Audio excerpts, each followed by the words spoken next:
Live and Let Die by Ian Fleming. Read by David Rintoul. Chapter 1. The Red Carpet. There are moments of great luxury in the life of a secret agent. There are assignments on which he is required to act the part of a very rich man, occasions when he takes refuge in good living to efface the memory of danger and the shadow of death, and times when, as was now the case, he is a guest in the territory of an Allied Secret Service. From the moment the BOAC Stratocruiser taxied up to the International Air Terminal at Idlewild, James Bond was treated like royalty.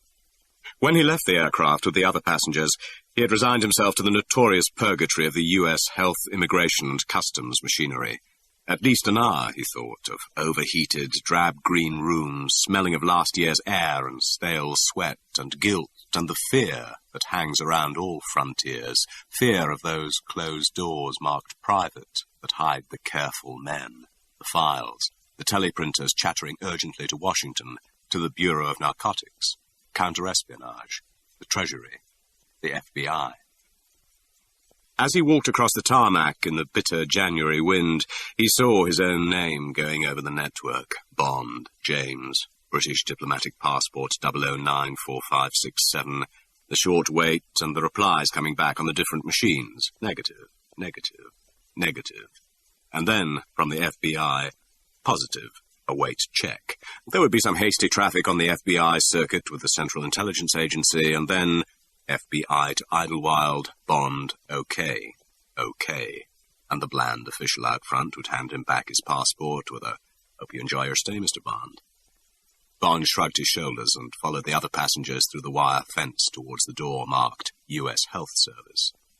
In his case, it was only a boring routine, of course, but he disliked the idea of his dossier being in the possession of any foreign power. Anonymity was the chief tool of his trade. Every thread of his real identity that went on record in any file diminished his value and, ultimately, was a threat to his life. Here in America, where they knew all about him, he felt like a Negro whose shadow had been stolen by the witch doctor. A vital part of himself was in pawn, in the hands of others. Friends, of course, in this instance, but still. "Mr. Bond?" A pleasant-looking, nondescript man in plain clothes had stepped forward from the shadow of the health service building. "My name's Halloran. Pleased to meet you." They shook hands. "Hope you had a pleasant trip. Would you follow me, please?" He turned to the officer of the airport police on guard at the door. "Okay, Sergeant." "Okay, Mr. Halloran. Be seeing you." The other passengers had passed inside. Halloran turned to the left, away from the building. Another policeman held open a small gate in the high boundary fence. "Bye, Mr. Halloran." "Bye, officer. Thanks." Directly outside, a black Buick waited, its engine sighing quietly. They climbed in. Bond's two light suitcases were in front, next to the driver. Bond couldn't imagine how they'd been extracted so quickly from the mound of passengers' luggage he had seen only minutes before being trolleyed over to customs. "Okay, Grady, let's go." Bond sank back luxuriously as the big limousine surged forward, slipping quickly into top through the Dynaflow gears. He turned to Halloran. "Well, that's certainly one of the reddest carpets I've ever seen. I expected to be at least an hour getting through immigration. Who laid it on? I'm not used to VIP treatment. Anyway, thanks very much for your part in it all." "You're very welcome, Mr. Bond." Halloran smiled and offered him a cigarette from a fresh pack of Luckies. "We want to make your stay comfortable. Anything you want, just say so and it's yours. You've got some good friends in Washington. I don't myself know why you're here, but it seems the authorities are keen that you should be a privileged guest of the government. It's my job to see you get your hotel as quickly and as comfortably as possible, and then I'll hand over and be on my way. May I have your passport a moment, please?" Bond gave it to him. Halloran opened a briefcase on the seat beside him and took out a heavy metal stamp. He turned the pages of Bond's passport until he came to the U.S. visa, stamped it, scribbled his signature over the dark blue circle of the Department of Justice cipher, and gave it back to him. Then he took out his pocketbook and extracted a thick white envelope, which he gave to Bond. "There's $1,000 in there, Mr. Bond." He held up his hand as Bond started to speak. "And it's communist money we took in the Schmidt-Kanaski Hall. We're using it back at them, and you are asked to cooperate and spend this in any way you like on your present assignment. I'm advised that it will be considered a very unfriendly act if you refuse. Let's please say no more about it, and," he added, as Bond continued to hold the envelope dubiously in his hand, I am also to say that the disposal of this money through your hands has the knowledge and approval of your own chief. Bond eyed him narrowly, and then grinned. He put the envelope away in his note-case. "All right," he said. "And thanks. I'll try and spend it where it does most harm. I'm glad to have some working capital. It's certainly good to know it's been provided by the opposition." "Fine," said Halloran. "And now, if you'll forgive me, I'll just write up my notes for the report I'll have to put in. I have to remember to get a letter of thanks sent to Immigration and Customs and so forth for their cooperation. Routine." "Go ahead," said Bond. He was glad to keep silent and gaze out at his first sight of America since the war.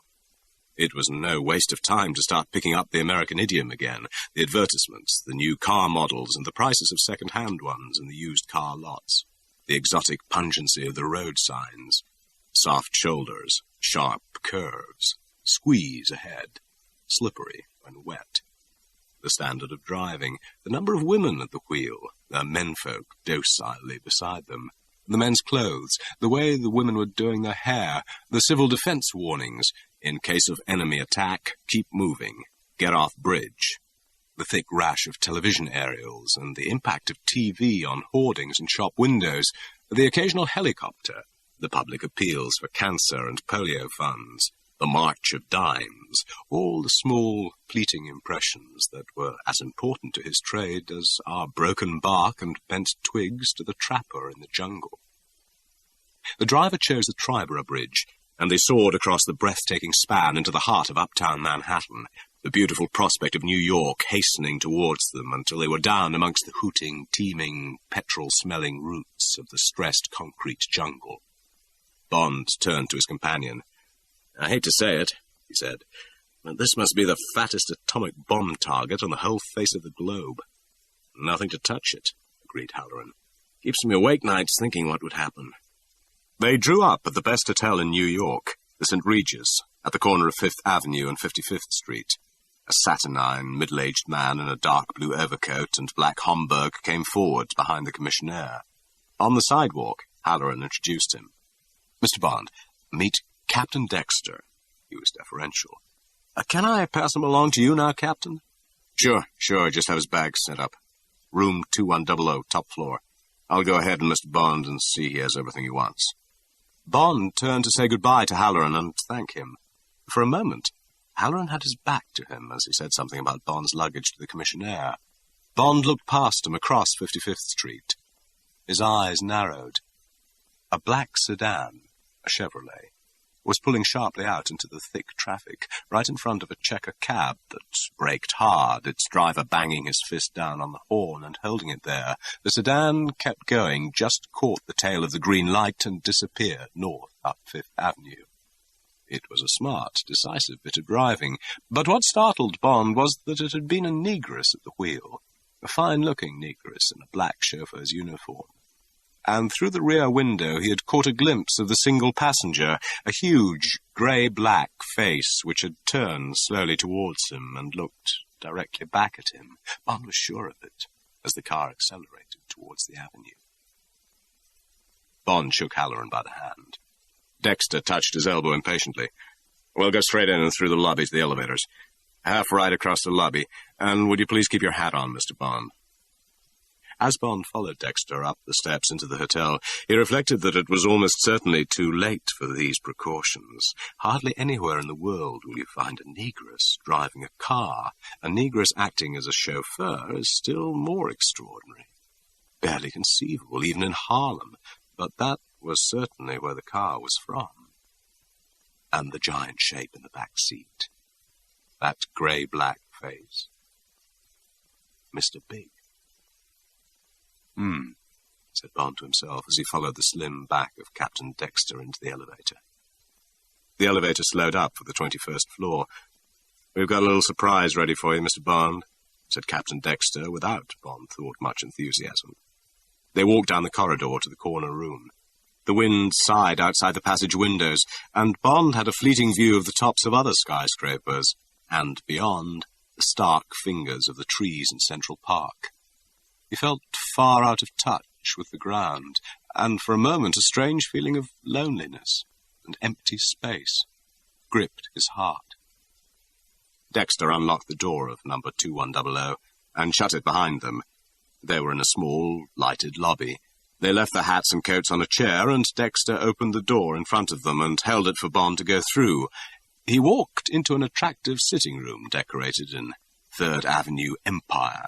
Comfortable chairs and a broad sofa in pale yellow silk, a fair copy of an Aubusson on the floor, pale grey walls and ceiling, a bow-fronted French sideboard with bottles and glasses and a plated ice bucket, a wide window through which the winter sun poured out of a Swiss clear sky. The central heating was just bearable. The communicating door with the bedroom opened. "Arranging the flowers by your bed. Part of the famous CIA service with a smile." The tall, thin young man came forward with a wide grin, his hand outstretched, to where Bond stood, rooted with astonishment. "Felix Leiter, what the hell are you doing here?" Bond grasped the hard hand and shook it warmly. "What the hell are you doing in my bedroom, anyway? God, it's good to see you. Why aren't you in Paris? Don't tell me they've put you on this job." Leiter examined the Englishman affectionately. "You said it. That's just exactly what they have done. What a break. At least it is for me. The CIA thought we did all right together on the casino job, so they hauled me away from the joint intelligence chaps in Paris, put me through the works in Washington, and here I am. I'm sort of liaison between the Central Intelligence Agency and our friends of the FBI. He waved towards Captain Dexter, who was watching this unprofessional ebullience without enthusiasm. "It's their case, of course. At least the American end of it is. But as you know, there are some big overseas angles which are CIA's territory. So we're running a joint. Now, you're here to handle the Jamaican end for the British, and the team's complete. How does it look to you? Sit down, let's have a drink. I ordered lunch directly I got the word you were downstairs, and it'll be on its way." He went over to the sideboard and started mixing a martini. "Well, I'm damned," said Bond. "Of course that old devil M never told me. He just gives me the facts. Never tells one any good news. I suppose he thinks it might influence one's decision to take a case and not. Anyway, it's grand." Bond suddenly felt the silence of Captain Dexter. He turned to him. "I shall be very glad to be under your orders here, Captain," he said tactfully. "As I understand it, the case breaks pretty neatly into two halves. The first half lies wholly on American territory, your jurisdiction, of course. Then it looks as if we shall have to follow it into the Caribbean, Jamaica, and I understand I'm to take over outside United States territorial waters. Felix here will marry up the two halves so far as your government is concerned. I shall report to London through CIA while I'm here, and direct to London, keeping CIA informed when I move to the Caribbean. Is that how you see it?" Dexter smiled thinly. "That's just about it, Mr. Bond. Mr. Hoover instructs me to say that he's very pleased to have you along. As our guest," he added. "Naturally, we are not in any way concerned with the British end of the case, and we're very happy that CIA will be handling that with you and your people in London. Guess everything should go fine. Here's luck." And he lifted the cocktail Leiter had put into his hand. They drank the cold, hard drink appreciatively, Leiter with a faintly quizzical expression on his hawk-like face. There was a knock on the door. Leiter opened it to let in the bellboy with Bond's suitcases. He was followed by two waiters pushing trolleys loaded with covered dishes, cutlery, and snow-white linen, which they proceeded to lay out on a folding table. Soft-shell crabs with tartare sauce, flat beef hamburgers, medium rare from the charcoal grill, French fried potatoes, broccoli, mixed salad with Thousand Island dressing, ice cream with melted butterscotch, and as good a Liebfraum milk as you can get in America. Okay? "It sounds fine," said Bond, with a mental reservation about the melted butterscotch. They sat down and ate steadily through each delicious course of American cooking at its rare best. They said little, and it was only when the coffee had been brought and the table cleared away that Captain Dexter took the 50-cent cigar from his mouth and cleared his throat decisively.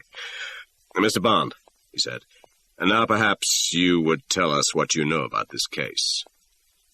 Bond slit open a fresh pack of king-size Chesterfields with his thumbnail, and, as he settled back in his comfortable chair in the warm, luxurious room, his mind went back 2 weeks, to the bitter, raw day in early January, when he had walked out of his Chelsea flat into the dreary half-light of a London fog. Chapter 2. Interview with M.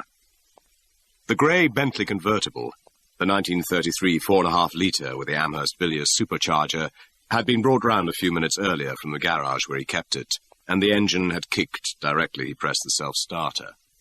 He had turned on the twin fog lights and had driven gingerly along King's Road and then up Sloane Street into Hyde Park. M's chief of staff had telephoned at midnight to say that M wanted to see Bond at 9 the next morning. A bit early in the day, he had apologised, but he seems to want some action from somebody. Been brooding for weeks. Suppose he's made up his mind at last. Any line you can give me over the telephone?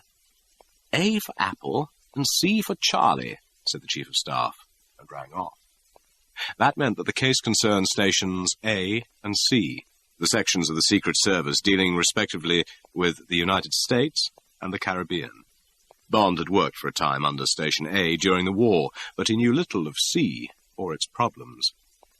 As he crawled beside the curb up through Hyde Park, the slow drumbeat of his 2-inch exhaust keeping him company, he felt excited at the prospect of his interview with M, the remarkable man who was then, and still is, head of the Secret Service. He had not looked into those cold, shrewd eyes since the end of the summer. On that occasion, M had been pleased. "Take some leave," he had said. "Plenty of leave. And then get some new skin grafted over the back of that hand. A Q will put you on to the best man and fix a date. I'll have you going around with that damn Russian trademark on you. See if I can find you a good target when you've got cleaned up. Good luck."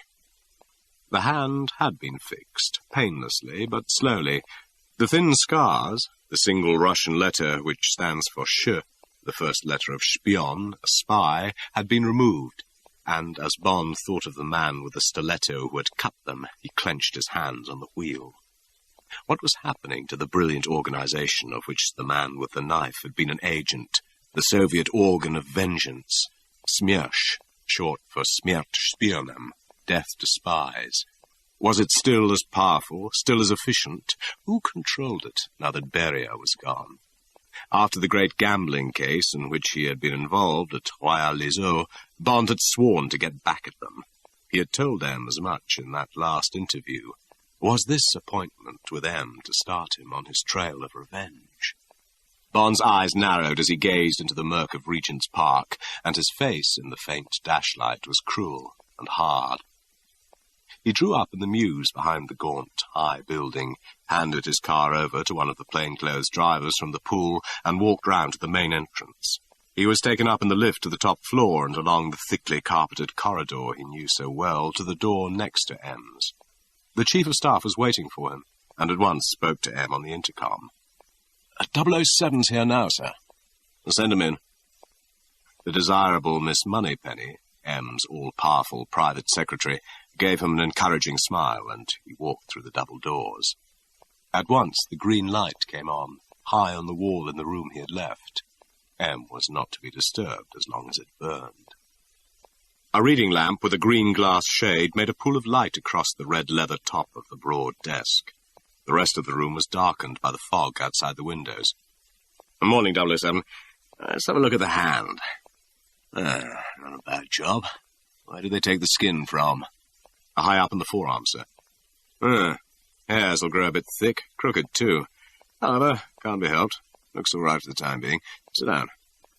Bond walked round to the single chair which faced M across the desk. The grey eyes looked at him, through him. "Had a good rest?" "Yes, thank you, sir." "Ever seen one of these?" M abruptly fished something out of his waistcoat pocket. He tossed it halfway across the desk towards Bond. It fell with a faint clang on the red leather, and lay, gleaming richly, an inch-wide, hammered gold coin. Bond picked it up, turned it over, weighed it in his hand. "No, sir. Worth about £5, perhaps. 15 to a collector. It's a Rose Noble of Edward IV. M fished again in his waistcoat pocket, and tossed more magnificent gold coins onto the table in front of Bond. As he did so, he glanced at each one and identified it. Double Excelente, Spanish, Ferdinand and Isabella, 1510. Écu au Soleil, French, Charles IX, 1574. Double écu d'or, French, Henry IV, 1600. Double ducat, Spanish, Philip II, 1560. Rider, Dutch, Charles d'Egmont, 1538. Quadruple, Genoa, 1617. Double louis, à la mèche courte, French, Louis XIV, 1644. Worth a lot of money melted down. Much more to collectors, £10 to £20 each. Notice anything common to them all? Bond reflected. No, sir. All minted before 1650. Bloody Morgan, the pirate, was governor and commander-in-chief of Jamaica from 1675 to 1688. The English coin is the joker in the pack, probably shipped out to pay the Jamaica garrison. But for that, and the dates, these could have come from any other treasure trove put together by the great pirates. L'Olonnais, Pierre Le Grand, Sharp, Sawkins, Blackbeard. As it is, and both Spinks and the British Museum agree, this is almost certainly part of Bloody Morgan's treasure. M paused to fill his pipe and light it. He didn't invite Bond to smoke, and Bond would not have thought of doing so uninvited. And the hell of a treasure it must be. So far, nearly 1,000 of these and similar coins have turned up in the United States in the last few months. And if the special branch of the Treasury and the FBI have traced 1,000, how many more have been melted down or disappeared into private collections? And they keep on coming in, turning up in banks, bullion merchants, curio shops, but mostly pawnbrokers, of course. The FBI are in a proper fix. If they put these people on the police notices of stolen property, they know the source will dry up. They'll be melted down into gold bars and channeled straight back into the black bullion market. They have to sacrifice the rarity value of the coins, but the gold would go straight underground. As it is, someone's using the Negroes, porters, sleeping car attendants, truck drivers, and getting the money well spread over the states. Quite innocent people. Here's a typical case. M opened a brown folder bearing the top-secret red star and selected a single sheet of paper. Through the reverse side, as M held it up, Bond could see the engraved heading, Department of Justice, Federal Bureau of Investigations. M read from it. Zachary Smith, 35, Negro, member of the Sleeping Car Porters Brotherhood. Address 90B West 126th Street, New York City. M looked up. Harlem, he said. Subject was identified by Arthur Fine of Fine Jewels, Incorporated, 870 Lenox Avenue, as having offered for sale on November the 21st last 4 gold coins of the 16th and 17th century. Details attached. Fine offered $100, which was accepted. Interrogated later, Smith said they had been sold to him in Seventh Heaven Bar-B-Q, a well-known Harlem bar, for $20 each by a Negro he had never seen before or since. The vendor had said they were worth $50 each at Tiffany's, but that he, the vendor, wanted ready cash, and Tiffany's was too far anyway. Smith bought one for $20, and on finding that a neighbouring pawnbroker would offer him $25 for it, returned to the bar and purchased the remaining 3 for $60. The next morning he took them to Fine's. Subject has no criminal record. M returned the paper to the brown folder. That's typical, he said. Several times they've caught up with the next link, the middleman, who bought them a bit cheaper, and they found that he bought a handful, in one case 100 of them, from some man who presumably got them cheaper still. All these larger transactions have taken place in Harlem or Florida. Always the next man in the link was an unknown Negro. In all cases, a white-collar man, prosperous, educated, who said he guessed they were treasure trove, Blackbeard's treasure. This Blackbeard story would stand up to most investigations, continued M, because there is reason to believe that part of his hoard was dug up around Christmas Day, 1928, at a place called Plum Point. It's a narrow neck of land in Beaufort County, North Carolina, where a stream called Bath Creek flows into the Pamlico River. Don't think I'm an expert. He smiled. You can read all about this in the dossier. So, in theory, it would be quite reasonable for those lucky treasure hunters to have hidden the loot until everyone had forgotten the story, and then thrown it fast on the market. Or else they could have sold it en bloc at the time, or later, and the purchaser has just decided to cash in. Anyway, it's a good enough cover, except on 2 counts. M paused and relit his pipe. Firstly, Blackbeard operated from about 1690 to 1710, and it's improbable that none of his coin should have been minted later than 1650. Also, as I said before, it's very unlikely that his treasure would contain Edward IV Rose nobles, since there's no record of an English treasure ship being captured on its way to Jamaica. The Brethren of the Coast wouldn't take them on, too heavily escorted. They were much easier pickings if you were sailing in those days on the plundering account, as they called it. Secondly, and M looked at the ceiling and then back at Bond, I know where the treasure is. At least I'm pretty sure I do. And it's not in America. It's in Jamaica, and it is Bloody Morgan's, and I guess it's one of the most valuable treasure troves in history. Good Lord, said Bond. Where do we come into it? M held up his hand. You'll find all the details in here. He let his hand come down on the brown folder. Briefly, Station C has been interested in a diesel yacht, the Secateur, which has been running from a small island on the north coast of Jamaica through the Florida Keys into the Gulf of Mexico to a place called St. Petersburg, a sort of pleasure resort near Tampa, west coast of Florida. With the help of the FBI, we've traced the ownership of this boat and of the island to a man called Mr. Big, a Negro gangster, lives in Harlem. Ever heard of him? No, said Bond. And, curiously enough, M's voice was softer and quieter, a $20 bill which one of these casual Negroes had paid for a gold coin and whose number he had noted for pick-a-pow, the numbers game, was paid out by one of Mr. Big's lieutenants. And it was paid, M pointed the stem of his pipe at Bond, for information received to an FBI double agent who is a member of the Communist Party. Bond whistled softly. In short, continued M, we suspect that this Jamaican treasure is being used to finance the Soviet espionage system, or an important part of it, in America. And our suspicion becomes a certainty when I tell you who this Mr. Big is. Bond waited, his eyes fixed on M's.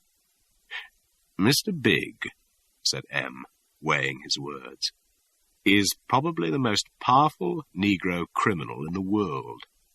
He is, and he enumerated carefully, the head of the Black Widow voodoo cult, and believed by that cult to be the Baron Samedi himself. You'll find all about that here, he tapped the folder, and it'll frighten the daylights out of you. He is also a Soviet agent. And finally, he is, and this will particularly interest you, Bond, a known member of SMERSH.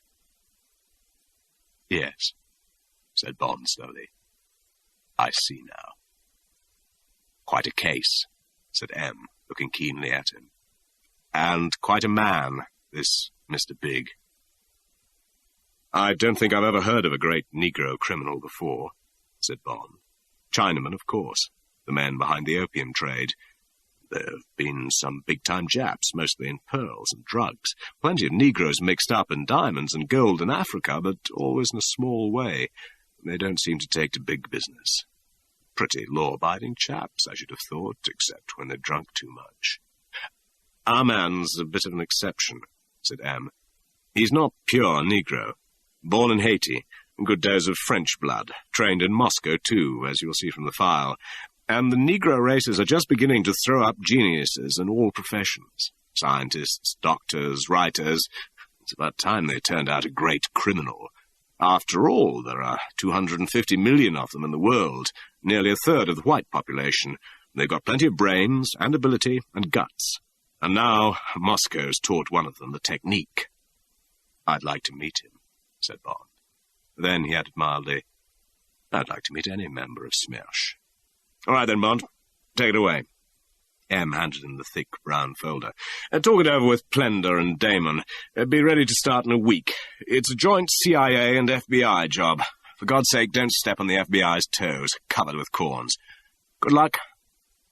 Bond had gone straight down to Commander Damon, head of Station A, an alert Canadian who controlled the link with the Central Intelligence Agency, America's Secret Service. Damon looked up from his desk. "I see you've bought it," he said, looking at the folder. "Thought you would. Sit down." He waved to an armchair beside the electric fire. "When you've waded through it all, I'll fill in the gaps." Chapter 3. A Visiting Card. And now it was 10 days later, and the talk with Dexter and Leiter had not added much, reflected Bond, as he awoke slowly and luxuriously in his bedroom at the St. Regis the morning after his arrival in New York. Dexter had had plenty of detail on Mr. Big, but nothing that threw any new light on the case. Mr. Big was 45 years old, born in Haiti, half Negro and half French. Because of the initial letters of his fanciful name, Bonaparte Ignace Gallia, and because of his huge height and bulk, he came to be called, even as a youth, Big Boy, or just Big. Later this became the Big Man, or Mr. Big, and his real names lingered only on a parish register in Haiti, and on his dossier with the FBI. He had no known vices except women, whom he consumed in quantities. He didn't drink or smoke, and his only Achilles' heel appeared to be a chronic heart disease which had, in recent years, imparted a greyish tinge to his skin. The Big Boy had been initiated into voodoo as a child, earned his living as a truck driver in Port-au-Prince, then emigrated to America, and worked successfully with a hijacking team in the Legs Diamond gang. With the end of Prohibition, he had moved to Harlem and bought half shares in a small nightclub and a string of coloured call girls. His partner was found in a barrel of cement in the Harlem River in 1938, and Mr. Big automatically became sole proprietor of the business. He was called up in 1943, and, because of his excellent French, came to the notice of the Office of Strategic Services, the wartime Secret Service of America, who trained him with great thoroughness and put him into Marseille as an agent against the Pétain collaborationists. He merged easily with African Negro dockhands and worked well, providing good and accurate naval intelligence. He operated closely with a Soviet spy who was doing a similar job for the Russians. At the end of the war, he was demobilized in France and decorated by the Americans and the French, and then he disappeared for 5 years, probably to Moscow. He returned to Harlem in 1950 and soon came to the notice of the FBI as a suspected Soviet agent. But he never incriminated himself or fell into any of the traps laid by the FBI. He bought up 3 nightclubs and a prosperous chain of Harlem brothels. He seemed to have unlimited funds and paid all his lieutenants a flat rate of $20,000 a year. Accordingly, and as a result of weeding by murder, he was expertly and diligently served. He was known to have originated an underground voodoo temple in Harlem, and to have established a link between it and the main cult in Haiti. The rumor had started that he was a zombie, or living corpse of Baron Samedi himself, the dreaded Prince of Darkness, and he fostered the story so that now it was accepted through all the lower strata of the Negro world. As a result, he commanded real fear, strongly substantiated by the immediate and often mysterious deaths of anyone who crossed him or disobeyed his orders. Bond had questioned Dexter and Leiter very closely on the evidence connecting the giant Negro with Smersh. It certainly seemed conclusive. In 1951, by the promise of $1 million in gold and a safe refuge after 6 months' work for them, the FBI had at last persuaded a known Soviet agent of the MWD to turn double. All went well for a month, and the results exceeded the highest expectations. The Russian spy held the appointment of an economic expert on the Soviet delegation to the United Nations.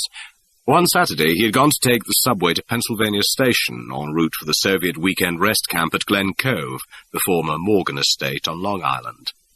A huge Negro, positively identified from photographs as the Big Man, had stood beside him on the platform as the train came in, and was seen walking towards the exit even before the first coach had come to a standstill over the bloody vestiges of the Russian. He had not been seen to push the man, but in the crowd it would not have been difficult.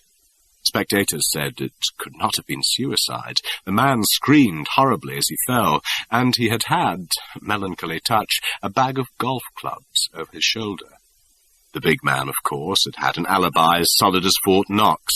He had been held and questioned, but was quickly sprung by the best lawyer in Harlem. The evidence was good enough for Bond. He was just the man for Smirsch, with just the training, a real hard weapon of fear and death.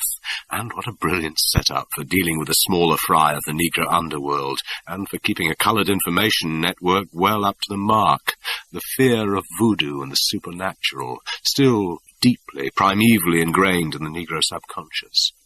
And what genius to have, as a beginning, the whole transport system of America under surveillance, the trains, the porters, the truck drivers, the stevedores. To have at his disposal a host of key men who would have no idea that the questions they answered had been asked by Russia. Small-time professional men who, if they thought at all, would guess that the information on freights and schedules was being sold to rival transport concerns. Not for the first time, Bond felt his spine crawl at the cold, brilliant efficiency of the Soviet machine, and at the fear of death and torture which made it work, and of which the supreme engine was Smirsch. Smirsch, the very whisper of death. Now, in his bedroom at the St. Regis, Bond shook away his thoughts and jumped impatiently out of bed. Well, there was one of them at hand, ready for the crushing. At Royal, he had only caught a glimpse of his man. This time it would be face to face. Big man? Then let it be a giant, a Homeric slaying. Bond walked over to the window and pulled back the curtains. His room faced north, towards Harlem. Bond gazed for a moment towards the northern horizon, where another man would be in his bedroom, asleep, or perhaps awake, and thinking conceivably of him, Bond, whom he had seen with Dexter on the steps of the hotel. Bond looked at the beautiful day and smiled, and no man, not even Mr. Big, would have liked the expression on his face. Bond shrugged his shoulders and walked quickly to the telephone. "St. Regis Hotel, good morning," said a voice. "A room service, please," said Bond. "A room service. I'd like to order breakfast. Half a pint of orange juice, 3 eggs, lightly scrambled, with bacon, a double portion of cafe espresso with cream, toast, marmalade. Got it?" The order was repeated back to him. Bond walked out into the lobby and picked up the 5 pounds weight of newspapers which had been placed quietly inside the door earlier in the morning. There was also a pile of parcels on the hall table, which Bond disregarded. The afternoon before, he had to submit to a certain degree of Americanization at the hands of the FBI. A tailor had come and measured him for 2 single-breasted suits in dark blue lightweight worsted. Bond had firmly refused anything more dashing, and a haberdasher had brought chilly white nylon shirts with long points to the collars. He had to accept half a dozen unusually patterned foulard ties, dark socks with fancy clocks, 2 or 3 display kerchiefs for his breast pocket, nylon vests and pants called T-shirts and shorts, a comfortable lightweight camel-hair overcoat with over-buttressed shoulders, a plain grey snap-brim fedora with a thin black ribbon, and 2 pairs of hand-stitched and very comfortable black moccasin casuals. He also acquired a swank tie-clip in the shape of a whip, an alligator-skin billfold from Mark Cross, a plain Zippo lighter, a plastic travel pack containing razor, hairbrush, and toothbrush, a pair of horn-rimmed glasses with plain lenses, various other oddments, and finally a lightweight Hartmann Skymate suitcase to contain all these things. He was allowed to retain his own Beretta .25 with the skeleton grip and the chamois leather shoulder holster, but all his other possessions were to be collected at midday and forwarded down to Jamaica to await him. He was given a military haircut and was told that he was a New Englander from Boston and that he was on holiday from his job with the London office of the Guarantee Trust Company. He was reminded to ask for the cheque rather than the bill, to say cab instead of taxi, and, this from Leiter, to avoid words of more than 2 syllables. "You can get through any American conversation," advised Leiter, with yep, nope, and sure. The English word to be avoided at all costs, added Leiter, was actually. Bond had said that this word was not part of his vocabulary. Bond looked grimly at the pile of parcels which contained his new identity, stripped off his pyjamas for the last time — we mostly sleep in the raw in America, Mr. Bond — and gave himself a sizzling cold shower. As he shaved, he examined his face in the glass. The thick comma of black hair above his right eyebrow had lost some of its tail, and his hair was trimmed close across the temples. Nothing could be done about the thin, vertical scar down his right cheek, although the FBI had experimented with cover mark, or about the coldness and hint of anger in his grey-blue eyes. But there was the mixed blood of America in the black hair and high cheekbones, and Bond thought he might get by, except perhaps with women. Naked, Bond walked out into the lobby and tore open some of the packages.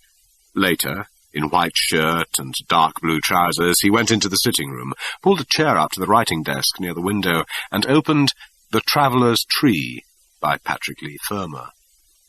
This extraordinary book had been recommended to him by M. "It's by a chap who knows what he's talking about," he said. "And don't forget that he was writing about what was happening in Haiti in 1950. This isn't medieval black magic stuff. It's being practiced every day." Bond was halfway through the section on Haiti. "The next step," he read, "is the invocation of evil denizens of the voodoo pantheon, such as Don Pedro, Kita, Mondong, Bacalou, and Zandor, for harmful purposes, for the reputed practice, which is of Congolese origin, of turning people into zombies, in order to use them as slaves, the casting of maleficent spells, and the destruction of enemies. The effects of the spell, of which the outward form may be an image of the intended victim, a miniature coffin, or a toad, are frequently stiffened by the separate use of poison. Father Cosme enlarged on the superstitions that maintain that men with certain powers change themselves into snakes, on the loups-garous that fly at night in the form of vampire bats and suck the blood of children, on men who reduce themselves to infinitesimal size and roll about the countryside in calabashes. What sounded far more sinister were a number of mystico-criminal secret societies of wizards with nightmarish titles. Les Macanda, named after the poison campaign of the Haitian hero. Les Zobop were also robbers. The Mazanksa, the Caporelata, and the Vlambantang. These, he said, were the mysterious groups whose gods demand, instead of a cock, a pigeon, a goat, a dog, or a pig, as in the normal rites of voodoo, the sacrifice of a cabri sans corne. This hornless goat, of course, means a human being.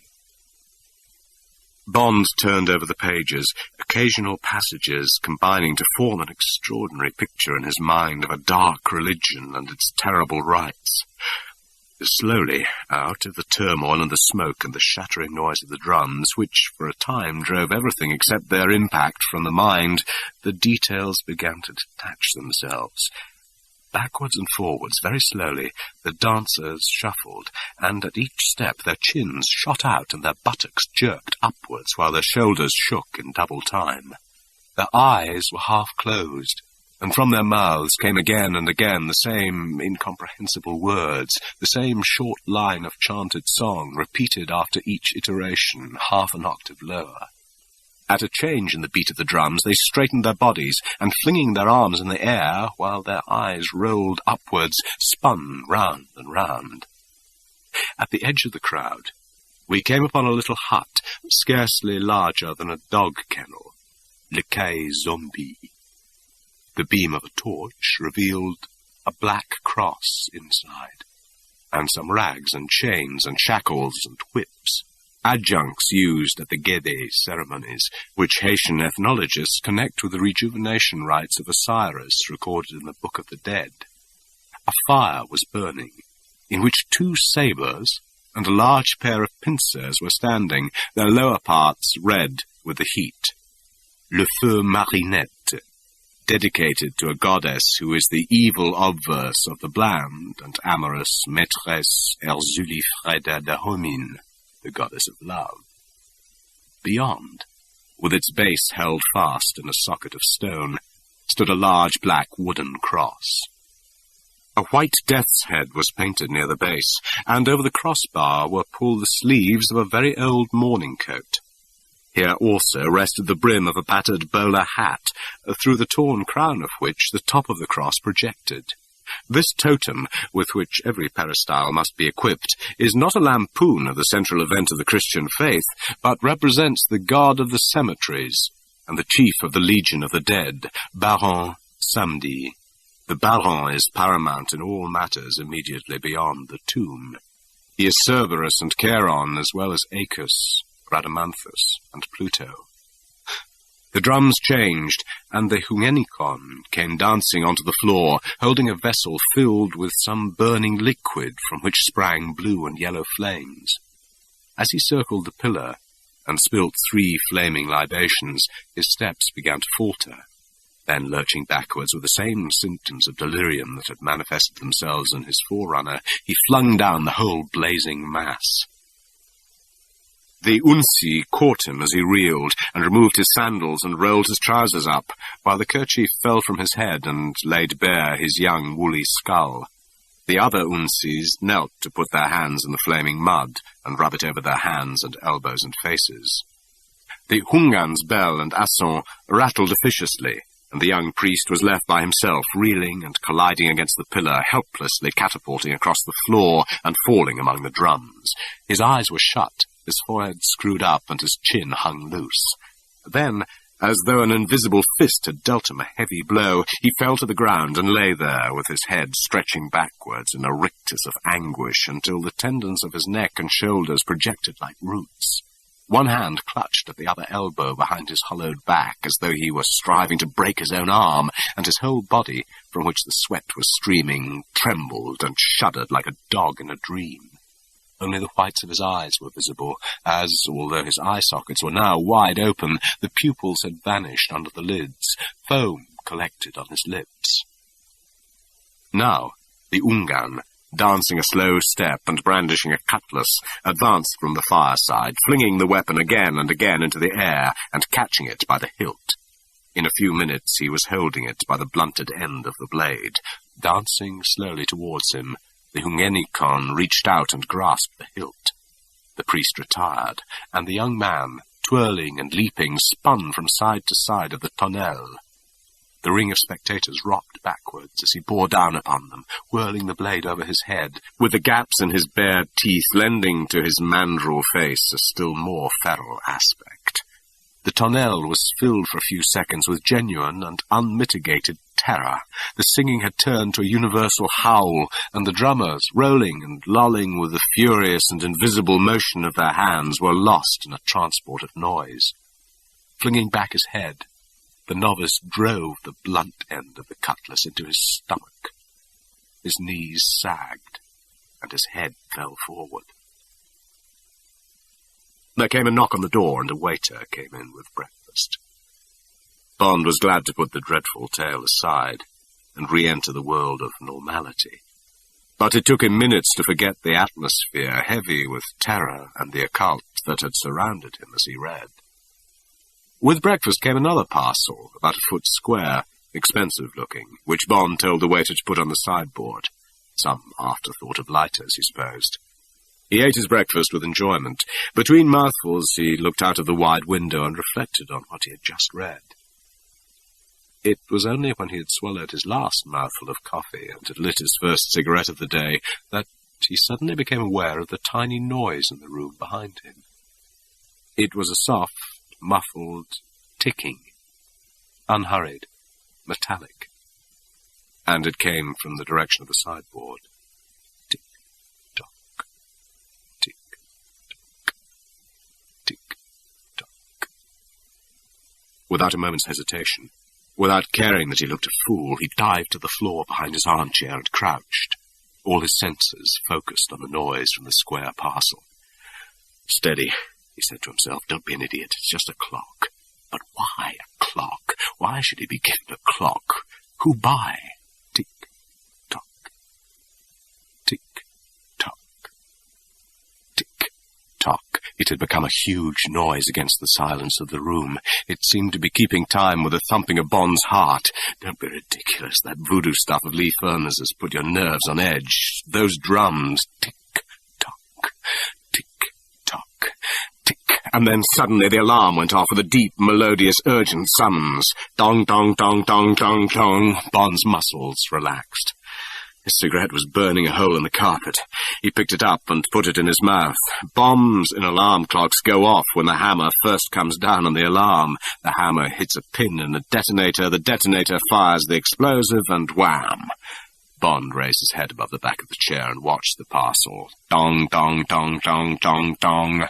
The muffled gonging went on for half a minute, then it started to slow down. Dong, dong, dong, dong. Dong. Crack! It was not louder than a 12-bore cartridge, but in the confined space it was an impressive explosion. The parcel in tatters had fallen to the ground. The glasses and bottles on the sideboard were smashed, and there was a black smudge of smoke on the grey wall behind them. Some pieces of glass tinkled onto the floor. There was a strong smell of gunpowder in the room.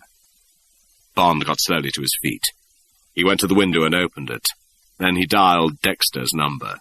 He spoke levelly. Pineapple. No, a small one. Only some glasses. Okay, thanks.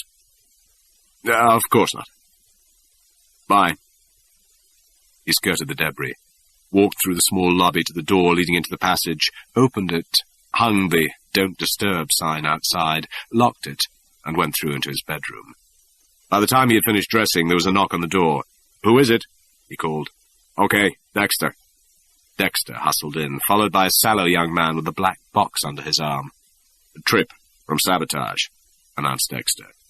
They shook hands, and the young man at once went on his knees beside the charred remains of the parcel. He opened his box and took out some rubber gloves and a handful of dentist's forceps. With his tools, he painstakingly extracted small bits of metal and glass from the charred parcel and laid them out on a broad sheet of blotting paper from the writing desk. While he worked, he asked Bond what had happened. "About a half-minute alarm. I see. Hello, what's this?" He delicately extracted a small aluminium container, such as is used for exposed film. He put it aside. After a few minutes, he sat up on his haunches. "A half-minute acid capsule," he announced, "broken by the first hammer stroke of the alarm. Acid eats through thin copper wire. 30 seconds later, wire breaks, releases plunger onto cap of this." He held up the base of a cartridge. 4-bore elephant gun. Black powder. Blank. No shot. Lucky it wasn't a grenade. Plenty of room in the parcel. You'd have been damaged. Now, let's have a look at this. He picked up the aluminium cylinder, unscrewed it, extracted a small roll of paper, and unraveled it with his forceps. He carefully flattened it out on the carpet, holding its corners down with 4 tools from his black box. It contained 3 typewritten sentences. Bond and Dexter bent forward. "The heart of this clock has stopped ticking," they read. "The beats of your own heart are numbered. I know that number, and I have started to count." The message was signed. 1, 2, 3, 4, 5, 6, 7. They stood up. Said Bond. "Bogeyman stuff." "Well, how the hell did he know you were here?" asked Dexter. Bond told him of the black sedan on 55th Street. "But the point is," said Bond, "how did he know what I was here for? Shows he's got Washington pretty well sewn up. Must be a leak the size of the Grand Canyon somewhere." "Why should it be Washington?" asked Dexter testily. "Anyway," he controlled himself with a forced laugh. "Hell and damnation. Have to make a report to headquarters on this. So long, Mr. Bond. Glad you came to no harm." "Thanks," said Bond. "It was just a visiting card. I must return the compliment." Chapter 4. The Big Switchboard. When Dexter and his colleague had gone, taking the remains of the bomb with them, Bond took a damp towel and rubbed the smoke mark off the wall. Then he rang for the waiter, and without explanation told him to put the broken glass on his check and clear away the breakfast things. Then he took his hat and coat and went out on the street. He spent the morning on Fifth Avenue and on Broadway, wandering aimlessly, gazing into the shop windows and watching the passing crowds. He gradually assimilated the casual gait and manners of a visitor from out of town, and when he tested himself out in a few shops and asked the way of several people, he found that nobody looked at him twice. He had a typical American meal at an eating-house called Glorified Ham and Eggs. The eggs we serve tomorrow are still in the hens, on Lexington Avenue, and then took a cab downtown to police headquarters, where he was due to meet Leiter and Dexter at 2:30. Lieutenant Binswanger of Homicide, a suspicious and crusty officer in his late 40s, announced that Commissioner Monaghan had said that they were to have complete cooperation from the police department. What could he do for them? They examined Mr. Biggs' police record, which more or less duplicated Dexter's information, and they were shown the records and photographs of most of his known associates. They went over the reports of the U.S. Coast Guard Service on the comings and goings of the yacht Secateur, and also the comments of the U.S. Customs Service, who had kept a close watch on the boat each time she had docked at St. Petersburg. These confirmed that the yacht had put in at irregular intervals over the previous 6 months, and that she always tied up in the port of St. Petersburg at the wharf of the Ouroboros Worm and Bait Shippers Incorporated, an apparently innocent concern whose main business was to sell live bait to fishing clubs throughout Florida, the Gulf of Mexico, and further afield. The company also had a profitable sideline in seashells and coral for interior decoration, and a further sideline in tropical aquarium fish, particularly rare poisonous species for the research departments of medical and chemical foundations. According to the proprietor, a Greek sponge fisher from the neighbouring Tarpon Springs, the Secateur did big business with his company, bringing in cargoes of queen conchas and other shells from Jamaica, and also highly prized varieties of tropical fish. These were purchased by Ouroboros Incorporated, stored in their warehouse, and sold in bulk to wholesalers and retailers up and down the coast. The name of the Greek was Paparos, no criminal record. The FBI, with the help of naval intelligence, had tried listening in to the Secateur's wireless, but she kept off the air except for short messages before she sailed from Cuba or Jamaica, and then transmitted en clair in a language which was unknown and completely indecipherable. The last notation on the file was to the effect that the operator was talking in language, the secret voodoo speech only used by initiates, and that every effort would be made to hire an expert from Haiti before the next sailing. "More gold has been turning up lately," announced Lieutenant Binswanger as they walked back to his office from the Identification Bureau across the street. "About 100 coins a week in Harlem and New York alone. Want us to do anything about it? If you're right, and these are commie funds, they must be pulling it in pretty fast while we sit on our asses doing nothing." "Chief says to lay off," said Dexter. "Hope you'll see some action before long." "The case is all yours," said Binswanger grudgingly. "But the commissioner sure don't like having this bastard crap in the way on his own front doorstep while Mr. Hoover sits down in Washington, well to leeward of the stink. Why don't we pull him in on tax evasion or misuse of the mails or parking in front of a hydrant or something? Take him down to the tubes and give him the works. If the feds won't do it, we'd be glad to oblige." "You want a race riot?" objected Dexter sourly. "There's nothing against him, and you know it, and we know it. If he wasn't sprung in half an hour by that black mouthpiece of his, those voodoo drums would start beating from here to the deep south. And they're full of that stuff. We all know what happens. Remember 35 and 43? You'd have to call out the militia. We didn't ask for the case. The president gave it us, and we've got to stick with it." They were back in Binswanger's drab office. They picked up their coats and hats. "Anyway, thanks for the help, Lieutenant," said Dexter with forced cordiality as they made their farewells. "But most valuable." "You're welcome," said Binswanger stonily.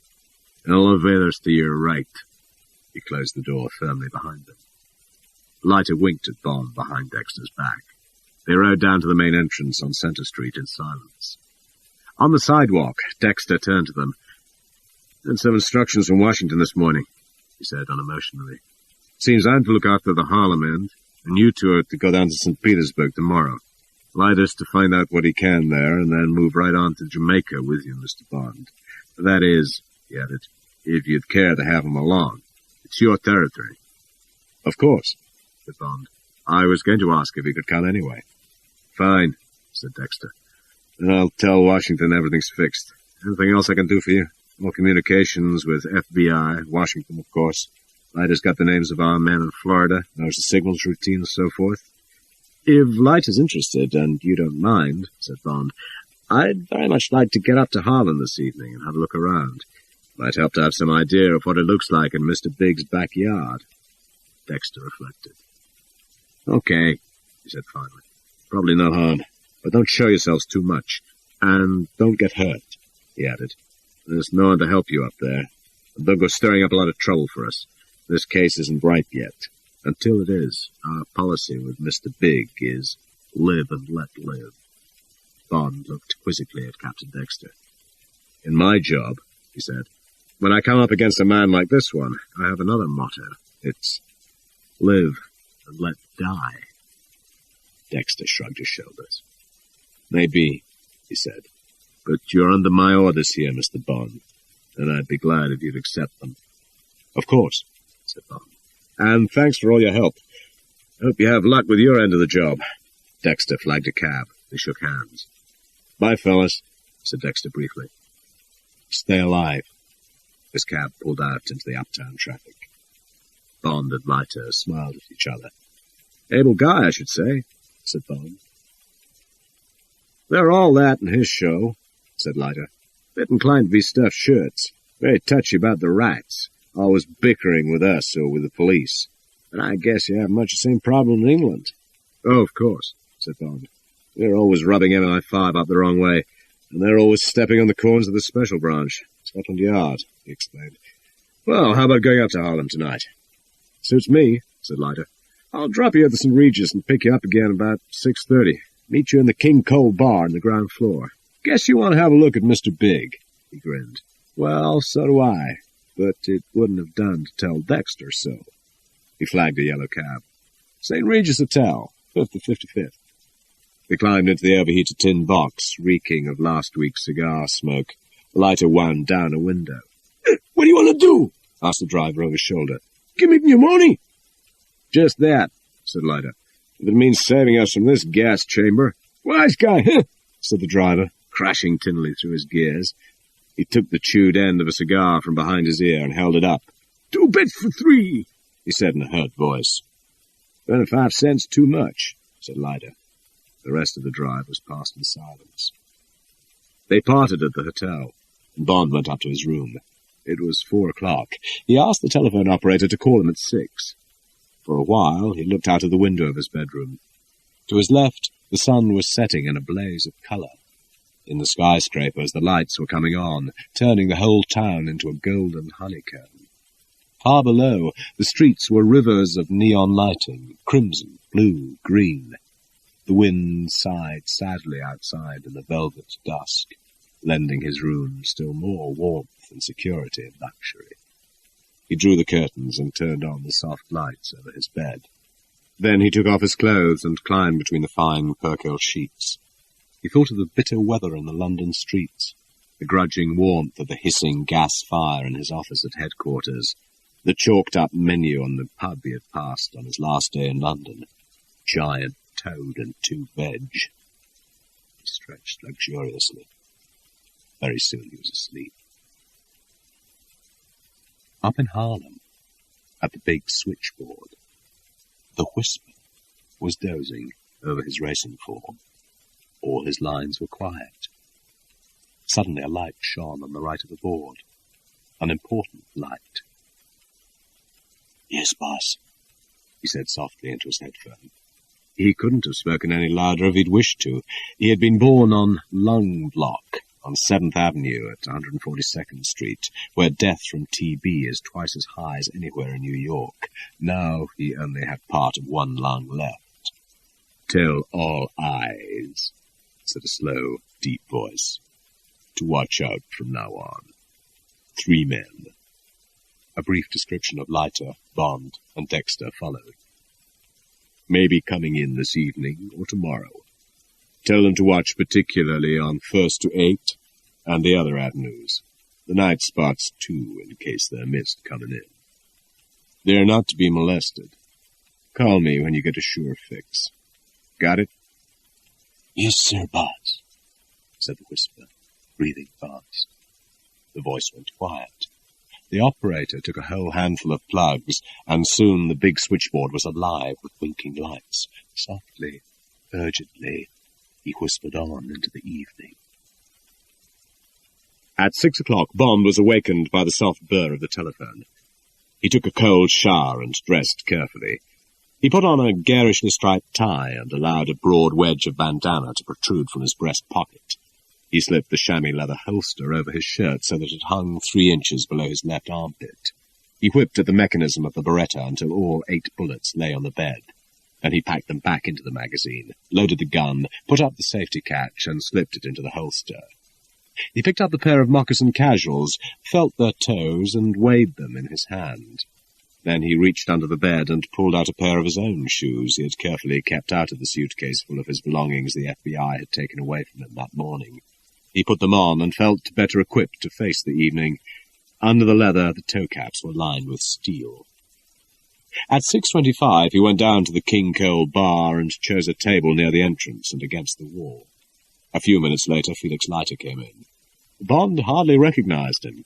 His mop of straw-coloured hair was now jet black, and he wore a dazzling blue suit with a white shirt and a black-and-white polka-dot tie. Leiter sat down with a broad grin. "I suddenly decided to take these people seriously," he explained. "That stuff's only a rinse. It'll come off in the morning. I hope," he added. Leiter ordered medium dry martinis with a slice of lemon peel. He stipulated House of Lords gin and Martini Rossi. The American gin, a much higher proof than English gin, tasted harsh to Bond. He reflected that he would have to be careful what he drank that evening. "We'll have to keep on our toes where we're going," said Felix Leiter, echoing his thoughts. "Harlem's a bit of a jungle these days. People don't go up there any more like they used to. Before the war, at the end of an evening, one used to go to Harlem just as one goes to Montmartre in Paris. They were glad to take one's money. One used to go to the Savoy Ballroom and watch the dancing, perhaps pick up a high yellow and risk the doctor's bills afterwards. Now that's all changed. Harlem doesn't like being stared at anymore. Most of the places have closed, and you go to the others strictly on sufferance.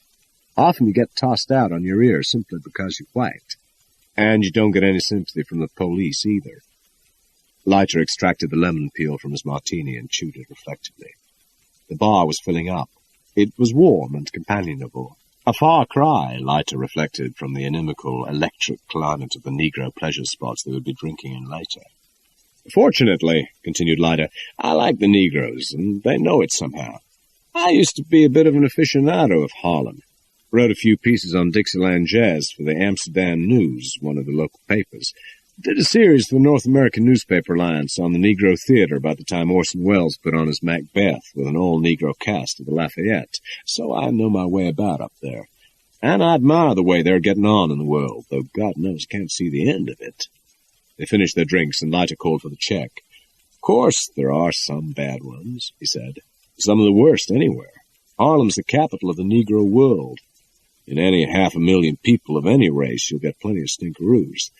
The trouble with our friend Mr. Big is that he's the hell of a good technician, thanks to his OSS and Moscow training, and he must be pretty well organized up there." Leiter paid. He shrugged his shoulders. "Let's go," he said. "We'll have ourselves some fun and try and get back in one piece. After all, this is what we're paid for. We'll take a bus on Fifth Avenue. You won't find many cabs that want to go up there after dark." They walked out of the Ward Hotel and took a few steps to the bus stop on the avenue. It was raining. Bond turned up the collar of his coat and gazed up the avenue to his right, towards Central Park, towards the dark citadel that housed the big man. Bond's nostrils flared slightly. He longed to get in there after him. He felt strong and compact and confident. The evening awaited him to be opened and read page by page, word by word. In front of his eyes the rain came down in swift, slanting strokes, italic script across the unopened black cover that hid the secret hours that lay ahead. Chapter 5. Nigger Heaven. At the bus stop on the corner of 5th and Cathedral Parkway, 3 Negroes stood quietly under the light of a street lamp. They looked wet and bored. They were. They had been watching the traffic on 5th since the call went out at 4:30. "You're next, Fatso," said one of them as the bus came up out of the rain and stopped with a sigh from the great vacuum brakes. "I'm tired," said the thick-set man in the Macintosh. He pulled his hat down over his eyes and climbed aboard, slotted his coins, and moved down the bus, scanning the occupants. He blinked as he saw the 2 white men, walked on, and took the seat directly behind them. He examined the backs of their necks, their coats and hats, and their profiles. Bond sat next to the window. The Negro saw the reflection of his scar in the dark glass. He got up and moved to the front of the bus without looking back. At the next stop, he got off the bus and made straight for the nearest drugstore. He shut himself into the pay box. Whisper questioned him urgently, then broke the connection. He plugged in on the right of the board. "Yes," said a deep voice. "Boss, one of them's just come in on 5th. The lineman with the scar. Got a friend with him, but he don't seem to fit the dope on the other 2. Whisper passed on an accurate description of Leiter. "Coming north, both of them." He gave the number and probable timing of the bus. There was a pause. "Right," said the quiet voice. "Call off all eyes on the other avenues. Warn the night spots that one of them's inside. And get this to T.E. Johnson, Mac Thing, Blabbermouth Foley, Sam Miami, and the Flannel." The voice spoke for 5 minutes. "Got that? Repeat." "Yes, sir, boss," said the Whisper. He glanced at his shorthand pad and whispered fluently and without a pause into the mouthpiece. "Right." The line went dead. His eyes bright, the Whisper took up a fistful of plugs and started talking to the town.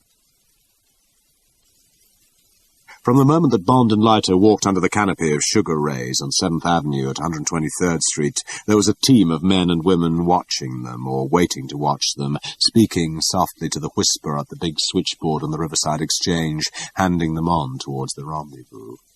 In a world where they were naturally the focus of attention, neither Bond nor Leiter felt the hidden machine, nor sensed the tension around them.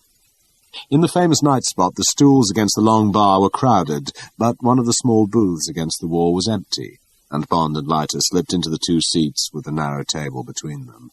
They ordered scotch and soda, Haig and Haig pinch bottle. Bond looked the crowd over. It was nearly all men.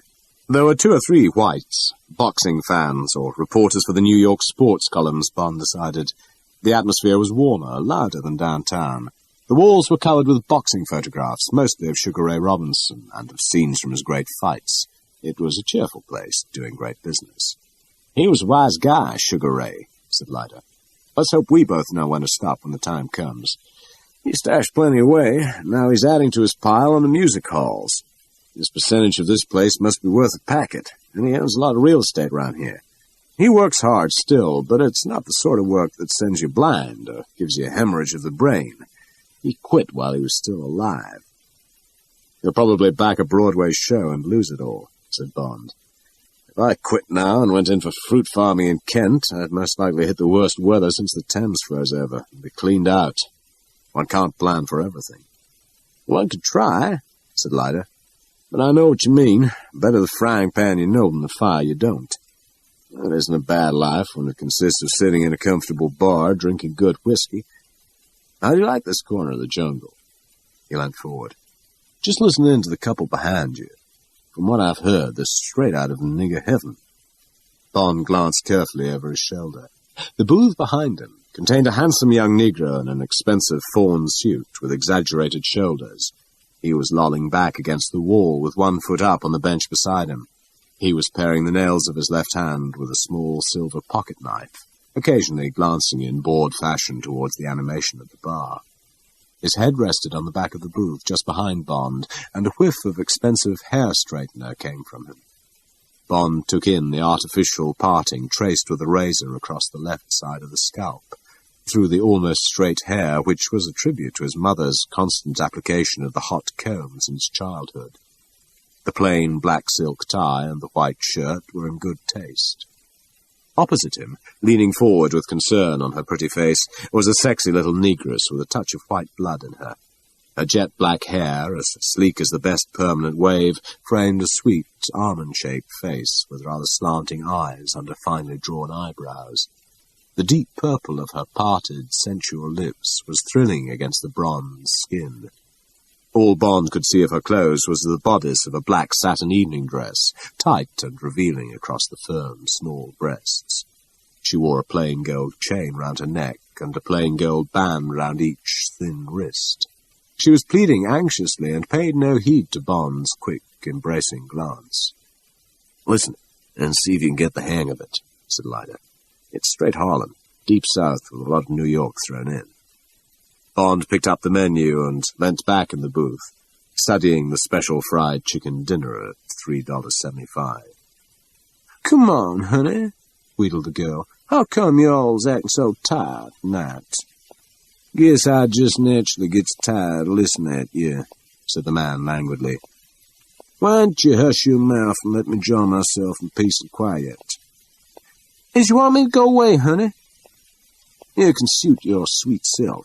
"Oh, honey," pleaded the girl, "don't act mad at me, honey. I was fixing to treat you tonight. Take you to Small's Paradise, maybe. See them high yellers shaking and trucking. That Buddy Johnson, the maitre d', he permits me a ringside whenever I come next." The man's voice suddenly sharpened. "What that Buddy he mean to you, huh?" he asked suspiciously. "Exactly."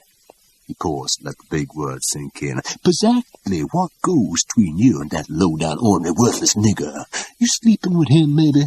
Guess I got to study about that little situation between you and Buddy Johnson. Maybe get myself a bit of girl. I just don't like girls which runs off every which way when I just happens to be bustigated temporaneously. Yes, ma'am, I got to study about that little situation." He paused threateningly. "Sure have," he added. "Oh, honey," the girl was anxious, "there ain't no use trying to get mad at me. I done nothing to give you occasion to act that way. I just think you maybe appreciate a ringside at the Paradise instead of sitting here counting your troubles. Why, honey, you knows I wouldn't fall for that rich crack act of Buddy Johnson. No, sir, he don't mean nothing to me. Him the westest man in Harlem. Dog bite me if he ain't. All the same, he permits me the best of seats in the house, and I says, let's just go sit in them and have us a beer and a good time. Oh, come on, honey, let's get out of here. You done look so swell, and I just want my friends to see us together." "Don't look okay yourself, honey child," said the man, mollified by the tribute to his elegance. "And that's the truth. But I must specify that you stays close up to me and keeps your eyes off of that low-down trash in his hot pants. And I may say," he added threateningly, "that if I catches you making up to that dope, I'll just naturally whoop your hide off your sweet ass." "Sure thing, honey," whispered the girl excitedly. Bond heard the man's foot scrape off the seat to the ground. "Come on, baby, let's go. Where?" Bond put down the menu. "Got the gist of it," he said. "Seems they're interested in much the same things as everyone else. Sex, having fun, and keeping up with the Joneses. Thank God they're not genteel about it." "Some of them are," said Lyda. "Teacups, aspidistras, and tut-tutting all over the place. The Methodists are almost their strongest sect. Harlem's riddled with social distinctions, the same as any other big city, but with all the color variations added. Come on," he suggested. "Let's go and get ourselves something to eat." They finished their drinks, and Bond called for the check. "All this evening's on me," he said. "I've got a lot of money to get rid of, and I've brought $300 of it along with me." "Suits me," said Lyda, who knew about Bond's $1,000. As the waiter was picking up the change, Lyda suddenly said, "Know where the big man's operating tonight?" The waiter showed the whites of his eyes. He leant forward and flicked the table down with his napkin. "I've got a wife and kids, boss," he muttered out of the corner of his mouth. He stacked the glasses on his tray and went back to the bar. "Mr. Big's got the best protection of all," said Lyda. "Fear." They went out onto 7th Avenue. The rain had stopped, but Hawkins, the bone-chilling wind from the north, which the Negroes greet with a reverent "Hawkins is here," had come instead to keep the streets free of their usual crowds. Leiter and Bond moved with a trickle of couples on the sidewalk. The looks they got were mostly contemptuous or frankly hostile. One or two men spat in the gutter when they passed. Bond suddenly felt the force of what Leiter had told him. They were trespassing. They just weren't wanted. Bond felt the uneasiness that he had known so well during the war, when he had been working for a time behind the enemy lines. He shrugged the feeling away.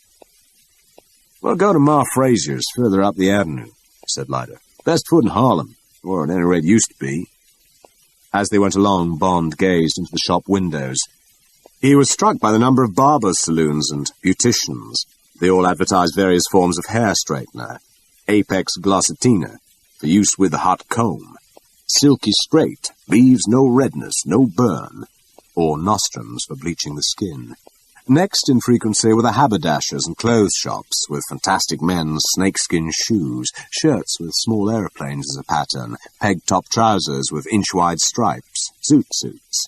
All the bookshops were full of educational literature, how to learn this, how to do that, and comics. There were several shops devoted to lucky charms and various occultisms.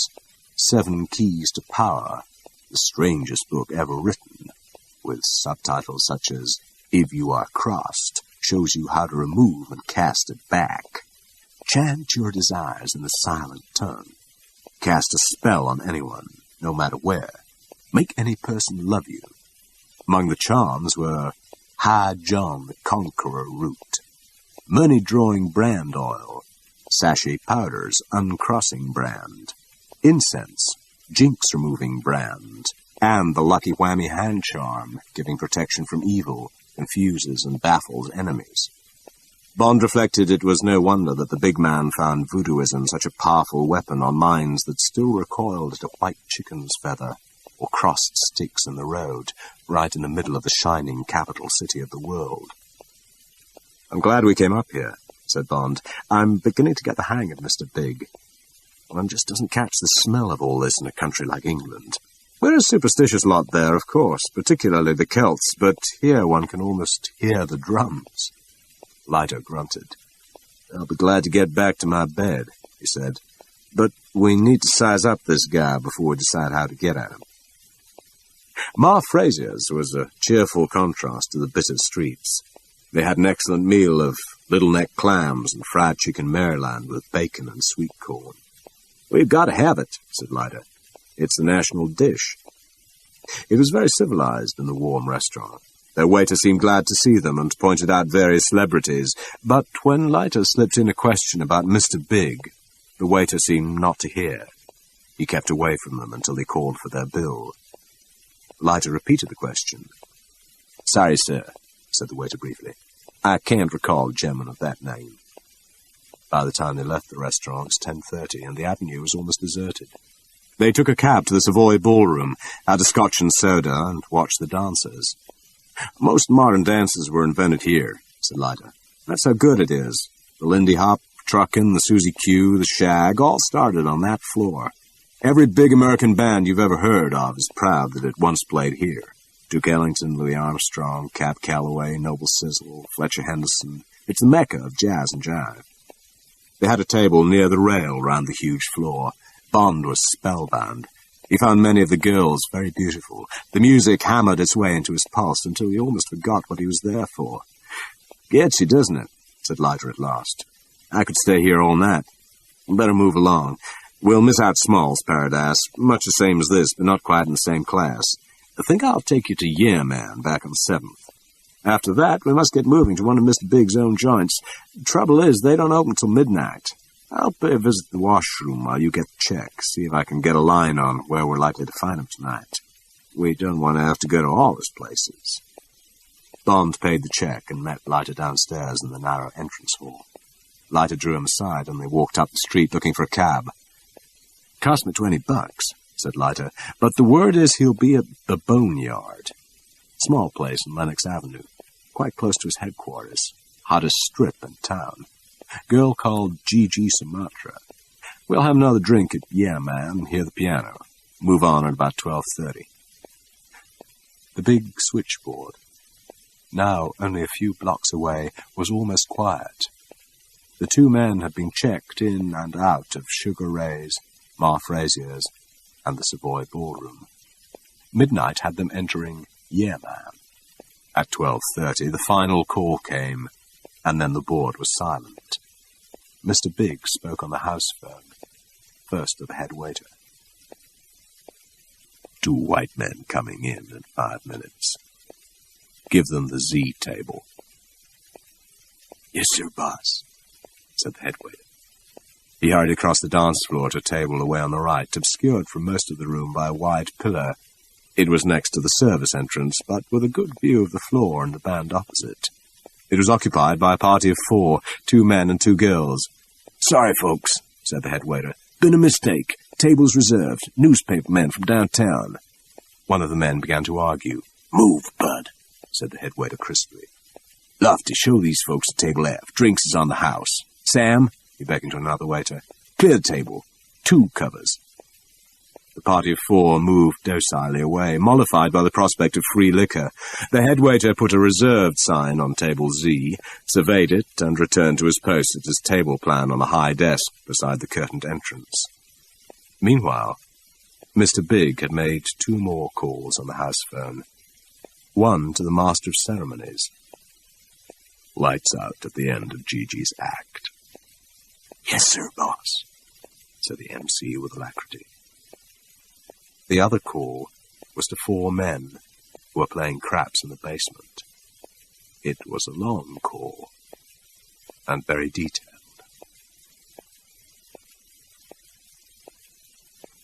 Chapter 6. Table Z. At 12:45, Bond and Leiter paid off their cab and walked in under the sign which announced The Boneyard in violet and green neon. The thudding rhythm and the sour, sweet smell rocked them as they pushed through the heavy curtains inside the swing door. The eyes of the hat-check girls glowed and beckoned. "Have you reserved, sir?" asked the head waiter. "No," said Leiter. "We don't mind sitting in the bar." The head waiter consulted his table plan. He seemed to decide. He put his pencil firmly through a space at the end of the card. "Party hasn't shown. Guess I can't hold the reservation all night. This way, please." He held his card high over his head and led them round the small, crowded dance floor. He pulled out one of the 2 chairs and removed the reserved sign. "Sam," he called a waiter over, "look after these gentlemen's order." He moved away. They ordered scotch and soda and chicken sandwiches. Bond sniffed. "Marijuana," he commented. "Most of the real hep cats smoke reefers," explained Leiter. "Wouldn't be allowed most places." Bond looked round. The music had stopped. The small 4-piece band, clarinet, double bass, electric guitar and drums, was moving out of the corner opposite. The dozen or so couples were walking and jiving to their tables, and the crimson light was turned off under the glass dance floor. Instead, pencil-thin lights in the roof came on and hit the coloured glass witch balls, larger than footballs, that hung at intervals round the wall. They were of different hues, golden, blue, green, violet, red. As the beams of light hit them, they glowed like coloured suns. The walls, varnished black, mirrored their reflections, as did the sweat on the ebony faces of the men. Sometimes a man sitting between 2 lights showed cheeks of different colour, green on one side perhaps, and red on the other. The lighting made it impossible to distinguish features unless they were only a few feet away. Some of the lights turned the girls' lipstick black, others lit their whole faces in a warm glow on one side, and gave the other profile the luminosity of a drowned corpse. The whole scene was macabre and livid, as if El Greco had done a painting by moonlight of an exhumed graveyard in a burning town. It was not a large room, perhaps 60 foot square. There were about 50 tables, and the customers were packed in like black olives in a jar. It was hot, and the air was thick with smoke and the sweet, feral smell of 200 Negro bodies. The noise was terrific, an undertone of the jabber of Negroes enjoying themselves without restraint, punctuated by sharp bursts of noise, shouts and high giggles as loud voices called to each other across the room. "Sweet Jesus, look who's here! Where you been keeping yourself, baby? God's truth, it's Pincus! Come on over! Let me be, I'm telling you." The noise of a slap. "Where's Gigi? Come on, Gigi, strut your stuff." From time to time, a man or girl would erupt onto the dance floor and start a wild solo jive. Friends would clap the rhythm. There would be a burst of catcalls and whistles. If it was a girl, there would be cries of, "Strip, strip, strip, get hot, baby, shake it, shake it." And the MC would come out and clear the floor amidst groans and shouts of derision. The sweat began to beat on Bond's forehead. Leiter leant over and cupped his hands. 3 exits, front, service behind us, behind the band. Bond nodded. At that moment he felt it didn't matter. There was nothing new to Leiter, but for Bond it was a close-up of the raw material on which the big man worked, the clay in his hands. The evening was gradually putting flesh on the dossiers he had read in London and New York. If the evening ended now, without any closer sight of Mr. Big himself, Bond still felt his education in the case would be almost complete. He took a deep draught of his whiskey. There was a burst of applause. The MC had come out onto the dance floor, a tall Negro in immaculate tails with a red carnation in his buttonhole. He stood, holding up his hands. A single white spotlight caught him. The rest of the room went dark. There was silence. "Folks," announced the MC with a broad flash of golden white teeth, "this is it." There was excited clapping. He turned to the left of the floor, directly across from Leiter and Bond. He flung out his right hand. Another spot came on.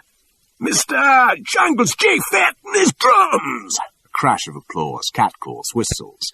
4 grinning Negroes in flame-coloured shirts and peg-top white trousers were revealed, squatting astride 4 tapering barrels with rawhide membranes. The drums were of different sizes.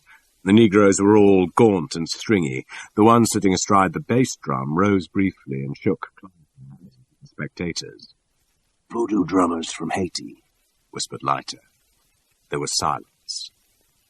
With the tips of their fingers, the drummers began a slow, broken beat, a soft rumba shuffle. "And now, friends," announced the MC, still turned towards the drums, G Sumatra! The last word was a yell. He began to clap. There was pandemonium in the room, a frenzy of applause.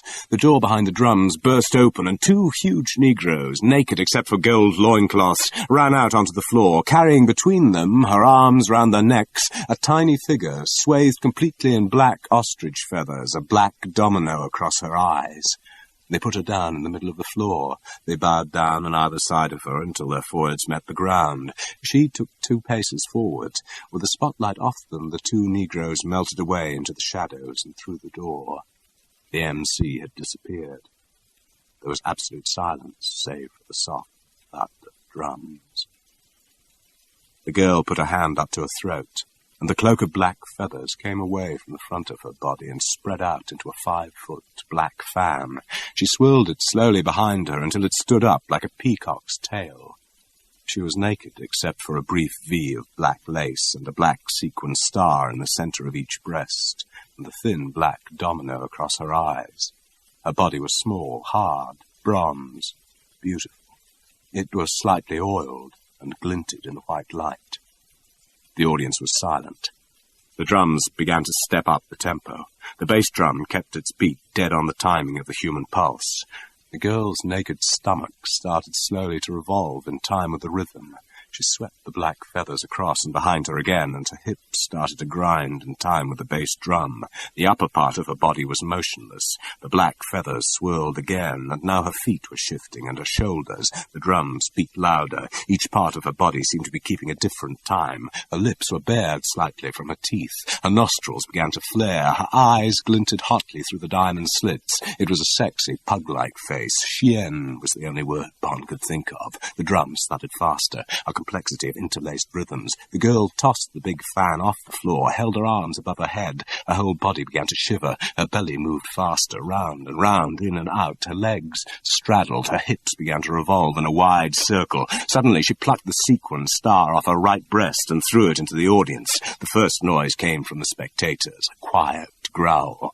Then they were silent again. She plucked off the other star. Again a growl, and then silence. The drums began to crash and roll. Sweat poured off the drummers. Their hands fluttered like grey flannel on the pale membranes. Their eyes were bulging, distant. Their heads were slightly bent to one side as if they were listening. They hardly glanced at the girl. The audience panted slowly, liquid eyes bulging and rolling. The sweat was shining all over her now. Her breasts and stomach glistened with it. She broke into great shuddering jerks. Her mouth opened and she screamed softly. Her hands snaked down to her sides, and suddenly she had torn away the strip of lace. She threw it into the audience. There was nothing now but a single black G-string. The drums went into a hurricane of sexual rhythm. She screamed softly again, and then, her arms stretched before her as a balance, she started to lower her body down to the floor and up again, faster and faster. Bond could hear the audience panting and grunting like pigs at the trough. He felt his own hands gripping the tablecloth. His mouth was dry. The audience began to shout at her, "Come on, Gigi, take it away, baby. Come on, grind, baby, grind." She sank to her knees, and as the rhythm slowly died, so she too went into a last series of shuddering spasms, mewing softly. The drums came down to a slow tom-tom beat and shuffle. The audience howled for her body. Harsh obscenities came from different corners of the room. The MC came onto the floor. A spot went on him. "Okay, folks, okay."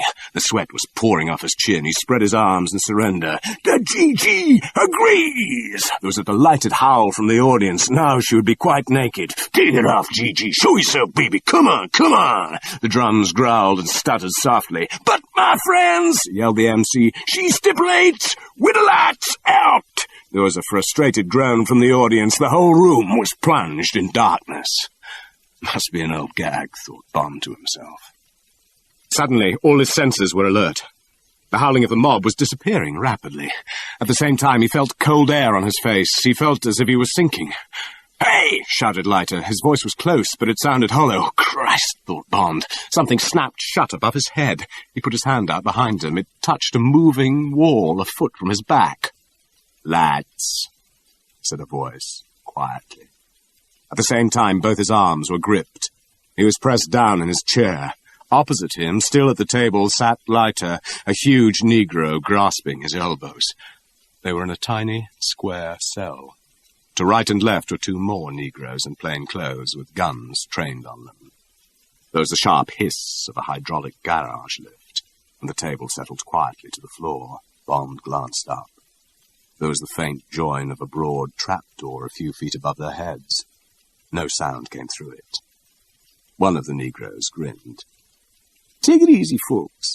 Enjoy the ride?" Leiter let out one single harsh obscenity. Bond relaxed his muscles, waiting. "Which is the limey?" asked the Negro who had spoken. He seemed to be in charge. The pistol he held, trained lazily on Bond's heart, was very fancy. There was a glint of mother-of-pearl between his black fingers on the stock, and the long octagonal barrel was finely chased. "This one, I guess," said the Negro who was holding Bond's arm. "He got the scar." The Negro's grip on Bond's arm was terrific. It was as if he had two fierce tourniquets applied above the elbows. His hands were beginning to go numb. The man with the fancy gun came round the corner of the table. He shoved the muzzle of his gun into Bond's stomach. The hammer was back. "You oughtn't to miss at that range," said Bond. "Shut up," said the Negro. He frisked Bond expertly with his left hand, legs, thighs, back, sides. He dug out Bond's gun and handed it to the other armed man. "Give that to the boss, Tee-hee," he said. "Take the limey up. You go along with him. The other guy stays with me."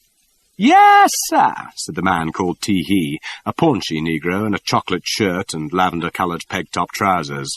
Bond was hauled to his feet. He had one foot hooked under a leg of the table. He yanked hard. There was a crash of glass and silverware. At the same moment, Leiter kicked out backwards round the leg of his chair. There was a satisfactory clonk as his heel caught the guard's shin. Bond did the same, but missed. There was a moment of chaos, but neither of the guards slackened his grip.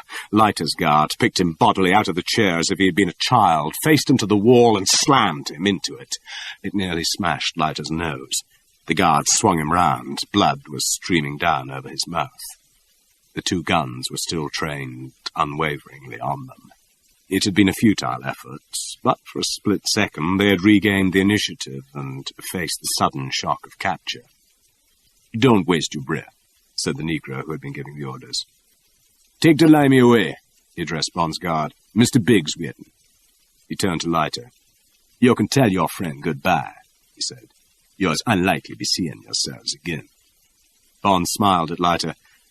Lucky we made a date for the police to meet us here, too, he said. See you at the lineup.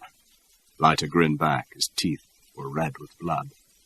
Commissioner Monahan's going to be pleased with this bunch. Be seeing you. Crap, said the Negro with conviction. Get going.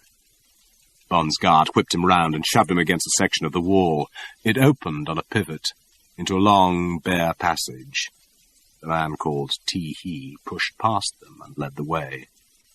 The door swung to behind them. Chapter 7. Mr. Big. Their footsteps echoed down the stone passage. At the end there was a door. They went through into another long passage lit by an occasional bare bulb in the roof. Another door, and they found themselves in a large warehouse. Cases and bales were stacked in neat piles. There were runways for overhead cranes. From the markings on the crates, it seemed to be a liquor store. They followed an aisle across to an iron door. The man called Tee-Hee rang a bell. There was absolute silence. Bond guessed they must have walked at least a block away from the nightclub. There was a clang of bolts, and the door opened. A Negro in evening dress, with a gun in his hand, stepped aside, and they went through into a carpeted hallway. You can go in, Tee-Hee, said the man in evening dress. Tee-Hee knocked on a door facing them, opened it, and led the way through. In a high-backed chair, behind an expensive desk, Mr. Big sat looking quietly at them. Good morning, Mr. James Bond. The voice was deep and soft. Sit down. Bond's guard led him across the thick carpet to a low armchair in leather and tubular steel. He released Bond's arms, and Bond sat down and faced the big man across the wide desk. It was a blessed relief to be rid of the two vice-like hands. All sensation had left Bond's forearms. He let them hang beside him and welcomed the dull pain as the blood started to flow again. Mr. Big sat looking at him, his huge head resting against the back of the tall chair. He said nothing. Bond at once realized that the photographs had conveyed nothing of this man, nothing of the power and the intellect which seemed to radiate from him, nothing of the oversized features. It was a great football of a head, twice the normal size and very nearly round. The skin was grey-black, taut and shining like the face of a week-old corpse in the river.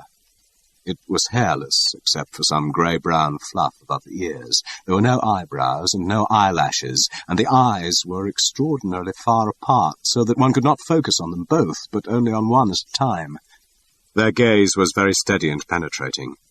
When they rested on something, they seemed to devour it, to encompass the whole of it. They bulged slightly, and the irises were golden, round black pupils, which were now wide. They were animal eyes, not human, and they seemed to blaze. The nose was wide without being particularly negroid. The nostrils did not gape at you. The lips were only slightly averted, but thick and dark. They opened only when the man spoke, and then they opened wide and threw back from the teeth and the pale pink gums.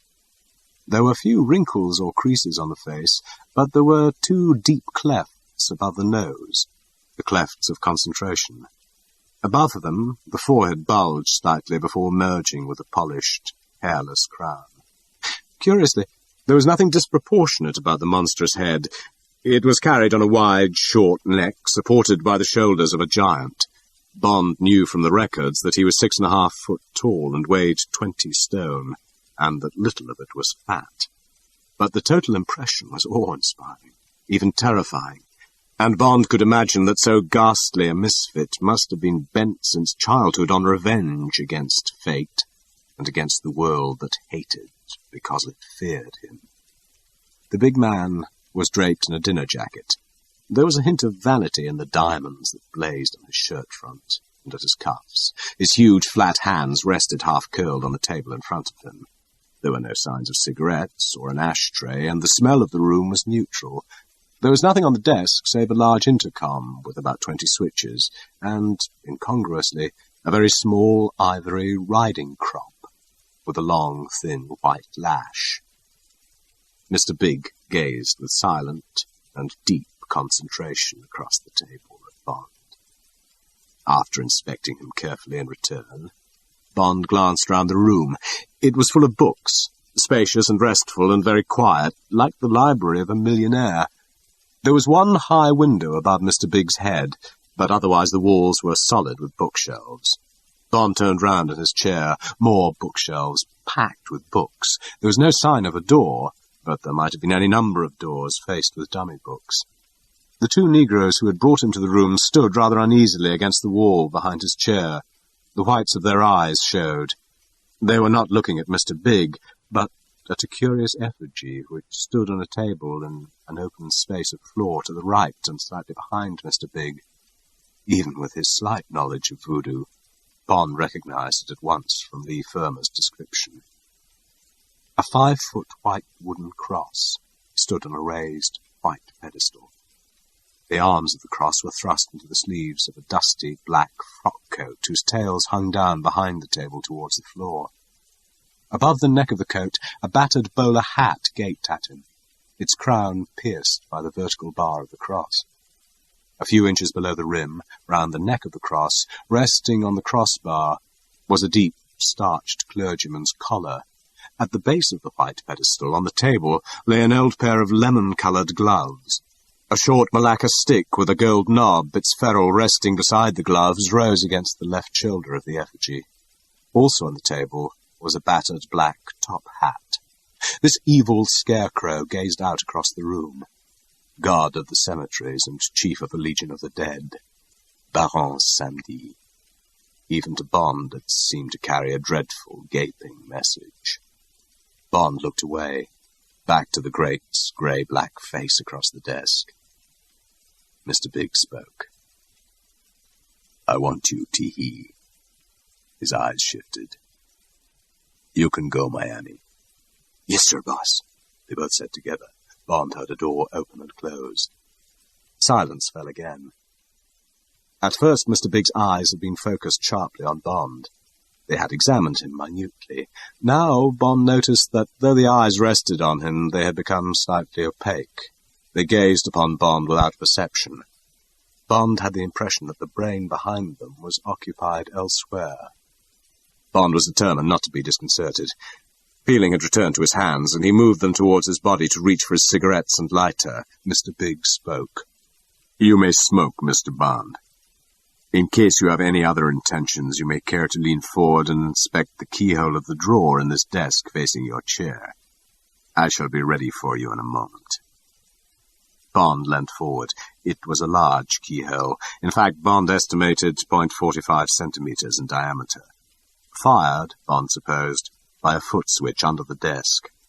What a bunch of tricks this man was. Puerile. Puerile. Perhaps, after all, not to be dismissed so easily. The tricks, the bomb, the disappearing table, had worked neatly, efficiently. They had not been just empty conceits designed to impress. Again, there was nothing absurd about this gun. Rather painstaking, perhaps, but, he had to admit, technically sound. He lit a cigarette and gratefully drew the smoke deep into his lungs. He did not feel particularly worried by his position. He refused to believe he would come to any harm. It would be a clumsy affair to have him disappear a couple of days after he arrived from England, unless a very expert accident could be contrived. And Leiter would have to be disposed of at the same time. That would be altogether too much for their two services, and Mr. Big must know it. But he was worried about Leiter in the hands of those clumsy black apes. The big man's lips rolled slowly back from his teeth. "I have not seen a member of the Secret Service for many years, Mr. Bond. Not since the war. Your service did well in the war. You have some able men. I learned from my friends that you are high up in your service. You have a 00 number, I believe. 007, if I remember right. The significance of that 00 number is that you have to kill a man in the course of some assignment. There cannot be many 00 numbers in a service which does not use assassination as a weapon. Whom have you been sent over to kill here, Mr. Bond? Not me, by any chance." The voice was soft and even, without expression. There was a slight mixture of accents, American and French, but the English was almost pedantically accurate, without a trace of slang. Bond remained silent. He assumed that Moscow had signalled his description. "It is necessary for you to reply, Mr. Bond. The fate of both of you depends on your doing so. I have confidence in the sources of my information. I know much more than I have said. I shall easily detect a lie." Bond believed him. He chose a story he could support and which would cover the facts. "There are English gold coins circulating in America. Edward IV rose nobles," he said. "Some have been sold in Harlem. The American Treasury asked for assistance in tracing them, since they must come from a British source. I came up to Harlem to see for myself, with a representative of the American Treasury, who I hope is now safely on his way back to his hotel. Mr. Leiter is a representative of the Central Intelligence Agency, not of the Treasury," said Mr. Big without emotion. "His position at this moment is extremely precarious." He paused and seemed to reflect. He looked past Bond. "Teehee?" "Yes, sir, boss." Tied Mr. Bond to his chair. Bond half rose to his feet. "Don't move, Mr. Bond," said the voice softly. "You have a bare chance of survival if you stay where you are." Bond looked at the big man, the golden, impassive eyes. He lowered himself back into his chair. Immediately a broad strap was passed round his body and buckled tight. 2 short straps went round his wrists and tied them to the leather and metal arms. 2 more went round his ankles. He could hurl himself and the chair to the floor, but otherwise he was powerless. Mr. Big pressed down a switch on the intercom. "Send in Miss Solitaire," he said, and centered the switch again. There was a moment's pause, and then a section of the bookcase to the right of the desk swung open. One of the most beautiful women Bond had ever seen came slowly in and closed the door behind her. She stood just inside the room and stood looking at Bond, taking him in slowly, inch by inch, from his head to his feet. When she had completed her detailed inspection, she turned to Mr. Big. "Yes?" she inquired flatly. Mr. Big had not moved his head. He addressed Bond. "This is an extraordinary woman, Mr. Bond," he said in the same quiet, soft voice. "And I'm going to marry her because she is unique. I found her in a cabaret in Haiti, where she was born. She was doing a telepathic act which I could not understand. I looked into it, and I still could not understand. There was nothing to understand. It was telepathy." Mr. Big paused. "I tell you this to warn you. She is my inquisitor. Torture is messy and inconclusive. People tell you what will ease the pain. With this girl, it is not necessary to use clumsy methods. She can divine the truth in people. That is why she is to be my wife. She is too valuable to remain at liberty. And," he continued blandly, "it will be interesting to see our children." Mr. Big turned towards her and gazed at her impassively. "For the time being, she is difficult. She will have nothing to do with men. That is why, in Haiti, she was called Solitaire." "Draw up a chair," he said quietly to her. "Tell me if this man lies. Keep clear of the gun," he added. The girl said nothing, but took a chair similar to Bond's from beside the wall and pushed it towards him. She sat down, almost touching his right knee. She looked into his eyes.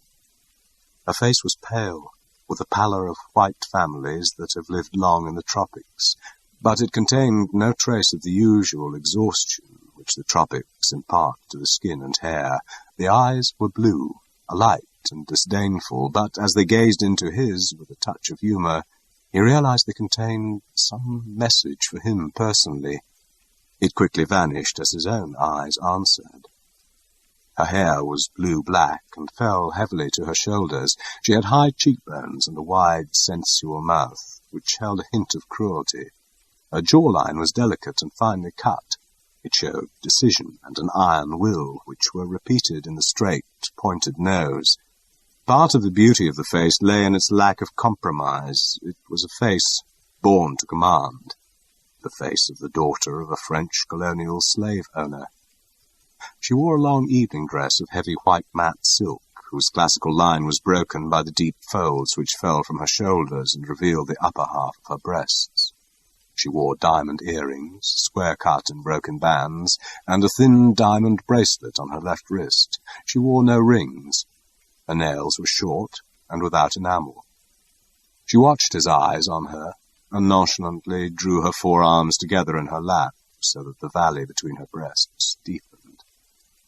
The message was unmistakable, and an answering warmth must have showed on Bond's cold, drawn face, for suddenly the big man picked up the small ivory whip from the desk beside him and lashed across at her, the thong whistling through the air and landing with a cruel bite across her shoulders.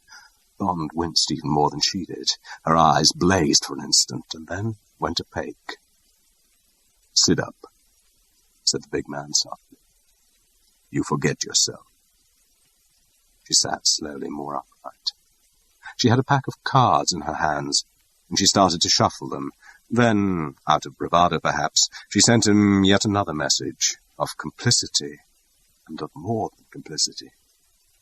Between her hands, she faced the Knave of Hearts, then the Queen of Spades. She held the two halves of the pack in her lap, so that the two court cards looked at each other. She brought the two halves of the pack together until they kissed. Then she riffled the cards and shuffled them again. At no moment of this dumb show did she look at Bond, and it was all over in an instant. But Bond felt a glow of excitement and a quickening of the pulse. He had a friend in the enemy's camp. "Are you ready, Solitaire?" asked the big man. "Yes, the cards are ready," said the girl, in a low, cool voice. "Mr. Bond, look into the eyes of this girl, and repeat the reason for your presence here, which you gave me just now." Bond looked into her eyes. There was no message. They were not focused on his. They looked through him. He repeated what he had said. For a moment he felt an uncanny thrill. Could this girl tell? If she could tell, would she speak for him or against him? For a moment there was dead silence in the room. Bond tried to look indifferent. He gazed up at the ceiling, then back at her. Her eyes came back into focus. She turned away from him and looked at Mr. Big. "He speaks the truth," she said, coldly.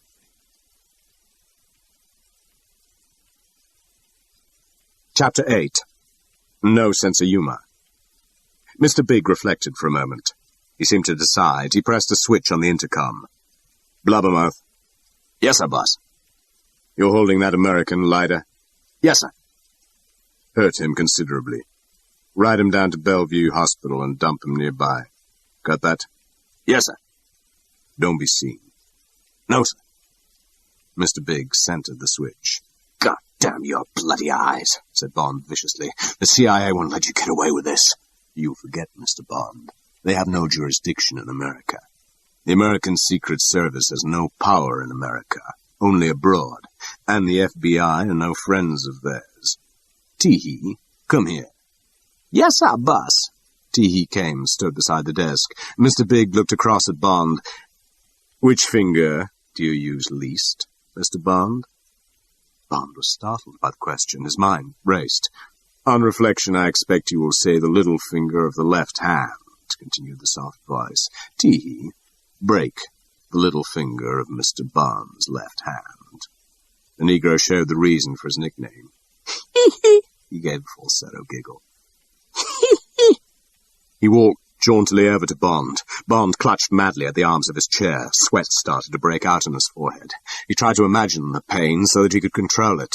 The Negro slowly unhinged the little finger of Bond's left hand, immovably bound to the arm of his chair. He held the tip between finger and thumb and very deliberately started to bend it back, giggling inanely to himself. Bond rolled and heaved, trying to upset the chair, but Teehee put his other hand on the chair back and held it there. The sweat poured off Bond's face. His teeth started to bare in an involuntary rictus. Through the increasing pain, he could just see the girl's eyes wide upon him, her red lips slightly parted. The finger stood upright, away from the hand, started to bend slowly backwards towards his wrist. Suddenly it gave. There was a sharp crack. "That will do," said Mr. Big. Teehee released the mangled finger with reluctance. Bond uttered a soft animal groan and fainted. "The guy ain't got no sense of humor," commented Teehee. Solitaire sat limply back in her chair and closed her eyes. "Did he have a gun?" asked Mr. Big. "Yes, sir." Teehee took Bond's Beretta out of his pocket and slipped it across the desk. The big man picked it up and looked at it expertly. He weighed it in his hand, testing the feel of the skeleton grip. Then he pumped the shells out onto the desk, verified that he had also emptied the chamber, and slid it over towards Bond. "Wake him up," he said, looking at his watch. It said 3 o'clock. Teehee went behind Bond's chair and dug his nails into the lobes of Bond's ears. Bond groaned and lifted his head. His eyes focused on Mr. Big, and he uttered a string of obscenities. "Be grateful you're not dead," said Mr. Big without emotion. "Any pain is preferable to death. Here's your gun. I have the shells." Teehee gave it back to him. Teehee took it off the desk and slipped it back into Bond's holster. "I will explain to you briefly," continued the big man, "why it is that you are not dead. Why you have been permitted to enjoy the sensation of pain instead of adding to the pollution of the Harlem River from the folds of what is jocularly known as a cement overcoat." He paused for a moment and then spoke. "Mr. Bond, I suffer from boredom. I am a prey to what the early Christians called axidy, the deadly lethargy that envelops those who are sated, those who have no more desires. I am absolutely preeminent in my chosen profession, trusted by those who occasionally employ my talents, feared and instantly obeyed by those whom I myself employ. I have, literally, no more worlds to conquer within my chosen orbit. Alas, it is too late in my life to change that orbit for another one. And since power is the goal of all ambition, it is unlikely that I could possibly acquire more power in another sphere than I already possess in this one." Bond listened with part of his mind. With the other half he was already planning. He sensed the presence of Solitaire, but he kept his eyes off her. He gazed steadily across the table at the great grey face with its unwinking golden eyes. The soft voice continued. "Mr. Bond, I take pleasure now only in artistry, in the polish and finesse which I can bring to my operations. It has become almost a mania with me to impart an absolute rightness, a high elegance to the execution of my affairs. Each day, Mr. Bond, I try and set myself still higher standards of subtlety and technical polish, so that each of my proceedings may be a work of art, bearing my signature as clearly as the creations of, let us say, Benvenuto Cellini. I am content for the time being to be my only judge, but I sincerely believe, Mr. Bond, that the approach to perfection which I am steadily achieving in my operations will ultimately win recognition in the history of our times." Mr. Big paused. Bond saw that his great yellow eyes were wide, as if he saw visions. "He's a raving megalomaniac," thought Bond, and all the more dangerous because of it. The fault in most criminal minds was that greed was their only impulse. A dedicated mind was quite another matter. This man was no gangster. He was a menace. Bond was fascinated and slightly awestruck. "I accept anonymity for 2 reasons," continued the low voice. "Because the nature of my operations demands it, and because I admire the self-negation of the anonymous artist. If you will allow the conceit, I see myself sometimes as one of those great Egyptian fresco painters who devoted their lives to producing masterpieces in the tombs of kings, knowing that no living eye would ever see them." The great eyes closed for a moment. "However, let us return to the particular. The reason, Mr. Bond, why I have not killed you this morning is because it would give me no aesthetic pleasure to blow a hole in your stomach.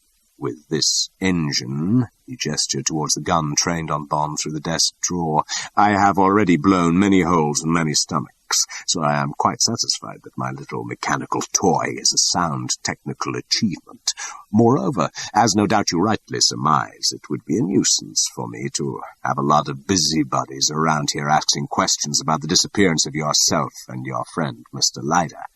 Not more than a nuisance, but for various reasons I wish to concentrate on other matters at the present time. So," Mr. Big looked at his watch, "I decided to leave my card upon each of you, and to give you one more solemn warning. You must leave the country today, and Mr. Leiter must transfer to another assignment. I have quite enough to bother me without having a lot of agents from Europe added to the considerable strength of local busybodies with which I have to contend. That is all," he concluded. "If I see you again, you will die, in a manner as ingenious and appropriate as I can devise on that day. Tee-hee, take Mr. Bond to the garage. Tell 2 of the men to take him to Central Park and throw him in the ornamental water. He may be damaged, but not killed if he resists. Understood?" "Yes, sir, boss," said Tee-hee, giggling in a high falsetto. He undid Bond's ankles, then his wrists. He took Bond's injured hand and twisted it right up his back. Then, with his other hand, he undid the strap round his waist. He yanked Bond to his feet. "Get up," said Tee-hee. Bond gazed once more into the great grey face. "Those who deserve to die," he paused, "die the death they deserve. Write that down," he added. "It's an original thought." Then he glanced at Solitaire. Her eyes were bent on the hands in her lap. She didn't look up. "Get going," said Tee-hee. He turned Bond round towards the wall and pushed him forward, twisting Bond's wrist up his back until his forearm was almost dislocated. Bond uttered a realistic groan, and his footsteps faltered. He wanted Tee-hee to believe that he was cowed and docile. He wanted the torturing grip to ease just a little on his left arm. As it was, any sudden movement would only result in his arm being broken. Tee-hee reached over Bond's shoulder and pressed on one of the books in the serried shelves. A large section opened on a central pivot. Bond was pushed through, and the Negro kicked the heavy section back into place. It closed with a double click. From the thickness of the door, Bond guessed it would be soundproof. They were faced by a short, carpeted passage ending in some stairs that led downwards. Bond groaned. "You're breaking my arm," he said. "Look out, I'm going to faint." He stumbled again, trying to measure exactly the Negro's position behind him. He remembered Leiter's injunction: shins, groin, stomach, throat. Hit him anywhere else and you'll just break your hand. "Shut your mouth," said the Negro, but he pulled Bond's hand an inch or 2 down his back. This was all Bond needed. They were halfway down the passage with only a few feet more to the top of the stairs. Bond faltered again so that the Negro's body bumped into his. This gave him all the range and direction he needed. He bent a little, and his right hand, straight and flat as a board, whipped round and inwards. He felt it thud hard into the target. The Negro screamed shrilly like a wounded rabbit. Bond felt his left arm come free. He whirled round, pulling out his empty gun with his right hand. The Negro was bent double, his hands between his legs, uttering little panting screams. Bond whipped the gun down hard on the back of the woolly skull. It gave back a dull clonk as if he had hammered on a door, but the Negro groaned and fell forward on his knees, throwing out his hands for support. Bond got behind him, and with all the force he could put behind the steel-capped shoe, he gave one mighty kick below the lavender-coloured seat of the Negro's pants. A final short scream was driven out of the man as he sailed the few feet to the stairs. His head hit the side of the iron banisters, and then, a twisting wheel of arms and legs, he disappeared over the edge, down into the well. There was a short crash as he caromed off some obstacle, then a pause, then a mingled thud and crack as he hit the ground. Then silence. Bond wiped the sweat out of his eyes and stood listening. He thrust his wounded left hand into his coat. It was throbbing with pain and swollen to almost twice its normal size. Holding his gun in his right hand, he walked to the head of the stairs and slowly down, moving softly on the balls of his feet. There was only one floor between him and the spread-eagled body below. When he reached the landing, he stopped again and listened. Quite close, he could hear the high-pitched whine of some form of fast wireless transmitter. He verified that it came from behind one of the two doors on the landing. This must be Mr. Bigg's communications centre. He longed to carry out a quick raid, but his gun was empty, and he had no idea how many men he would find in the room. It could only have been the earphones on their ears that had prevented the operators from hearing the sounds of Teehee's fall. He crept on down. Teehee was either dead or dying. He lay spread-eagled on his back. His striped tie lay across his face like a squashed adder. Bond felt no remorse. He frisked the body for a gun, and found one stuck in the waistband of the lavender trousers, now stained with blood. It was a Colt .38 Detective Special with a sawn barrel. All chambers were loaded. Bond slipped the useless Beretta back in its holster. He nestled the big gun into his palm and smiled grimly. A small door faced him, bolted on the inside. Bond put his ear to it. The muffled sound of an engine reached him. This must be the garage. But the running engine, at that time of the morning... Bond ground his teeth. Of course. Mr. Big would have spoken on the intercom and warned them that Teehee was bringing him down. They must be wondering what was holding him. They were probably watching the door for the Negro to emerge. Bond thought for a moment. He had the advantage of surprise. If only the bolts were well oiled. His left hand was almost useless. With the Colt in his right, he tested the first bolt with the edge of his damaged hand. It slipped easily back. So did the second. There remained only a pressed-down handle. He eased it down and pulled the door softly towards him. It was a thick door, and the noise of the engine got louder as the crack widened. The car must be just outside. Any further movement of the door would betray him. He whipped it open and stood facing sideways like a fencer so as to offer as small a target as possible. The hammer lay back on his gun. A few feet away stood a black sedan, its engine running. It faced the open double doors of the garage. Bright arc lights lit up the shining bodywork of several other cars. There was a big Negro at the wheel of the sedan, and another stood near him, leaning against the rear door. No one else was in view. At sight of Bond, the Negro's mouths fell open in astonishment. A cigarette dropped from the mouth of the man at the wheel. Then they both dived for their guns. Instinctively, Bond shot first at the man standing, knowing he would be quickest on the draw. The heavy gun roared hollowly in the garage. The Negro clutched his stomach with both hands, staggered 2 steps towards Bond, and collapsed on his face, his gun clattering onto the concrete. The man at the wheel screamed as Bond's gun swung onto him. Hampered by the wheel, the Negro's shooting hand was still inside his coat. Bond shot straight into the screaming mouth, and the man's head crashed against the side window. Bond ran round the car and opened the door. The Negro sprawled horribly out. Bond threw his revolver onto the driving seat and yanked the body out onto the ground. He tried to avoid the blood. He got into the seat and blessed the running engine and the steering wheel gear lever. He slammed the door, rested his injured hand on the left of the wheel, and crashed the lever forward. The handbrake was still on. He had to lean under the wheel to release it with his right hand. It was a dangerous pause. As the heavy car surged forward out of the wide doors, there was the boom of a gun, and a bullet hammered into the bodywork. He tore the wheel round, right-handed, and there was another shot that missed high. Across the street, a window splintered. The flash came from low down near the floor, and Bond guessed that the first Negro had somehow managed to reach his gun. There were no other shots, and no sound came from the blank faces of the buildings behind him. As he went through the gears, he could see nothing in the driving mirror except the broad bar of light from the garage shining out across the dark, empty street. Bond had no idea where he was or where he was heading. It was a wide, featureless street, and he kept going. He found himself driving on the left-hand side and quickly swerved over to the right. His hand hurt terribly, but the thumb and forefinger helped to steady the wheel. He tried to remember to keep his left side away from the blood on the door and window. The endless street was populated only by the little ghosts of steam that wavered up out of the gratings in the asphalt that gave access to the piped heat system of the city. The ugly bonnet of the car mowed them down, one by one, but in the driving mirror Bond could see them rising again behind him in a diminishing vista of mildly gesticulating white wraiths. He kept the big car at 50. He came to some red traffic lights and jumped them. Several more dark blocks, and then there was a lighted avenue. There was traffic, and he paused until the lights went green.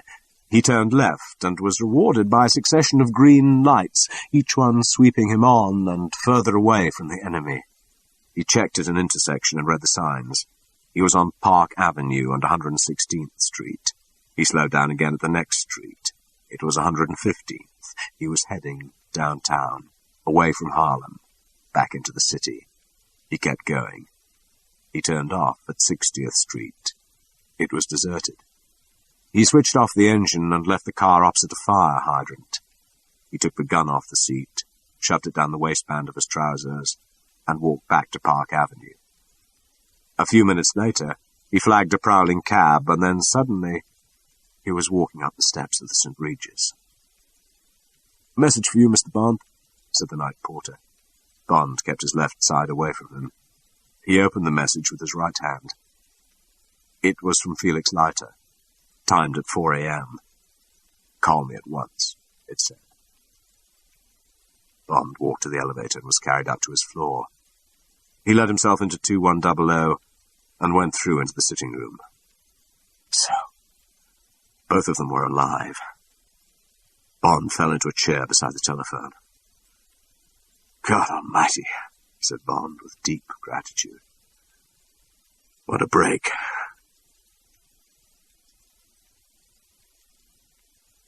Chapter 9. True or False?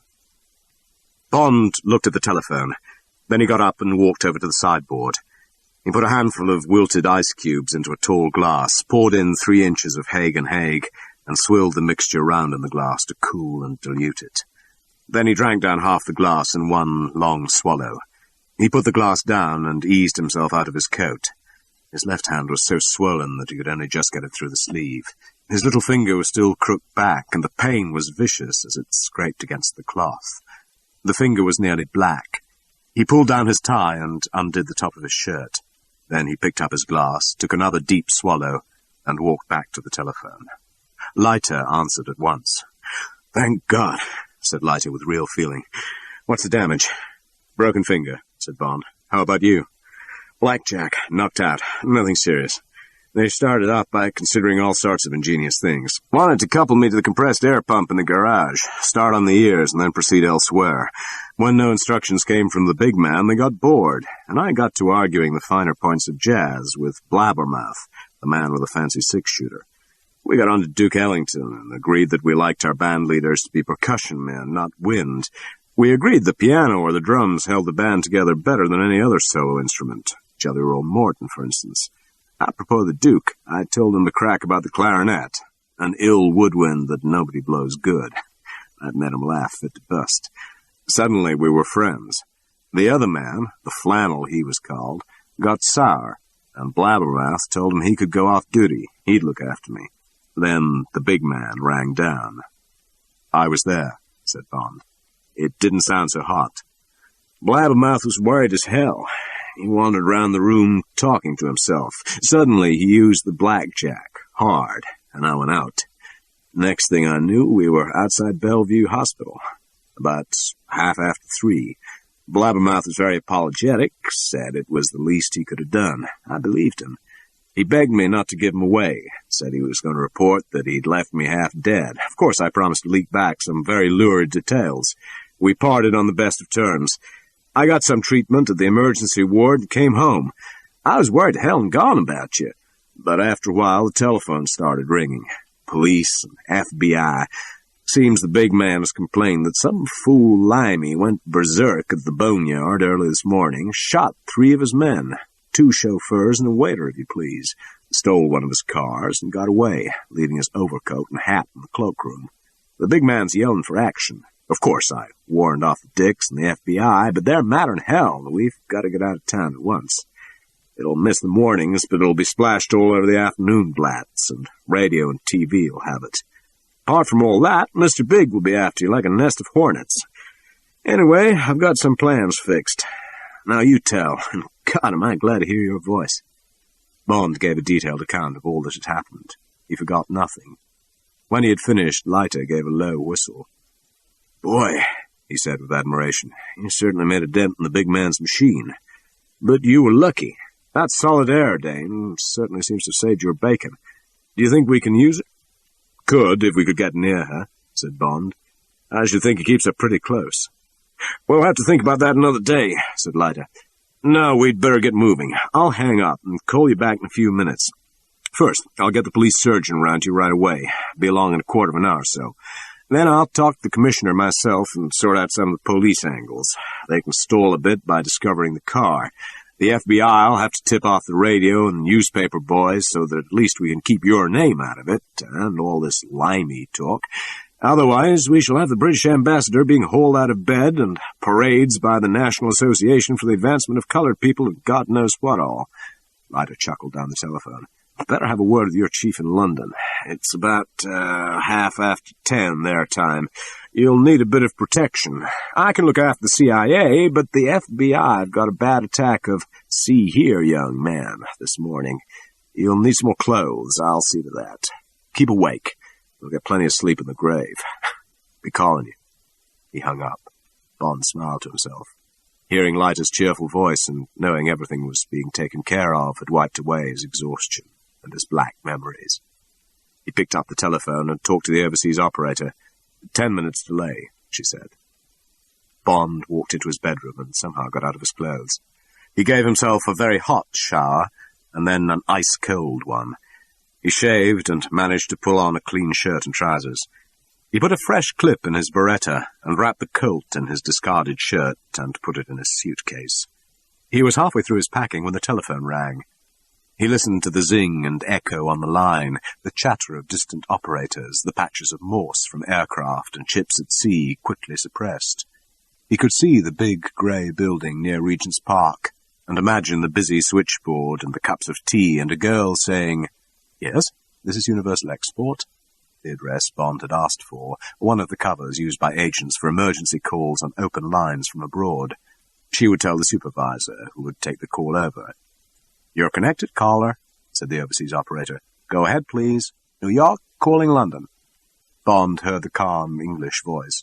"Universal Export. Who's speaking, please?" "Can I speak to the managing director?" said Bond. "This is his nephew, James, speaking from New York." "Just a moment, please."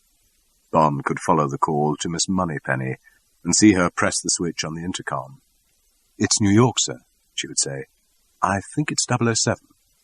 "Put him through," M would say. "Yes," said the cold voice that Bond loved and obeyed. "It's James, sir," said Bond. "I may need a bit of help over a difficult consignment." "Go ahead," said the voice. "I went uptown to see our chief customer last night," said Bond. 3 of his best men went sick while I was there." "How sick?" asked the voice. "As sick as can be, sir," said Bond. "There's a lot of flu about." "Hope you didn't catch any." "I've got a slight chill, sir," said Bond, "but absolutely nothing to worry about. I'll write to you about it. The trouble is that with all this flu about, Federated think I will do better out of town." Bond chuckled to himself at the thought of M's grin. "So I'm off right away with Felicia." "Who?" asked M. "F-E-L-I-C-I-A, Bond spelled it out. "My new secretary from Washington." "Oh, yes. I thought I'd try that factory you advised at San Pedro. Good idea. But Federated may have other ideas, and I hoped you'd give me your support." "I quite understand," said M. "How's business?" "Rather promising, sir, but tough going. Felicia will be typing my full report today." "Good," said M. "Anything else?" "No, that's all, sir. Thanks for your support." "That's all right. Keep fit. Goodbye." "Goodbye, sir." Bond put down the telephone. He grinned. He could imagine M calling in the Chief of Staff. 007's already tangled up with the FBI. Damn fool went up to Harlem last night and bumped off 3 of Mr. Biggs' men. Got hurt himself, apparently, but not much. Got to get out of town with Leiter, the CIA man, going down St. Petersburg. Better warn A and C. Expect we'll have Washington around our ears before the day's over. Tell A to say I fully sympathize, but that 007 has my full confidence, and I'm sure he acted in self-defense. Won't happen again, so forth. Got that? Bond grinned again as he thought of Damon's exasperation at having to dish out a lot of soft soap to Washington when he probably had plenty of other Anglo-American snarls to disentangle. The telephone rang. It was Leiter again. "Now listen," he said. "Everybody's calming down somewhat. It seems the men you got were a pretty nasty trio. T.E. Johnson, Sam Miami, and a man called McThing. all wanted on various counts. The FBI is covering up for you. Reluctantly, of course, and the police are stalling like mad. The FBI big brass has already asked my chief for you to be sent home. Got him out of bed, if you please. Mostly jealousy, I guess, but we've killed all that. At the same time, we've both got to quit town at once. That's all fixed, too. We can't go down together, so you're taking the train and I'll fly. Jot this down. Bond cradled the telephone against his shoulder and reached for a pencil and paper. Go ahead, he said. Pennsylvania Station, track 14, 10:30 this morning. The Silver Phantom. Through train to St. Petersburg via Washington, Jacksonville, and Tampa. I've got your compartment. Very luxurious. Car 245, compartment H. Ticket will be on the train. Conductor will have it. In the name of Bryce. Just go to gate 14 and down to the train. Then straight to your compartment and lock yourself in till the train starts. I'm flying down in an hour by Eastern, so you'll be alone from now on. If you get stuck, call Dexter, but don't be surprised if he bites your head off. Train gets in around midday tomorrow. Take a cab and go to the Everglades Cabanas, Gulf Boulevard West on Sunset Beach. That's in a place called Treasure Island, where all the beach hotels are, connected with St. Petersburg by causeway. Cabby will know it. I'll be waiting for you. Got all that? And for God's sake, watch out. And I mean it. The big man will get you if he possibly can, and a police escort to the train would only put the finger on you. Take a cab and keep out of sight.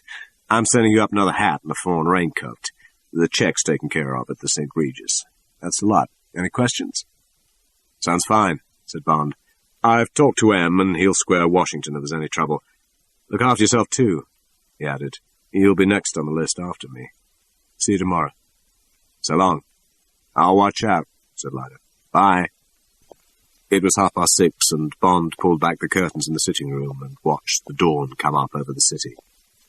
It was still dark down in the caverns below, but the tips of the great concrete stalagmites were pink, and the sun lit up the windows floor by floor, as if an army of descending janitors was at work on the buildings. The police surgeon came, stayed for a painful quarter of an hour, and left. Clean fracture, he had said. Take a few days to heal. How did you come by it? Caught it in a door, said Bond. You ought to keep away from doors, commented the surgeon. They're dangerous things, ought to be forbidden by law. Lucky you didn't catch your neck in this one. When he had gone, Bond finished packing. He was wondering how soon he could order breakfast when the telephone rang. Bond was expecting a harsh voice from the police or the FBI. Instead, a girl's voice, low and urgent, asked for Mr. Bond. Who's calling? Asked Bond, gaining time. He knew the answer. I know it's you, said the voice, and Bond could feel that it was right up against the mouthpiece. This is Solitaire. The name was scarcely breathed into the telephone. Bond waited, all his senses pricked to what might be the scene at the other end of the line. Was she alone? Was she speaking foolishly on a house phone with extensions to which other listeners were now coldly, intently glued? Or was she in a room with only Mr. Big's eyes bent carefully on her, a pencil and pad beside him so that he could prompt the next question? Listen, said the voice. I've got to be quick. You must trust me. I'm in a drugstore, but I must get back at once to my room. Please believe me. Bond had his handkerchief out. He spoke into it. Oh, I can reach Mr. Bond. What shall I tell him? Oh, damn you, said the girl with what sounded like a genuine touch of hysteria. I swear by my mother, by my unborn children, I've got to get away, and so have you. You've got to take me. I'll help you. I know a lot of his secrets, but be quick. I'm risking my life here talking to you. She gave a sob of exasperation and panic. For God's sake, trust me. You must, you must. Bond still paused, his mind working furiously. Listen, she spoke again, but this time dully, almost hopelessly. If you don't take me, I shall kill myself. Oh, will you? Do you want to murder me?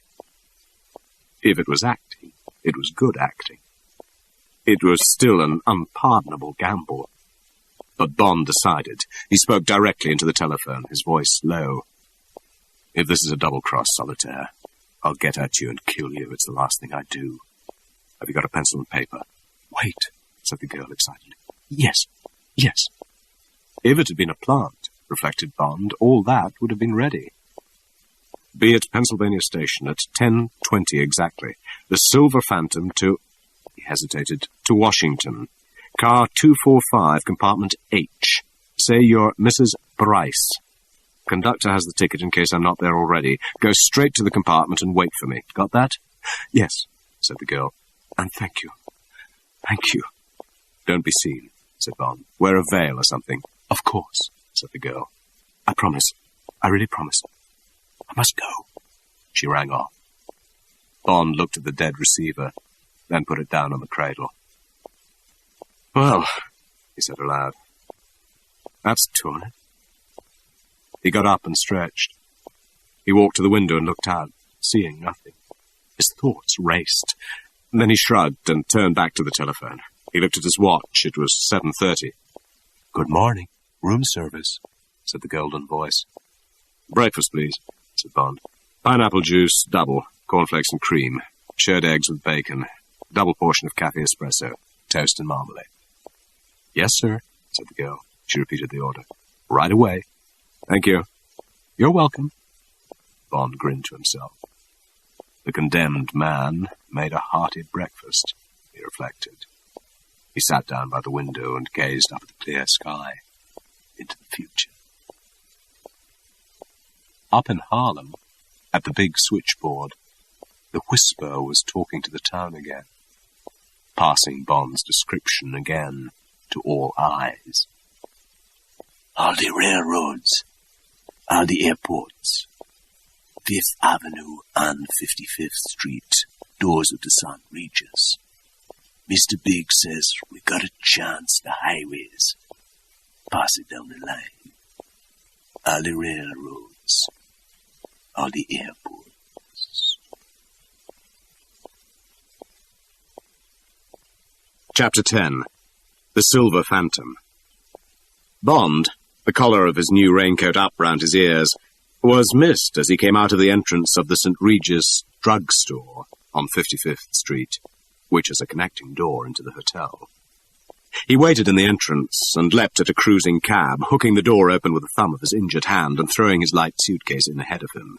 The cab hardly checked. The Negro with the collecting box for the coloured veterans of Korea and his colleague fumbling under the bonnet of his stalled car stayed on the job until, much later, they were called off by a man who drove past and sounded 2 shorts and a long on his horn. But Bond was immediately spotted as he left his cab at the drive-in to the Pennsylvania Station.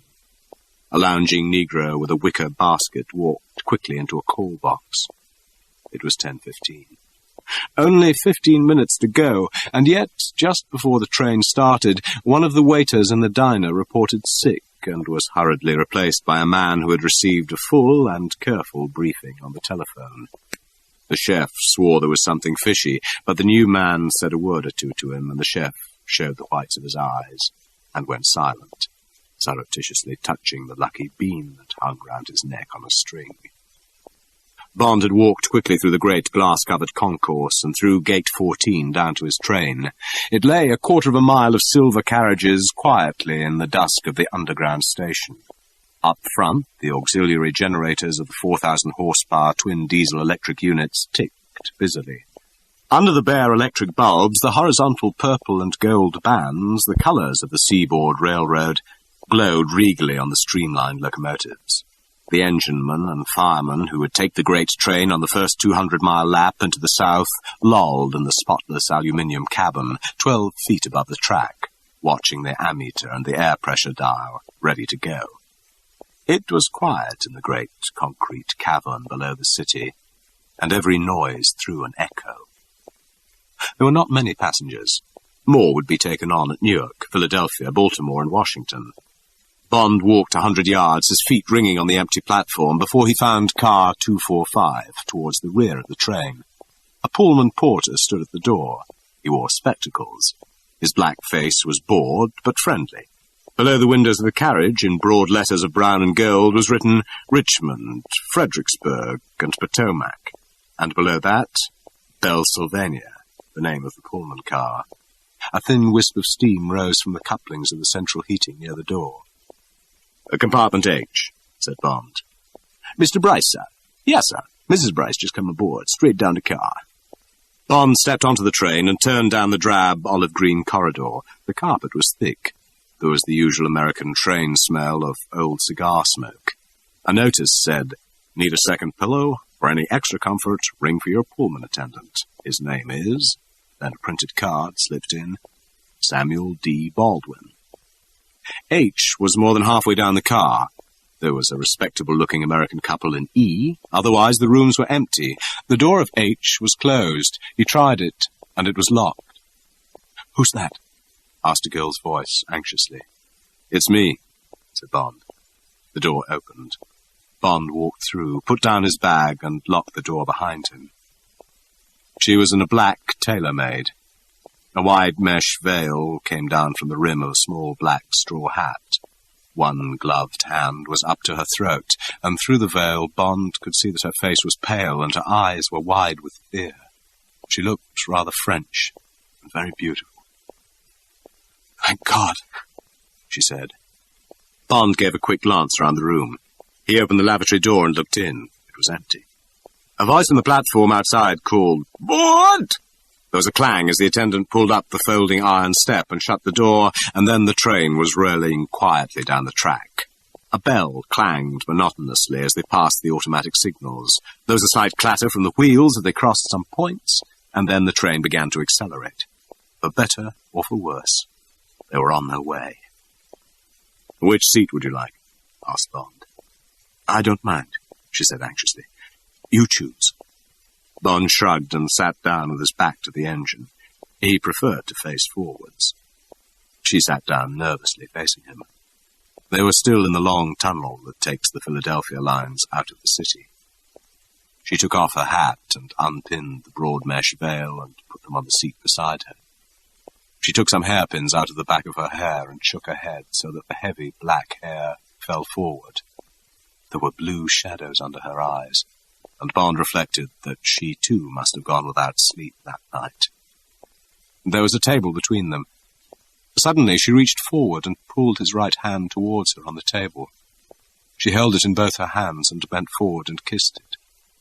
Bond frowned and tried to pull his hand away, but for a moment she held it tight in both of hers. She looked up, and her wide blue eyes looked candidly into his. "Thank you," she said. "Thank you for trusting me. It was difficult for you." She released his hand and sat back. "I'm glad I did," said Bond inadequately, his mind trying to grapple with the mystery of this woman. He dug in his pocket for his cigarettes and lighter. It was a new pack of Chesterfields, and with his right hand he scrabbled at the cellophane wrapper. She reached over and took the pack from him. She slit it with her thumbnail, took out a cigarette, lit it, and handed it to him. Bond took it from her and smiled into her eyes, tasting the hint of lipstick from her mouth. "I smoke about 3 packs a day," he said. "You're going to be busy."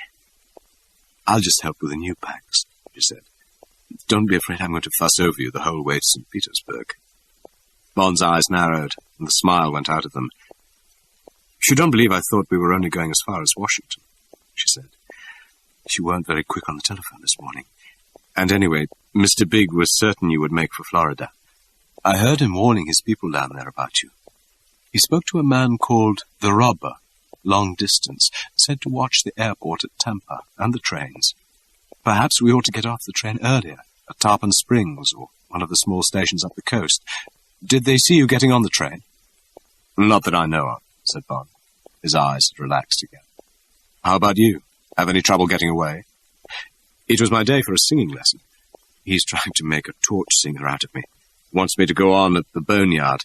One of his men took me to my teacher as usual, and was due to pick me up again at midday. He wasn't surprised I was having a lesson so early. I often have breakfast with my teacher so as to get away from Mr. Big. He expects me to have all my meals with him." She looked at her watch. He noticed cynically that it was an expensive one. Diamonds and platinum, Bond guessed. "They'll be missing me in about an hour." I waited until the car had gone, then I walked straight out again and called you. Then I took a cab downtown. I bought a toothbrush and a few other things at a drugstore. Otherwise, I've got nothing except my jewelry and the mad money I've always kept hidden from it, about $5,000. So I won't be a financial burden. She smiled. I thought I'd get my chance one day. She gestured towards the window. You've given me a new life.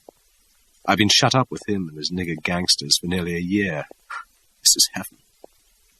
The train was running through the unkempt barren plains and swamps between New York and Trenton. It wasn't an attractive prospect. It reminded Bond of some of the stretches on the pre-war Trans-Siberian Railway, except for the huge, lonely hoardings advertising the current Broadway shows and the occasional dumps of scrap iron and old motor cars. I hope I can find you something better than that, he said, smiling. But don't thank me. We're quits now. You saved my life last night. That is, he added, looking at her curiously, if you really have got second sight. Yes, she said, I have, or something very like it. I can often see what's going to happen, particularly to other people. Of course, I embroider on it, and when I was earning my living doing it in Haiti, it was easy to turn it into a good cabaret act. They're riddled with voodoo and superstitions there, and they were quite certain I was a witch. But I promise that when I saw you in that room, I knew you had been sent to save me. She blushed. I saw all sorts of things. What sorts of things? Oh, I don't know, she said, her eyes dancing. Just things. Anyway, we'll see. But it's going to be difficult, she added seriously, and dangerous for both of us. She paused. So will you please take good care of us? I'll do my best, said Bond. The first thing is for us both to get some sleep. We'll have a drink and some chicken sandwiches, and then we'll get the porter to put our beds down. You mustn't be embarrassed, he added, seeing her eyes recoil. We're in this together. We have to spend 24 hours in a double bedroom together, and it's no good being squeamish. Anyway, you're Mrs. Bryce, he grinned, and you must just act like her. Well, up to a point, anyway, he added. She laughed. Her eyes speculated. She said nothing, but rang the bell below the window. The conductor arrived at the same time as the Pullman attendant. Bond ordered old fashions and stipulated old Grandad bourbon, chicken sandwiches, and decaffeinated Sanka coffee so that their sleep would not be spoilt. I have to collect another fare from you, Mr. Brass, said the conductor. Of course, said Bond. Solitaire made a movement towards a handbag. It's all right, darling, said Bond, pulling out his note-case. You've forgotten you gave me your money to look after before we left the house. Guess a lady'll need plenty for her summer frocks, said the conductor. Shops is plenty expensive in St. Pete. Plenty hot down there, too. You folks been to Florida before? We always go this time of year, said Bond. Hope you have a pleasant trip, said the conductor. When the door shut behind him, Solitaire laughed delightedly. You can't embarrass me, she said. I'll think up something really fierce if you're not careful. To begin with, I'm going in there. She gestured towards the door behind Bond's head. I must look terrible. Go ahead, darling, laughed Bond as she disappeared. Bond turned to the window and watched the pretty clapboard houses slip by as they approached Trenton. He loved trains, and he looked forward with excitement to the rest of the journey. The train was slowing down. They slid past sidings full of empty freight cars bearing names from all over the states. Lackawanna, Chesapeake and Ohio, Lehigh Valley, Seaboard Fruit Express, and the lilting Atchison, Topeka, and Santa Fe, names that held all the romance of the American railroads. British Railways, thought Bond. He sighed and turned his thoughts back to the present adventure. For better or worse, he had decided to accept Solitaire, or rather, in his cold way, to make the most of her. There were many questions to be answered, but now was not the time to ask them. All that immediately concerned him was that another blow had been struck at Mr. Big, where it would hurt most, in his vanity. As for the girl, as a girl, he reflected that it was going to be fun teasing her, and being teased back, and he was glad that they had already crossed the frontiers into comradeship and even intimacy. Was it true what the big man had said, that she would have nothing to do with men? He doubted it. She seemed open to love and to desire. At any rate, he knew she was not close to him. He wanted her to come back and sit down opposite him again so that he could look at her and play with her and slowly discover her. Solitaire. It was an attractive name. No wonder they had christened her that in the sleazy nightclubs of Port-au-Prince. Even in her present promise of warmth towards him, there was much that was withdrawn and mysterious.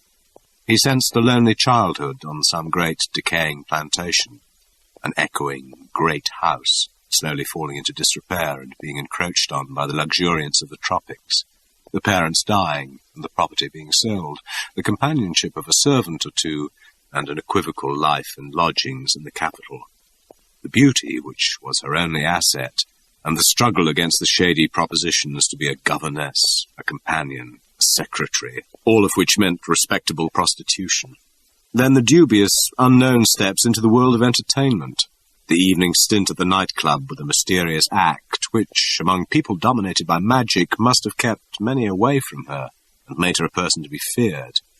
And then, one evening, the huge man with the grey face, sitting at a table by himself. The promise that he would put her on Broadway, the chance of a new life, of an escape from the heat and the dirt and the solitude. Bond turned brusquely away from the window. A romantic picture, perhaps, but it must have been something like that. He heard the door unlock. The girl came back and slid into the seat opposite him. She looked fresh and gay. She examined him carefully. "You have been wondering about me," she said. "I felt it. Don't worry. There is nothing very bad to know. I will tell you all about it someday, when we have time. Now, I want to forget about the past. I will just tell you my real name. It is Simon Lattrell, but you can call me what you like. I am 25, and now I am happy. I like this little room, but I am hungry and sleepy. Which bed will you have?" Bond smiled at the question. He reflected. "It's not very gallant," he said, "but I think I'd better have the bottom one. I'd rather be close to the floor, just in case. Not that there's anything to worry about," he added, seeing her frown. "But Mr. Biggs seems to have a pretty long arm, particularly in the Negro world, and that includes the railroads. Do you mind?" "Of course not," she said. "I was going to suggest it. And you couldn't climb into the top one with your poor hand." Their lunch arrived, brought from the diner by a preoccupied Negro waiter. He seemed anxious to be paid and get back to his work. When they had finished and Bond rang for the Pullman porter, he also seemed distrait and avoided looking at Bond. He took his time getting the beds made up. He made much show of not having enough room to move around in. Finally, he seemed to pluck up courage. "Perhaps Mistress Bryce likes to sit down next door while I get the room fixed," he said, looking over Bond's head. "Next room going to be empty all the way to St. Pete." He took out a key and unlocked the communicating door without waiting for Bond's reply. At a gesture from Bond, Solitaire took the hint. He heard her lock the door into the corridor. The Negro bumped the communicating door shut. Bond waited for a moment. He remembered the Negro's name. "Got something on your mind, Baldwin?" he asked. Relieved, the attendant turned and looked straight at him. "Sure have, Mr. Bryce." "Yes, sir." Once started, the words came out in a torrent. "Shouldn't be telling you this, Mr. Bryce, but there's plenty trouble in this train this trip. You gotten yourself a enemy in this train, Mr. Bryce. Yes, sir. I hears things which I don't like at all. Can't say much. Get myself in plenty of trouble, but you all want to watch your step pretty good. Yes, sir. Certain party got a finger in you, Mr. Bryce, and that man is bad news. Better take these here." He reached in his pocket and brought out 2 wooden window wedges. "Push them under the doors," he said. "I can't do nothing else. Get my throat cut. But I don't like any fooling around with my customers in my car. No, sir." Bond took the wedges from him. "But can't help you no more, sir," said the Negro with finality, his hand on the door. "If you ring for me this evening, I'll fetch your dinner. Don't you go letting any person else in the room."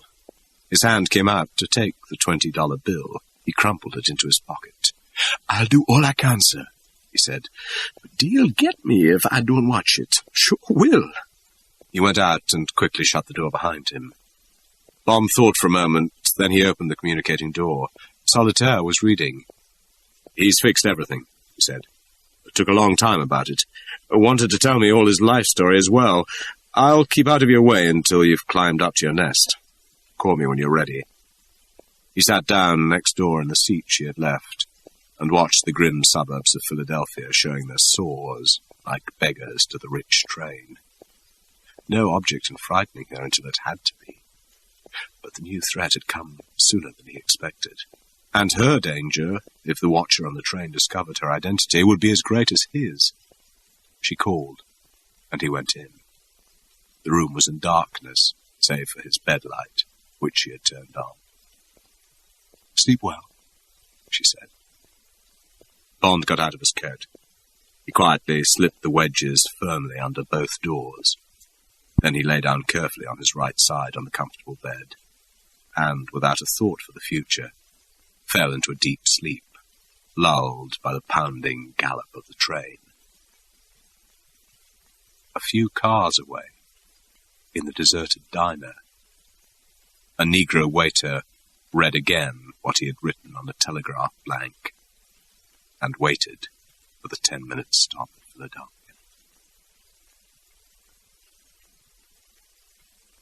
Chapter 11.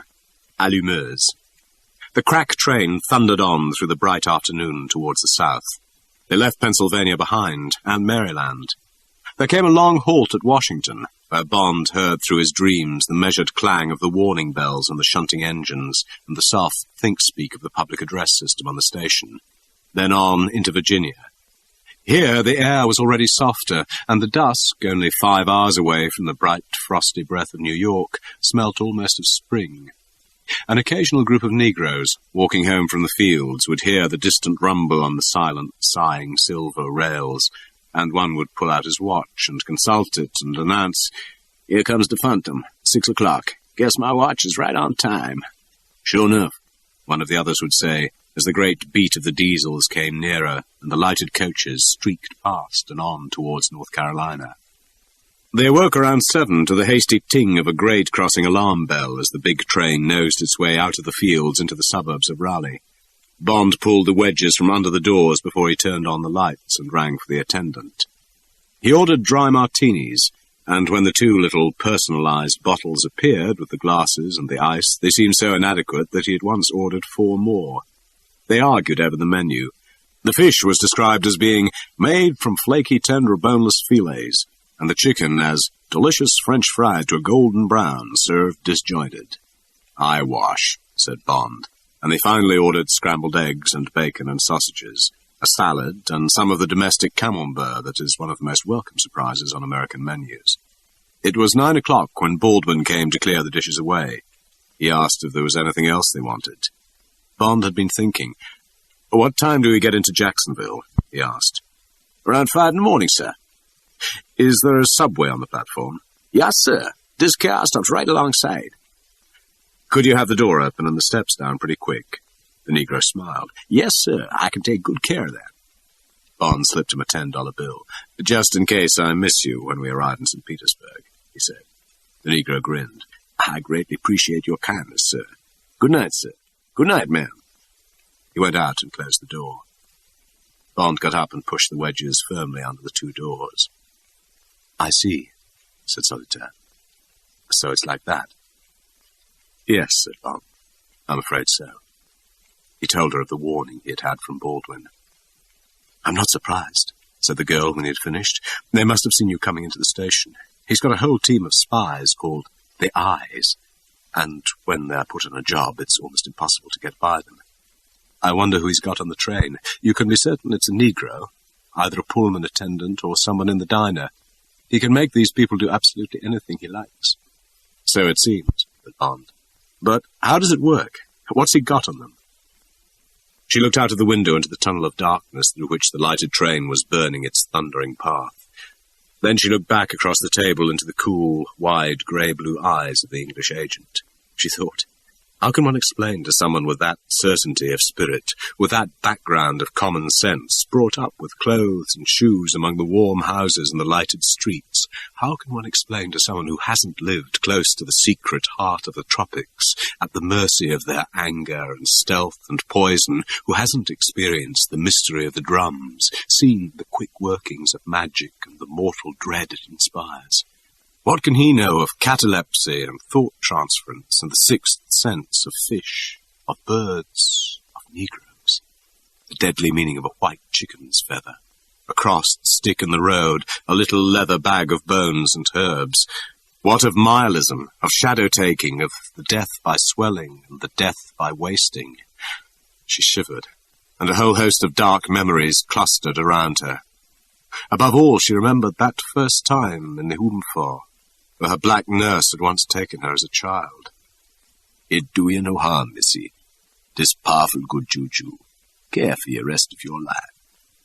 And the disgusting old man, and the filthy drink he had given her, how the nurse had held her jaws open until she had drunk the last drop, and how she had lain awake screaming every night for a week, and how her nurse had been worried, and then suddenly she had slept all right, until, weeks later, shifting on her pillow, she had felt something hard, and had dug it out from the pillowcase, a dirty little packet of muck.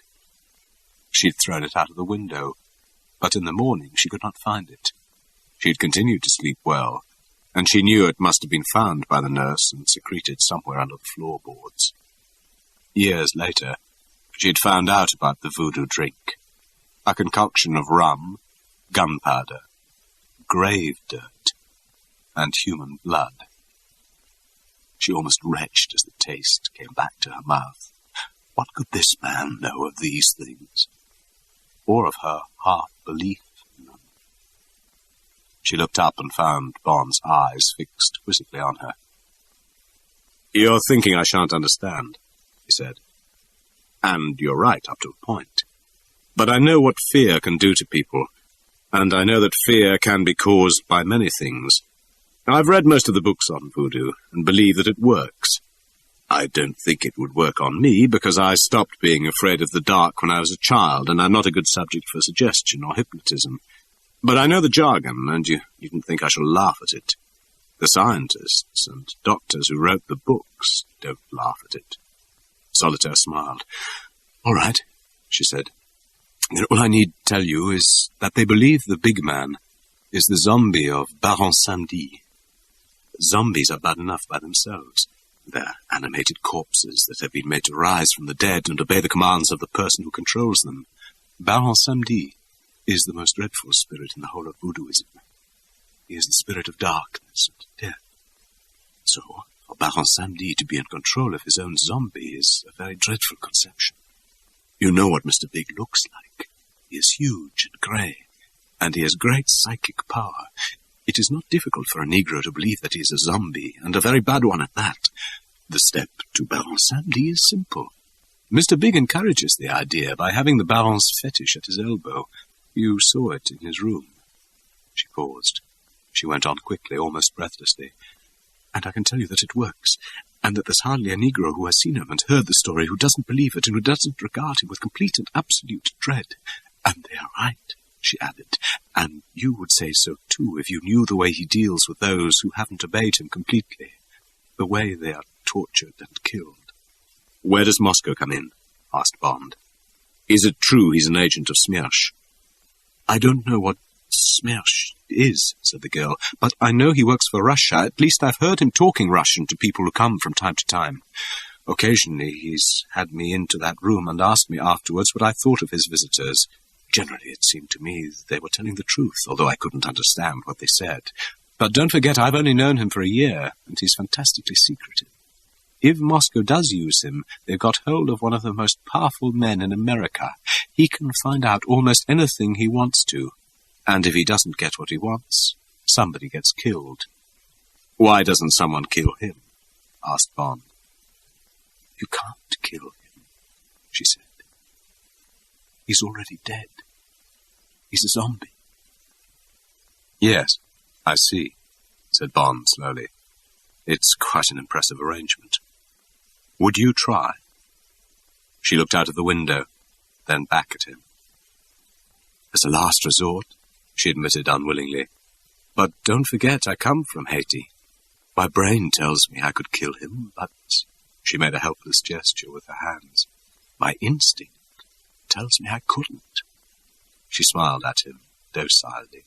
"You must think me a hopeless fool," she said. Bond reflected. "Not after reading all those books," he admitted. He put his hand across the table and covered hers with it. "When the time comes," he said, smiling, "I'll cut a cross on my bullet. I used to work in the old days." She looked thoughtful. "I believe that if anybody can do it, you can," she said. "You hit him hard last night in exchange for what he did to you." She took his hand in hers and pressed it. "Now, tell me what I must do." "Bed," said Bond. He looked at his watch. It was 10 o'clock. Might as well get as much sleep as we can. We'll slip off the train at Jacksonville and chance being spotted. Find another way down to the coast. They got up. They stood, facing each other in the swaying train. Suddenly Bond reached out and took her in his right arm. Her arms went round his neck and they kissed passionately. He pressed her up against the swaying wall and held her there. She took his face between her two hands and held it away, panting. Her eyes were bright and hot. Then she brought his lips against hers again and kissed him long and lasciviously, as if she was the man and he the woman. Bond cursed the broken hand that prevented him exploring her body, taking her. He freed his right hand and put it between their bodies, feeling her hard breasts, each with its pointed stigma of desire. He slipped it down her back until it came to the cleft at the base of her spine, and he let it rest there, holding the center of her body hard against him until they had kissed enough. She took her arms away from around his neck and pushed him away. "I hoped I would one day kiss a man like that," she said. "And when I first saw you, I knew it would be you." Her arms were down by her sides, and her body stood there, open to him, ready for him. "You're very beautiful," said Bond. "You kiss more wonderfully than any girl I've ever known." He looked down at the bandages on his left hand. "Curse this arm," he said. "I can't hold you properly or make love to you. It hurts too much. That's something else Mr. Big's got to pay for." She laughed. She took a handkerchief out of her bag and wiped the lipstick off his mouth. Then she brushed the hair away from his forehead and kissed him again, lightly and tenderly. "It's just as well," she said. "There are too many other things on our minds." The train rocked him back against her. He put his hand on her left breast and kissed her white throat. Then he kissed her mouth. He felt the pounding of his blood softening. He took her by the hand and drew her into the middle of the little swaying room. He smiled. "Perhaps you're right," he said. "When the time comes, I want to be alone with you, with all the time in the world. Here there is at least one man who will probably disturb our night. And we'll have to be up at 4 in the morning anyway, so there simply isn't time to begin making love to you now. You get ready for bed, and I'll climb up after you and kiss you good night." They kissed once more, slowly. Then he stepped away. "We'll just see if we have company next door," he said. He softly pulled the wedge away from under the communicating door and gently turned the lock. He took the Beretta out of its holster, thumbed back the safety catch and gestured to her to pull open the door so that she was behind it. He gave the signal and she wrenched it quickly open. The empty compartment yawned sarcastically at them. Bond smiled at her and shrugged his shoulders. "Call me when you're ready," he said, and went in and closed the door. The door to the corridor was locked. The room was identical with theirs. Bond went over it very carefully for vulnerable points. There was only the air conditioning vent in the ceiling, and Bond, who was prepared to consider any possibility, dismissed the employment of gas in the system. It would slay all the other occupants of the car. There only remained the waste pipes in the small lavatory, and while these certainly could be used to insert some death-dealing medium from the underbelly of the train, the operator would have to be a daring and skilled acrobat. There was no ventilating grill into the corridor. Bond shrugged his shoulders. If anyone came, it would be through the doors. He would just have to stay awake. Solitaire called for him. The room smelled of Balmain's Vin Vert. She was leaning on her elbow and looking down at him from the upper berth. The bedclothes were pulled up round her shoulder. Bond guessed that she was naked. Her black hair fell away from her head in a dark cascade. With only the reading lamp on behind her, her face was in shadow. Bond climbed up the little aluminium ladder and leant towards her. She reached towards him, and suddenly the bedclothes fell away from her shoulders. "Damn you," said Bond. "You." She put her hand over his mouth. "Allumeuse is the nice word for it," he said. "It is fun for me to be able to tease such a strong, silent man. You burn with such an angry flame. It is the only game I have to play with you, and I shan't be able to play it for long. How many days until your hand is well again?" Bond bit hard into the soft hand over his mouth. She gave a little scream. "Not many," said Bond. "And then one day, when you're playing your little game, you'll suddenly find yourself pinned down like a butterfly. She put her arms round him and they kissed, long and passionately. Finally she sank back among the pillows. "Hurry up and get well," she said. "I'm tired of my game already." Bond climbed down to the floor and pulled her curtains across the berth. "Try and get some sleep now," he said. "We've got a long day tomorrow." She murmured something, and he heard her turn over. She switched off the light. Bond verified that the wedges were in place under the doors. Then he took off his coat and tie and lay down on the bottom berth. He turned off his own light and lay, thinking of Solitaire and listening to the steady gallop of the wheels beneath his head and the comfortable small noises in the room, the gentle rattles and squeaks and murmurs in the coachwork that bring sleep so quickly on a train at night time. It was 11 o'clock, and the train was on the long stretch between Columbia and Savannah, Georgia.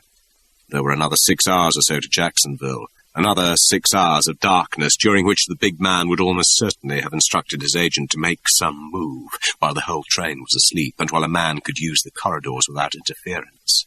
The great train snaked on through the dark, pounding out the miles through the empty plains and mingy hamlets of Georgia, the peach state, the angry moan of its four-toned wind horn soughing over the wide savannah, and the long shaft of its single searchlight ripping the black calico of the night.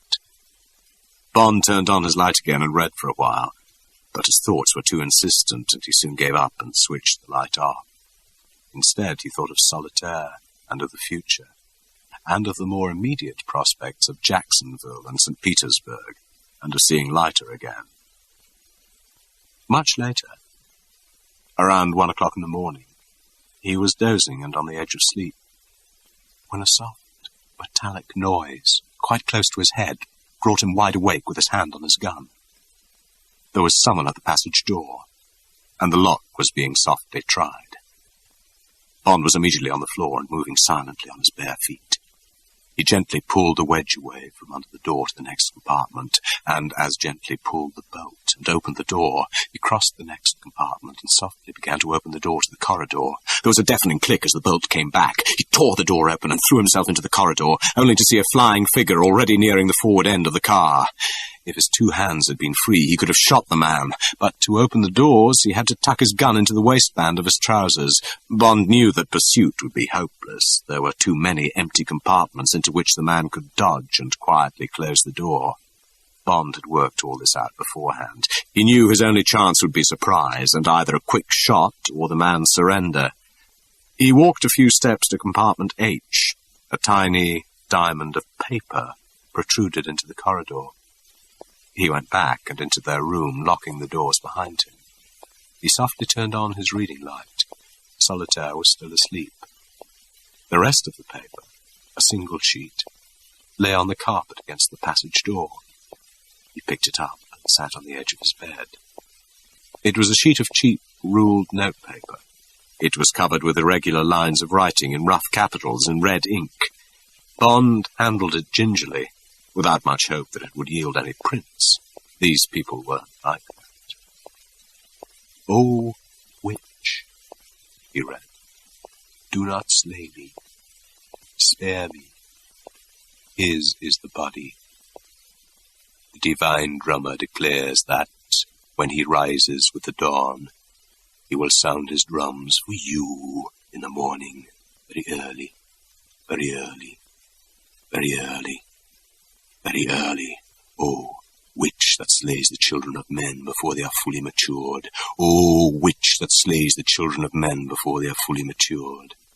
The divine drummer declares that, when he rises in the dawn, he will sound his drums for you in the morning, very early, very early, very early, very early.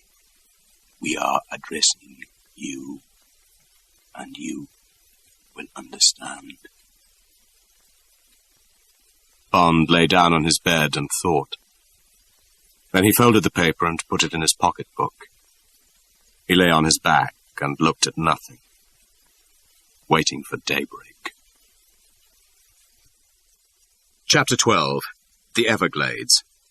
It was around 5 o'clock in the morning when they slipped off the train at Jacksonville. It was still dark, and the naked platforms of the Great Florida Junction were sparsely lit. The entrance to the subway was only a few yards from car 245, and there was no sign of life on the sleeping train as they dived down the steps. Bond had told the attendant to keep the door of their compartment locked after they had gone, and the blinds drawn, and he thought there was quite a chance they would not be missed until the train reached St. Petersburg. They came out of the subway into the booking hall. Bond verified that the next express for St. Petersburg would be the Silver Meteor, the sister train of the Phantom, due at about 9 o'clock, and he booked 2 Pullman seats on it. Then he took Solitaire's arm, and they walked out of the station into the warm, dark street. There were 2 or 3 all-night diners to choose from, and they pushed through the door that announced Good Eats in the brightest neon. It was the usual sleazy food machine, 2 tired waitresses behind a zinc counter loaded with cigarettes and candy and paperbacks and comics. There was a big coffee percolator and a row of butane gas rings. A door marked Restroom concealed its dreadful secrets next to a door marked Private, which was probably the back entrance. A group of overawed men at one of the dozen stained, crueted tables looked up briefly as they came in and then resumed their low conversation. Relief crews for the diesels, Bond guessed. There were 4 narrow booths on the right of the entrance, and Bond and Solitaire slipped into one of them. They looked dully at the stained menu card. After a time, one of the waitresses sauntered over and stood leaning against the partition, running her eyes over Solitaire's clothes. "Orange juice, coffee, scrambled eggs twice," said Bond briefly. "'Kay," said the girl. Her shoes lethargically scuffed the floor as she sauntered away.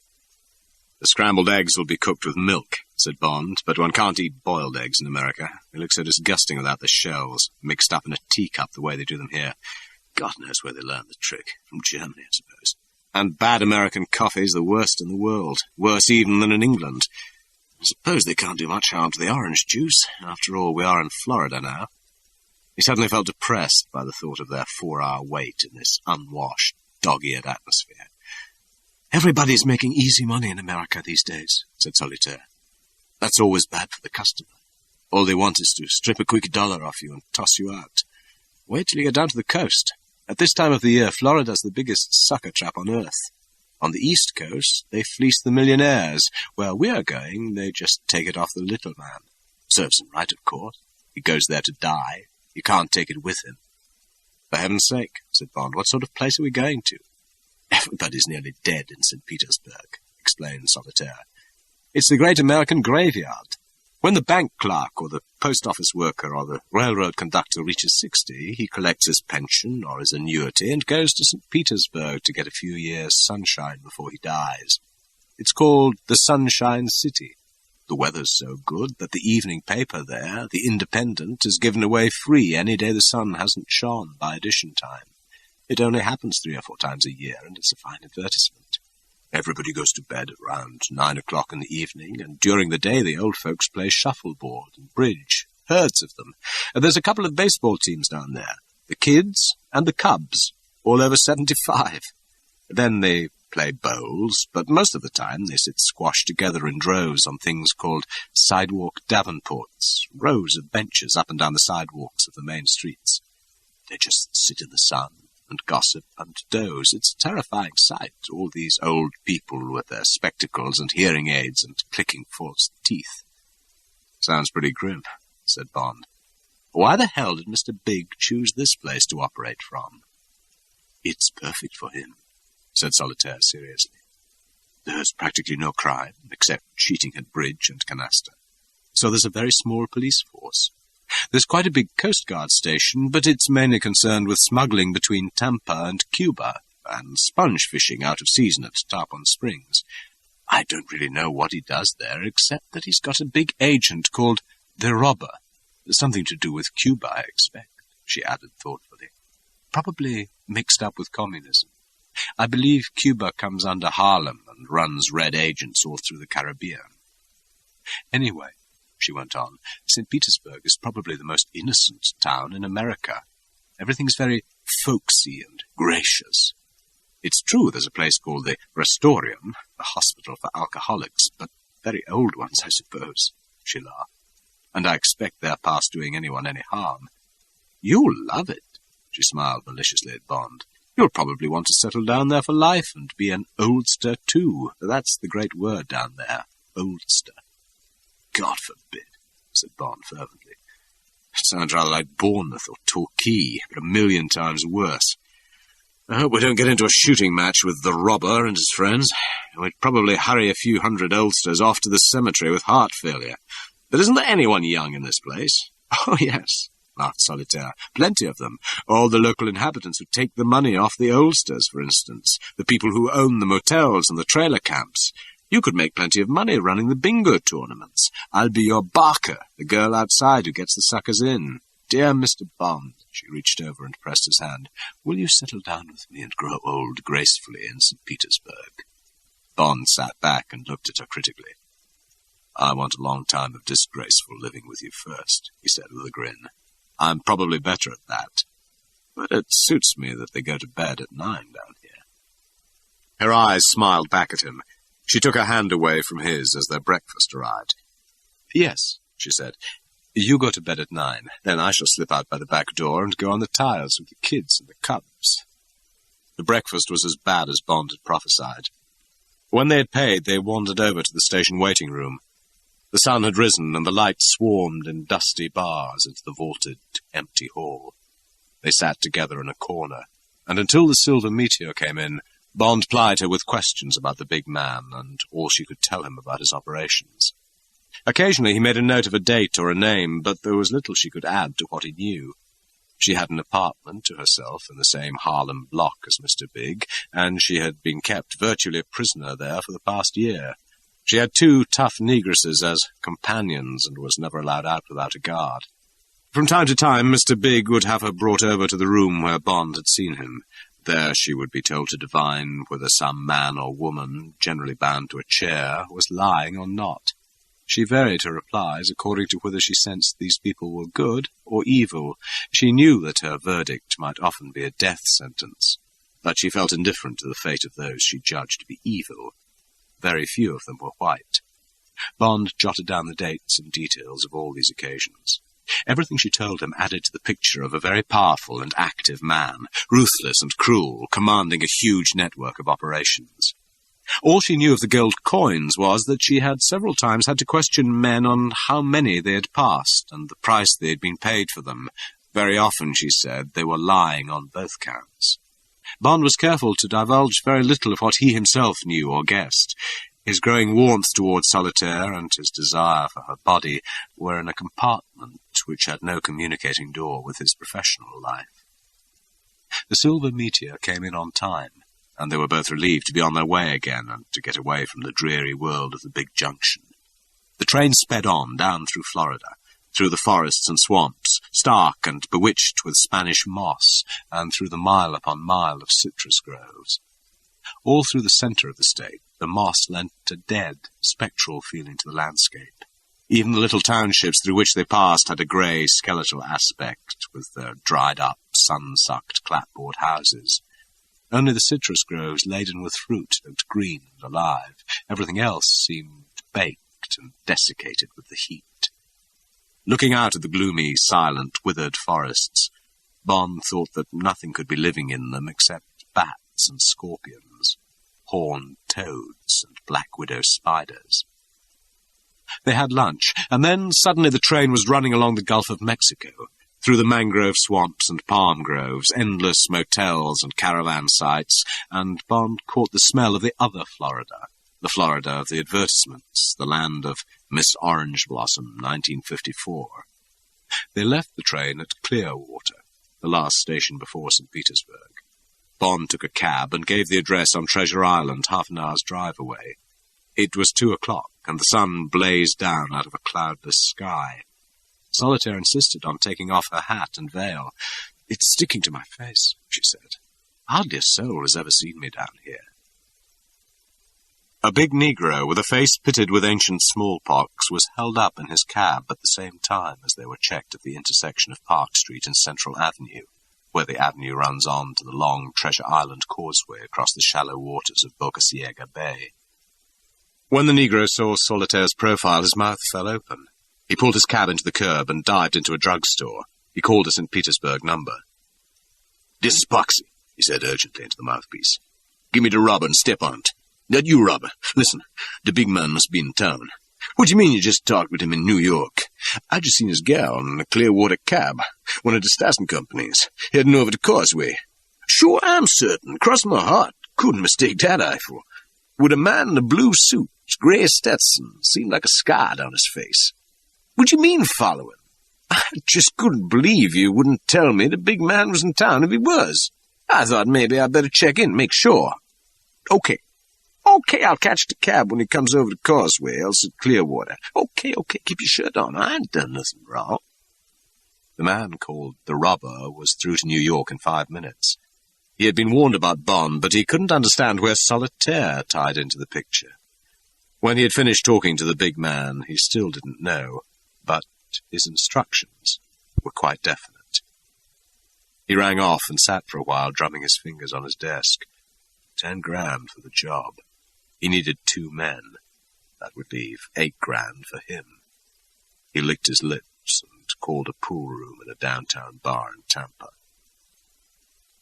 Bond paid off the cab at the Everglades, a group of neat white and yellow clapboard cottages set on 3 sides of a square of Bahama grass which ran 50 yards down to a bone-white beach and then to the sea.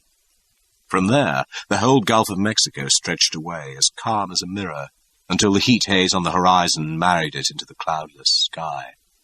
After London, after New York, after Jacksonville, it was a sparkling transition. Bond went through a door marked Office, with Solitaire demurely at his heels.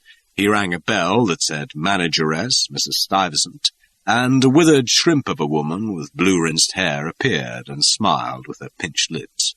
"Yes?" "Mr. Leiter."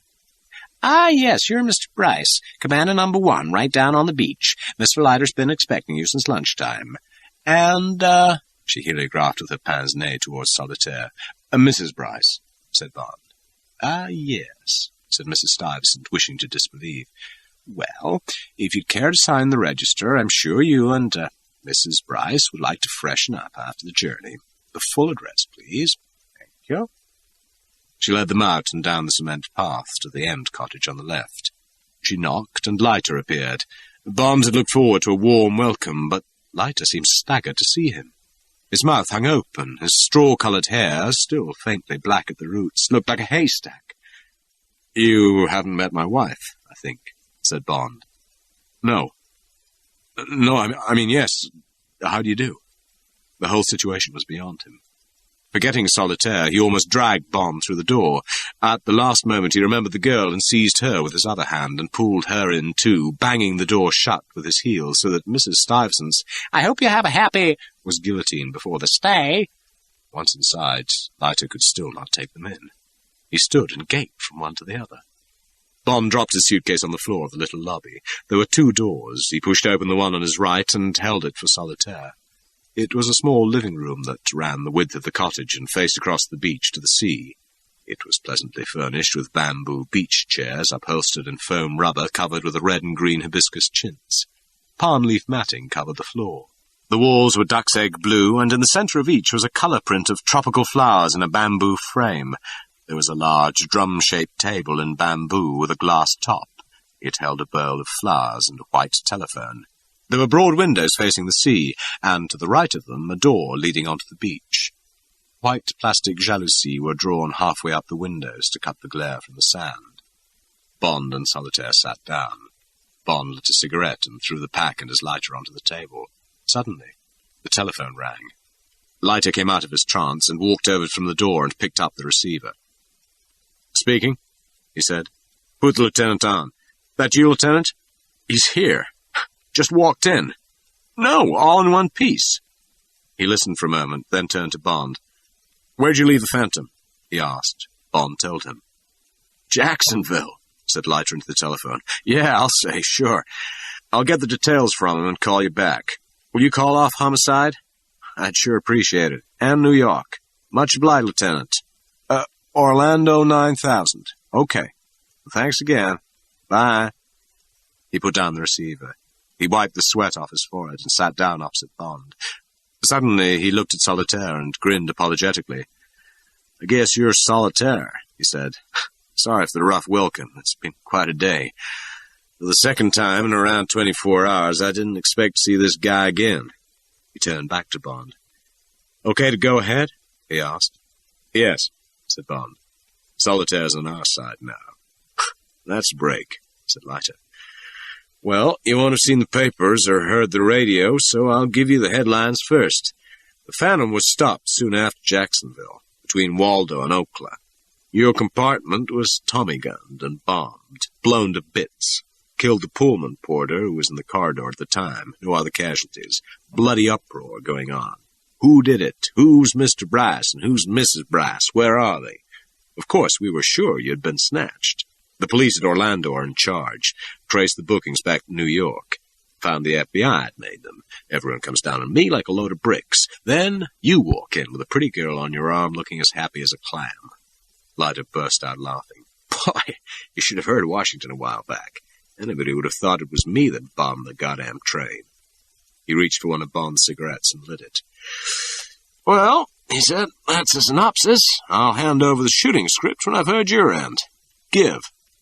Bond described in detail what had happened since he had spoken to Leiter from the St. Regis. When he came to the night on the train, he took the piece of paper out of his pocketbook and pushed it across the table. Leiter whistled. Voodoo, he said. This was meant to be found on the corpse, I guess. Ritual murder by friends of the men you bumped in Harlem. That's how it was supposed to look. Take the heat right away from the big man. I certainly think I had all the angles. We'll get after that thug they had in the train. Probably one of the help in the diner. He must have been the man who put the finger on your compartment. You finish, then I'll tell you how he did it. Let me see, said Solitaire. She reached across for the paper. Yes, she said quietly. It's an wanga, a voodoo fetish. It's the invocation to the drum witch. It's used by the Ashanti tribe in Africa when they want to kill someone. They use something like it in Haiti. She handed it back to Bond. It was lucky you didn't tell me about it, she said seriously. I would still be having hysterics. I didn't care for it myself, said Bond. I felt it was bad news. Lucky we got off at Jacksonville. Poor Baldwin. We owe him a lot. He finished the story of the rest of their trip. Anyone spot you when you left the train? Asked Leiter. I shouldn't think so, said Bond. But we'd better keep Solitaire under cover until we can get her out. I thought we ought to fly her over to Jamaica tomorrow. I can get her looked after there till we come on. Sure, agreed Leiter. We'll put her in a charter plane at Tampa, get her down to Miami about more lunchtime, and she can take one of the afternoon services, KLM or Pan Am. Get her in by dinner time tomorrow. Too late to do anything this afternoon. Is that all right, Solitaire? Bond asked her. The girl was staring out of the window. Her eyes had the faraway look that Bond had seen before. Suddenly, she shivered. Her eyes came back to Bond. She put out a hand and touched his sleeve. Yes, she said. She hesitated. Yes, I guess so. Chapter 13. Death of a Pelican. Solitaire stood up. I must go and tidy myself, she said. I expect you've both got plenty to talk about. Of course, said Leiter, jumping up. Crazy of me. He must be dead beat. Guess you'd better take James's room and he can bed down with me. Solitaire followed him out into the little hall, and Bond heard Leiter explaining the arrangement of the rooms. In a moment, Leiter came back with a bottle of Haig and some ice. I'm forgetting my manners, he said. We could both do with a drink. There's a small pantry next to the bathroom, and I've stocked it with all we're likely to need. He fetched some soda water, and they both took a long drink. Let's have the details, said Bond, sitting back. Must have been a hell of a fine job. Sure was, agreed Leiter, except for the shortage of corpses. He put his feet on the table and lit a cigarette. Phantom left Jacksonville around 5, he began. Got to Waldo around 6. Just after leaving Waldo, and here I'm guessing, Mr. Biggs' man comes along to your car, gets into the next compartment to yours and hangs a towel between the drawn blind and the window, meaning, and he must have done a good deal of telephoning at stations on the way down, meaning the window to the right of this towel is it. There's a long stretch of straight track between Waldo and Ocala, continued Leiter, running through forest and swampland. State highway right alongside the track. About 20 minutes outside Waldo, wham, goes a dynamite emergency signal under the leading diesel. Driver comes down to 40. Wham, and another wham. 3 in line. Emergency. All at once. He halts the train, wondering what the hell. Straight track, last signal green over green, nothing in sight. It's around 6:15 and just getting light.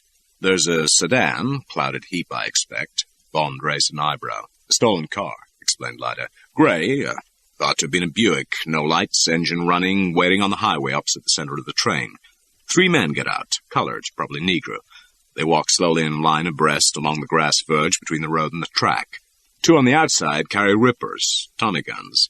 The man in the center has something in his hand. 20 yards, and they stop outside car 245. Men with the rippers give a double squirt at your window. Open it up for the pineapple.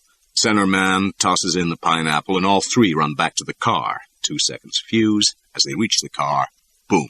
Fricassee of compartment H. Fricassee, presumably, of Mr. and Mrs. Bryce. In fact, fricassee of your Baldwin, who runs out and crouches in corridor directly he sees men approaching his car.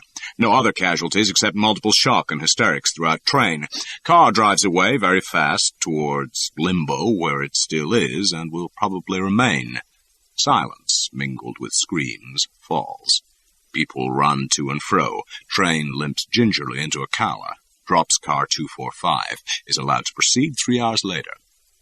Scene 2. Leiter sits alone in cottage, hoping he has never said an unkind word to his friend James, and wondering how Mr. Hoover will have Mr. Leiter served for his dinner tonight. That's all, folks. Bond laughed. What an organization, he said. I'm sure it's all beautifully covered up and alibied. What a man. He certainly seems to have the run of this country.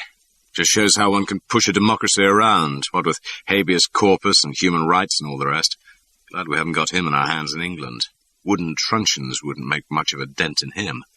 Well, he concluded, that's 3 times I've managed to get away with it. The pace is beginning to get a bit hot.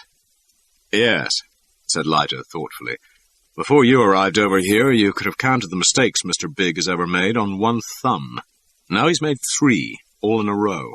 He won't like that. We've got to put the heat on him while he's still groggy, and then get out, quick. Tell you what I've got in mind.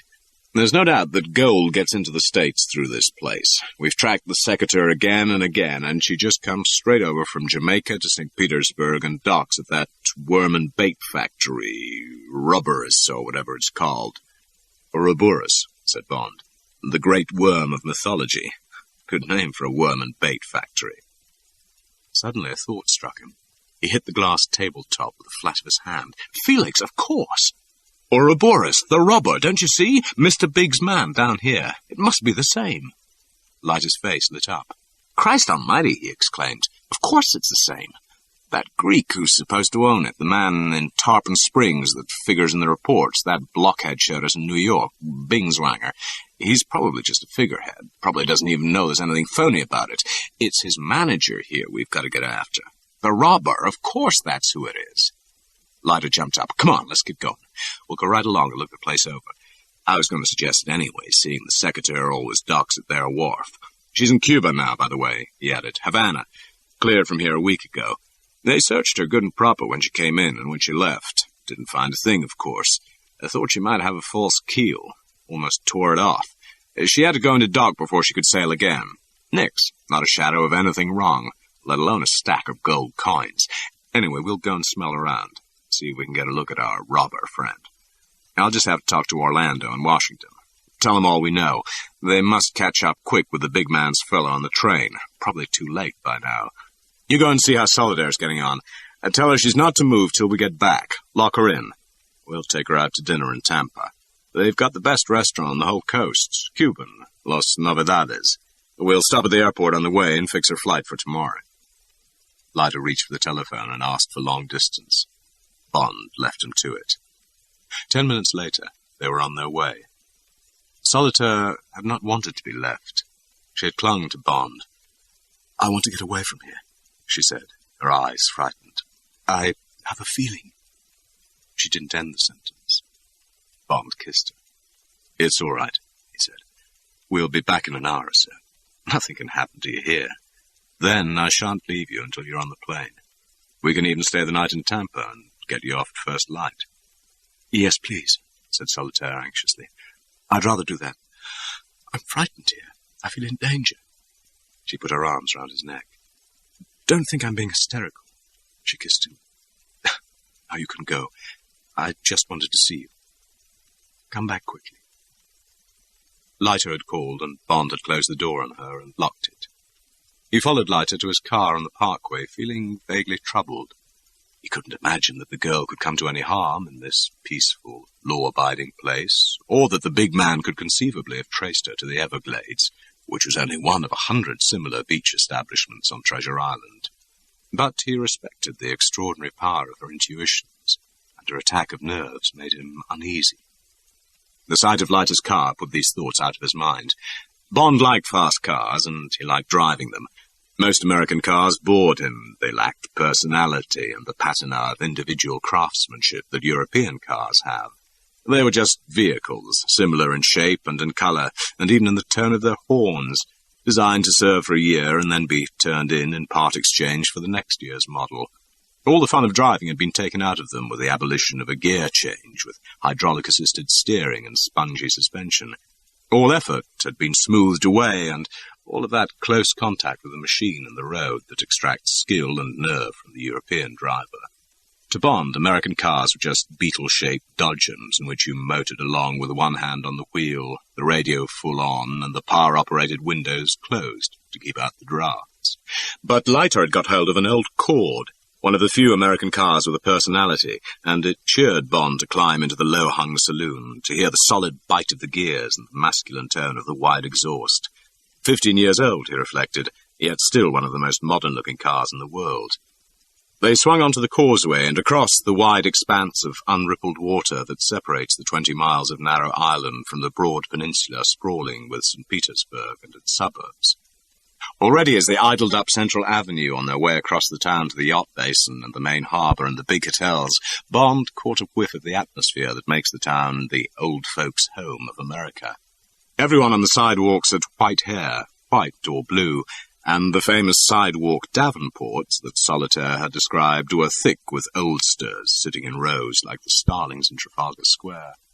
Bond noted the small, grudging mouths of the women, the sun gleaming on their pince-nez, the stringy, collapsed chests and arms of the men displayed to the sunshine in Truman shirts, the fluffy, sparse balls of hair on the women showing the pink scalp, the bony, bald heads of the men, and everywhere a prattling camaraderie, a swapping of news and gossip, a making of folksy dates for the shuffleboard and the bridge table, a handing round of letters from children and grandchildren, a tut-tutting about prices in the shops and the motels.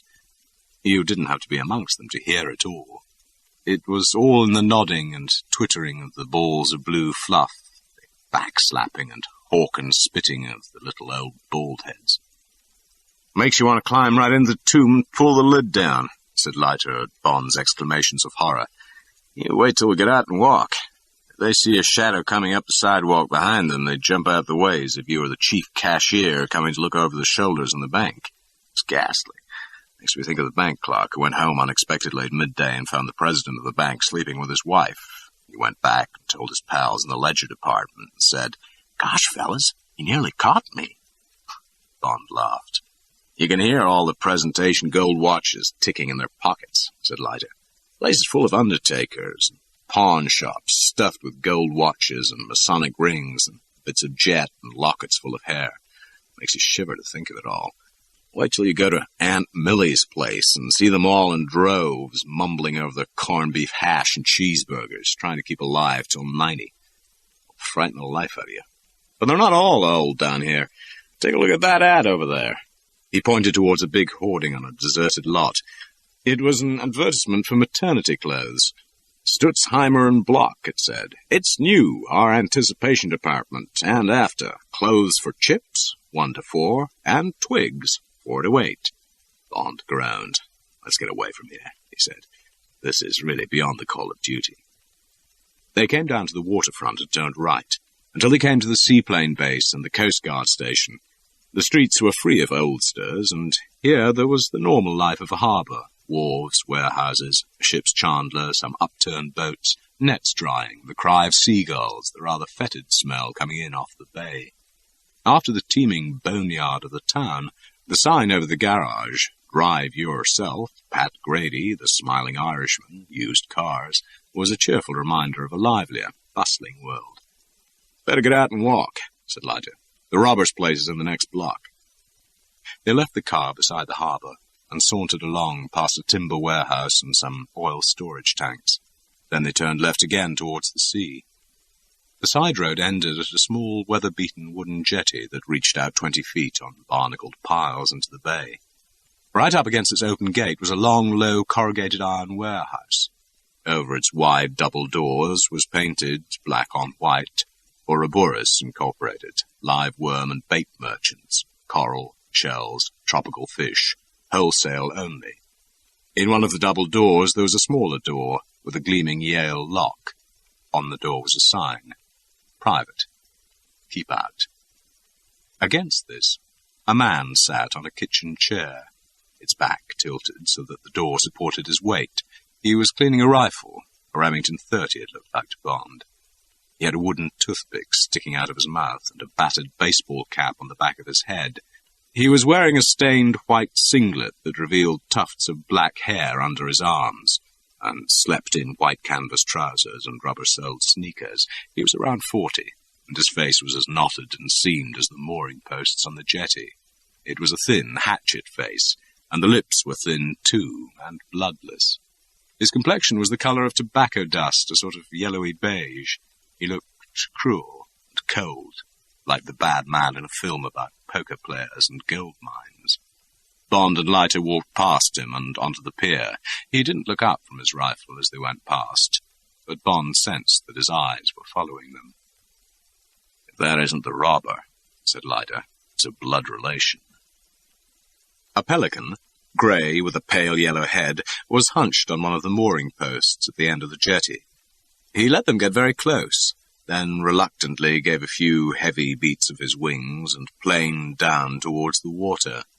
The two men stood and watched him, flying slowly along just above the surface of the harbour. Suddenly he crashed clumsily down, his long bill snaking out and down in front of him. It came up, clutching a small fish, which he moodily swallowed. Then the heavy bird got up again and went on fishing, flying mostly into the sun so that its big shadow would give no warning. When Bond and Leiter turned to walk back down the jetty, it gave up fishing and glided back to its post. It settled with a clatter of wings and resumed its thoughtful consideration of the late afternoon. The man was still bent over his gun, wiping the mechanism with an oily rag. "Good afternoon," said Leiter. "You the manager of this wharf?" "Yep," said the man without looking up. "I wonder if there's any chance of my mooring my boat here. Basin's pretty crowded." "Nope." Leiter took out his note case. "Would 20 talk?" "Nope." The man gave a rattling hawk in his throat and spat directly between Bond and Leiter. "Hey," said Leiter. "You want to watch your manners?" The man deliberated. He looked up at Leiter. He had small, close-set eyes, as cruel as a painless dentist's. "What's the name of your boat?" "The Sybil," said Leiter. "Ain't no such boat in the basin," said the man. He clicked the breech shut of his rifle. It lay casually on his lap, pointing down the approach to the warehouse, away from the sea. "You're blind," said Leiter.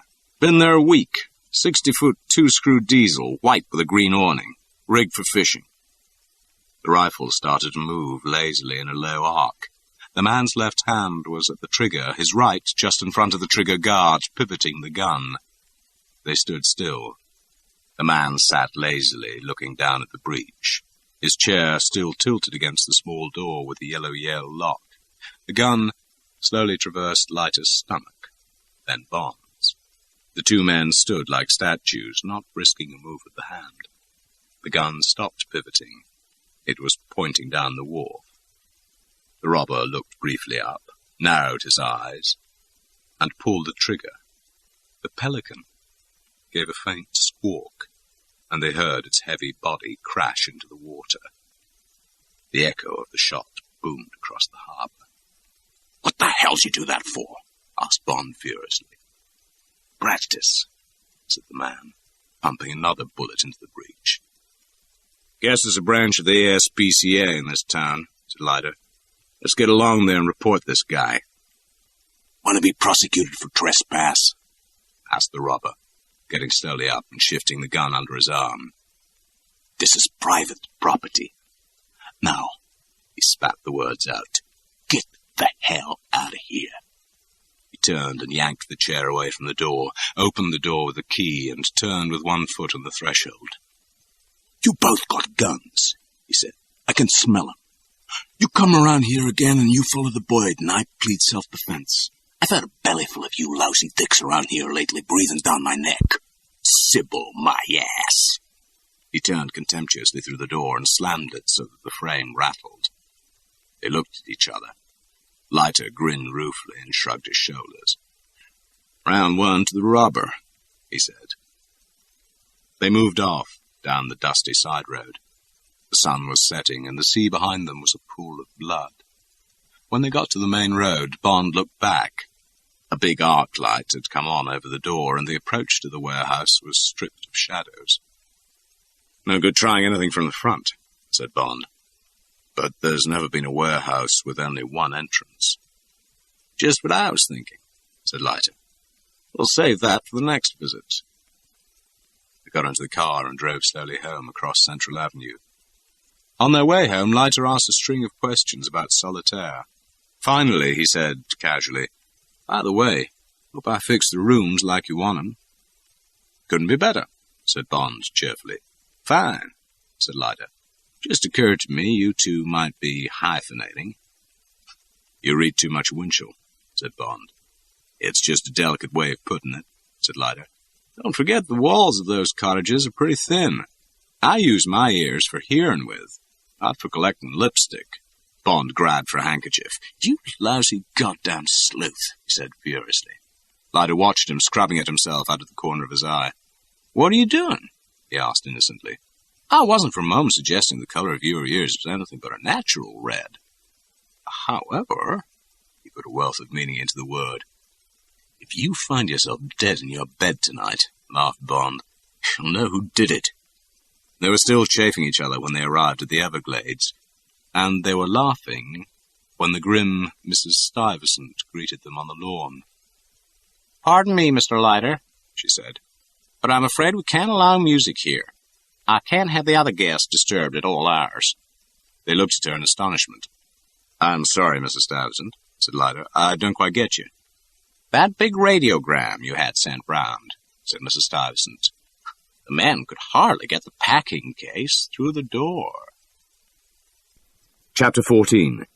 He disagreed with something that ate him. The girl had not put up much of a struggle. When Leiter and Bond, leaving the manageress gaping on the lawn, raced down to the end cottage, they found her room untouched and the bedclothes barely rumpled. The lock of her door had been forced with one swift wrench of a jemmy, and then the two men must have just stood there with guns in their hands. "Get going, lady. Get your clothes on. Try any tricks and we'll let the fresh air into you." Then they must have gagged her or knocked her out and doubled her into the packing case and nailed it up. There were tire marks at the back of the cottage where the truck had stood. Almost blocking the entrance hall was a huge, old-fashioned radiogram. Second-hand, it must have cost them under $50. Bond could see the expression of blind terror on Solitaire's face as if she was standing before him. He cursed himself bitterly for leaving her alone. He couldn't guess how she had been traced so quickly. It was just another example of the big man's machine. Leiter was talking to the FBI headquarters at Tampa. "Airports, railroad terminals, and the highways," he was saying. "You'll get blanket orders from Washington just as soon as I've spoken to them. I guarantee they'll give this top priority. Thanks a lot. Much appreciated. I'll be around." "Okay."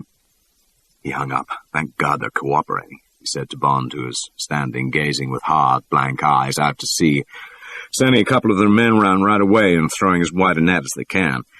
While I sew this up with Washington and New York, you get what you can from that old battle axe, exact time, descriptions, etc. Better make out it was a burglary and that Solidaire had skipped with the men. She'll understand that. It'll keep the whole thing on the level of the usual hotel crimes. Say the police are on the way and that we don't blame the Everglades. She'll want to avoid a scandal. Say we feel the same way. Bond nodded. Skipped with the men. Well, that was possible too, but somehow he didn't think so. He went back to Solitaire's room and searched it minutely. It still smelled of her, of the vent vert that reminded him of their journey together. Her hat and veil were in the cupboard, and a few toilet articles on the shelf in the bathroom. He soon found her bag, and knew that he was right to have trusted her. It was under the bed, and he visualized her kicking it there as she got up, with the guns trained on her. He emptied it out on the bed and felt the lining. Then he took out a small knife and carefully cut a few threads. He took out the $5,000 and slipped them into his pocketbook. They would be safe with him. If she was killed by Mr. Big, he would spend them on avenging her. He covered up the torn lining as best he could, replaced the other contents of the bag and kicked it back under the bed. Then he went up to the office. It was 8 o'clock by the time the routine work was finished.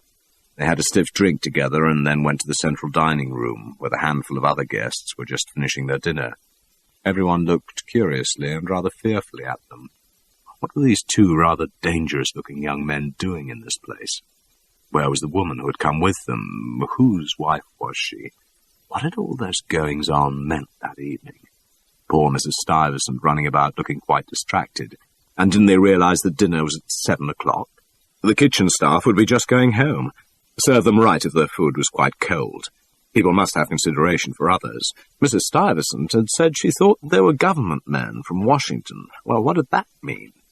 The consensus of opinion was that they were bad news and no credit to the carefully restricted clientele of the Everglades. Bond and Leiter were shown to a bad table near the service door. The set dinner was a string of inflated English and pidgin French. What it came down to was tomato juice, boiled fish with a white sauce, a strip of frozen turkey with a dab of cranberry, and a wedge of lemon curd surmounted by a whirl of stiff cream substitute. They munched it down gloomily, while the dining room emptied of its oldster couples, and the table lights went out one by one. Finger bowls, in which floated one hibiscus petal, was the final gracious touch to their meal. Bond ate silently, and when they had finished, Leiter made a determined effort to be cheerful. "Come and get drunk," he said. "This is the bad end to a worse day. Or do you want to play bingo with the oldsters? It says there's a bingo tournament in the romp room this evening." Bond shrugged his shoulders, and they went back to their sitting room and sat gloomily for a while, drinking and staring out across the sand, bone white in the light of the moon, towards the endless dark sea. When Bond had drunk enough to drown his thoughts, he said good night and went off to Solitaire's room, which he had now taken over as his bedroom. He climbed between the sheets where her warm body had lain, and before he slept, he had made up his mind. He would go after the robber as soon as it was light and strangle the truth out of him. He had been too preoccupied to discuss the case with Leiter, but he was certain that the robber must have had a big hand in the kidnapping of Solitaire. He thought of the man's little cruel eyes and the pale, thin lips. Then he thought of the scrawny neck rising like a turtle's out of the dirty sweatshirt. Under the bedclothes, the muscles of his arms went taut. Then, his mind made up, he relaxed his body into sleep. He slept until 8. When he saw the time on his watch, he cursed. He quickly took a shower, holding his eyes open into the needles of water until they smarted. Then he put a towel round his waist and went into Leiter's room. The slats of the jalousies were still down, but there was light enough to see that neither bed had been slept in. He smiled, thinking that Leiter had probably finished the bottle of whiskey and fallen asleep on the couch in the living room. He walked through. The room was empty. The bottle of whiskey, still half full, was on the table, and a pile of cigarette butts overflowed the ashtray. Bond went to the window, pulled up the jalousies, and opened it. He caught a glimpse of the beautiful, clear morning before he turned back into the room. Then he saw the envelope. It was on a chair in front of the door through which he had come. He picked it up. It contained a note, scribbled in pencil. "Got to thinking and don't feel like sleep. It's about 5 a.m. Going to visit the Worm and Bait store. all same early bird. Odd that trick-shot artist was sitting there while S was being snatched, as if he knew we were in town and was ready for trouble in case the snatch went wrong. If I'm not back by 10, call out the militia. Tampa 88. Felix. Bond didn't wait. While he shaved and dressed, he ordered some coffee and rolls and a cab. In just over 10 minutes, he had got them all and had scalded himself with the coffee. He was leaving the cottage when he heard the telephone ring in the living room. He ran back. "Mr. Bryce? Mount Park Hospital speaking," said a voice. "Emergency ward. Dr. Roberts, we have a Mr. Leiter here who's asking for you. Can you come right over?" "God almighty," said Bond, gripped with fear. "What's the matter with him? Is he bad?" "Nothing to worry about," said the voice. "Automobile accident. Looks like a hit-and-run job. Slight concussion. Can you come over? He seems to want you." "Of course," said Bond, relieved. "Be there right away." Now, what the hell, he wondered as he hurried across the lawn. Must have been beaten up and left in the road. On the whole, Bond was glad it was no worse. As they turned across Treasure Island Causeway, an ambulance passed them, its bell clanging. More trouble, thought Bond. Don't seem to be able to move without running into it. They crossed St. Petersburg by Central Avenue and turned right down the road he and Leiter had taken the day before. Bond's suspicion seemed to be confirmed when he found the hospital was only a couple of blocks from Ouroboros Incorporated. Bond paid off the cab and ran up the steps of the impressive building. There was a reception desk in the spacious entrance hall. A pretty nurse sat at the desk reading the ads in the St. Petersburg Times. "Dr. Roberts?" inquired Bond. "Dr. which?" asked the girl, looking at him with approval. "Dr. Roberts, emergency ward," said Bond impatiently. "A patient called Leiter, Felix Leiter, brought in this morning." "No doctor called Roberts here," said the girl. She ran a finger down a list on the desk. "And no patient called Leiter. Just a moment, and I'll call the ward. What did you say your name was?"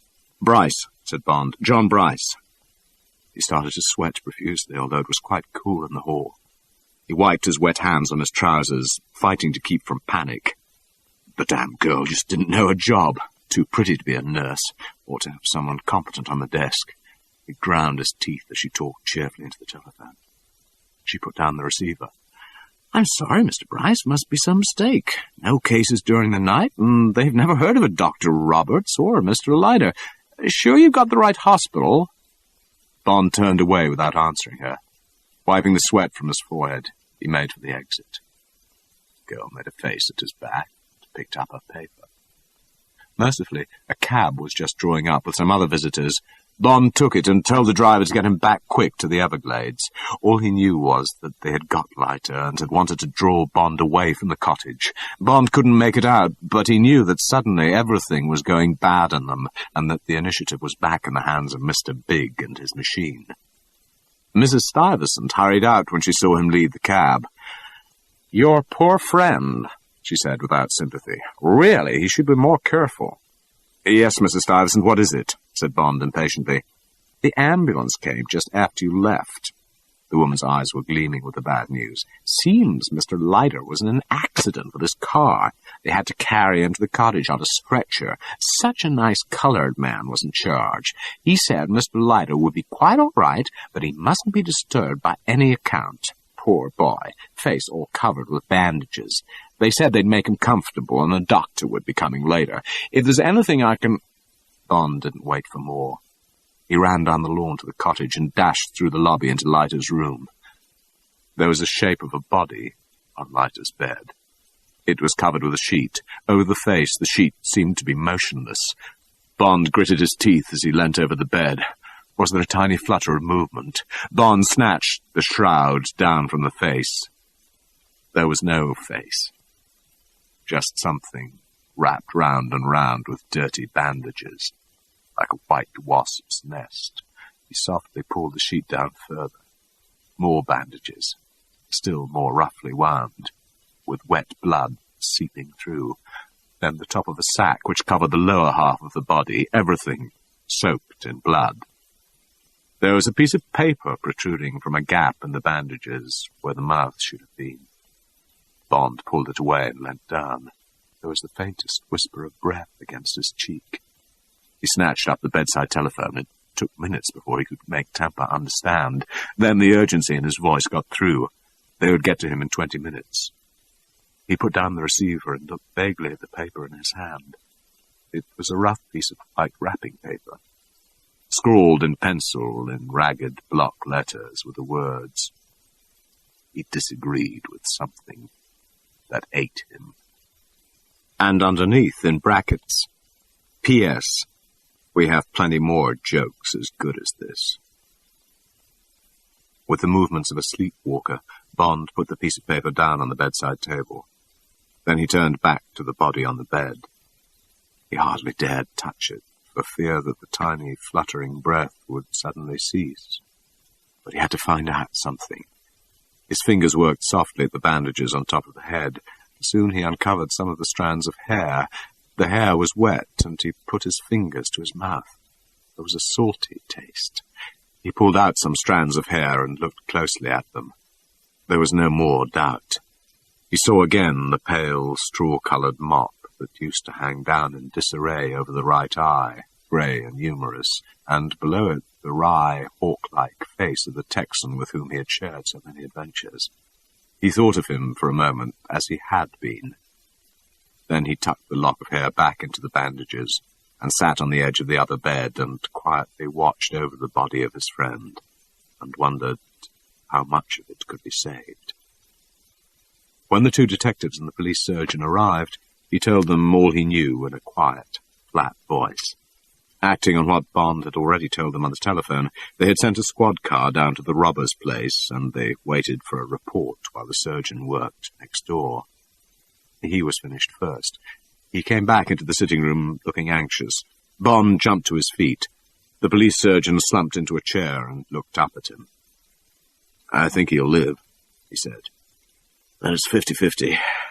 They certainly did a job on the poor guy. One arm gone. Half the left leg. Face in a mess, but only superficial. Darned if I know what did it. The only thing I can think of is an animal. Or a big fish. Something's been tearing at him. Know a bit more when I can get him to the hospital. There'll be traces left from the teeth of whatever it was. Ambulance should be along any time." They sat in gloomy silence. The telephone rang intermittently. New York, Washington. The St. Petersburg Police Department wanted to know what the hell was going on down at the wharf and were told to keep out of the case. It was a federal job. Finally, from a call box, there was the lieutenant in charge of the squad car reporting. They had been over the robber's place with a tooth comb. Nothing but tanks of fish and bait and cases of coral and shells. The robber and two men who were down there in charge of the pumps and the water heating had been taken in custody and grilled for an hour. Their alibis had been checked and found to be as solid as the Empire State. The robber had angrily demanded his mouthpiece, and when the lawyer had finally been allowed to get to them, they had been automatically sprung. No charge, and no evidence to base one on. Dead ends everywhere, except that Leiter's car had been found on the other side of the yacht basin, a mile away from the wharf. A mass of fingerprints, but none that fitted the three men. Any suggestions? "Keep with it," said the senior man in the cottage, who had introduced himself as Captain Franks. "Be along presently. Washington says we've got to get these men if it's the last thing we do. 2 top operatives flying down tonight. Time to get cooperation from the police. I'll tell them to get their stoolies working in Tampa. This isn't only a St. Petersburg job. Bye now." It was 3 o'clock. The police ambulance came and left again with the surgeon and the body that was so near to death. The 2 men left. They promised to keep in touch. They were anxious to know Bond's plans. Bond was evasive, said he'd have to talk to Washington. Meanwhile, could he have Leiter's car? Yes, it would be brought round directly records had finished with it. When they had gone, Bond sat lost in thought. They had made sandwiches from the well-stocked pantry, and Bond now finished these and had a stiff drink. The telephone rang. Long distance. Bond found himself speaking to the head of Leiter's section of the Central Intelligence Agency. The gist of it was that they'd be very glad if Bond would move on to Jamaica at once. All very polite. They had spoken to London, who had agreed. When should they tell London that Bond would arrive in Jamaica? Bond knew there was a Trans-Carib plane via Nassau due out next day. He said he'd be taking it. Any other news? Oh, yes, said the CIA. The gentleman from Harlem and his girlfriend had left by plane for Havana, Cuba during the night. Private charter from a little place up the East Coast called Vero Beach. Papers were in order, and charter company was such a small one, the FBI had not bothered to include them when they put the watch on all airports. Arrival had been reported by the CIA man in Cuba. Yes, too bad. Yes, the secretary was still there. No sailing date. Well, too bad about Leiter. Fine man. Hope he makes out. So, Bond would be in Jamaica tomorrow? Okay. Sorry things been so hectic. Bye. Bond thought for a while. Then he picked up the telephone and spoke briefly to a man at the Eastern Garden Aquarium in Miami and consulted him about buying a live shark to keep in an ornamental lagoon. Only place I ever heard of is right near you now, Mr. Bryce, said the helpful voice. Ouroboros Worm and Bait. They got sharks, big ones. Do business with foreign zoos and such like. White, tiger, even hammerheads. They'll be glad to help you. Costs a lot to feed 'em. You're welcome. Anytime you're passing. Bye. Bond took out his gun and cleaned it, waiting for the night. Chapter 15. Midnight Among the Worms. Around 6, Bond packed his bag and paid the check. Mrs. Stuyvesant was glad to see the last of him. The Everglades hadn't experienced such alarm since the last hurricane. Leiter's car was back on the boulevard, and he drove it over to the town. He visited a hardware store and made various purchases. Then he had the biggest steak, rare with French fried, he had ever seen. It was a small grill called Pete's, dark and friendly. He drank a quarter of a pint of Old Grandad with the steak and had 2 cups of very strong coffee. With all this under his belt, he began to feel more sanguine. He spun out the meal and the drinks until 9 o'clock. Then he studied a map of the city and took the car and made a wide detour that brought him within a block of the Robbers' Wharf from the south. He ran the car down to the sea and got out. It was a bright, moonlit night, and the buildings and warehouses threw great blocks of indigo shadow. The whole section seemed deserted, and there was no sound except the quiet lapping of the small waves against the sea wall and water gurgling under the empty wharves. The top of the low sea wall was about 3 feet wide. It was in shadow for the 100 yards or more that separated him from the long, black outline of the Ouroboros warehouse. Bond climbed onto it and walked carefully and silently along between the buildings and the sea. As he got nearer, a steady, high-pitched whine became louder, and by the time he dropped down on the wide cement parking space at the back of the building, it was a muted scream. Bond had expected something of the sort. The noise came from the air pumps and heating systems, which he knew would be necessary to keep the fish healthy through the chill of the night hours. He had also relied on the fact that most of the roof would certainly be of glass to admit sunlight during the day, and that there would be good ventilation. He was not disappointed. The whole of the south wall of the warehouse, from just above the level of his head, was of plate glass, and through it he could see the moonlight shining down through half an acre of glass roofing. High up above him, and well out of reach, broad windows were open to the night air. There was, as he and Leiter had expected, a small door low down, but it was locked and bolted, and leaded wires near the hinges suggested some form of burglar alarm. Bond was not interested in the door. Following his hunch, he had come equipped for an entry through glass. He cast about for something that would raise him an extra 2 feet. In a land where litter and junk are so much part of the landscape, he soon found what he wanted. It was a discarded heavy-gauge tire. He rolled it to the wall of the warehouse, away from the door, and took off his shoes. He put bricks against the bottom edges of the tire to hold it steady and hoisted himself up. The steady scream of the pumps gave him protection, and he had once set to work with a small glass cutter which he had bought, together with a hunk of putty, on his way to dinner. When he had cut down the 2 vertical sides of one of the yard-square panes, he pressed the putty against the centre of the glass and worked it to a protruding knob. He then went to work on the lateral edges of the pane. While he worked, he gazed through into the moonlit vistas of the huge repository. The endless rows of tanks stood on wooden trestles with narrow passages between. Down the centre of the building there was a wider passage. Under the trestles, Bond could see long tanks and trays let into the floor. Just below him, broad racks covered with regiments of seashells jutted out from the walls. Most of the tanks were dark, but in some a tiny strip of electric light glimmered spectrally and glinted on little fountains of bubbles rising from the weeds and sand. There was a light metal runway suspended from the roof over each row of tanks, and Bond guessed that any individual tank could be lifted out and brought to the exit for shipment or to extract sick fish for quarantine. It was a window into a queer world and into a queer business.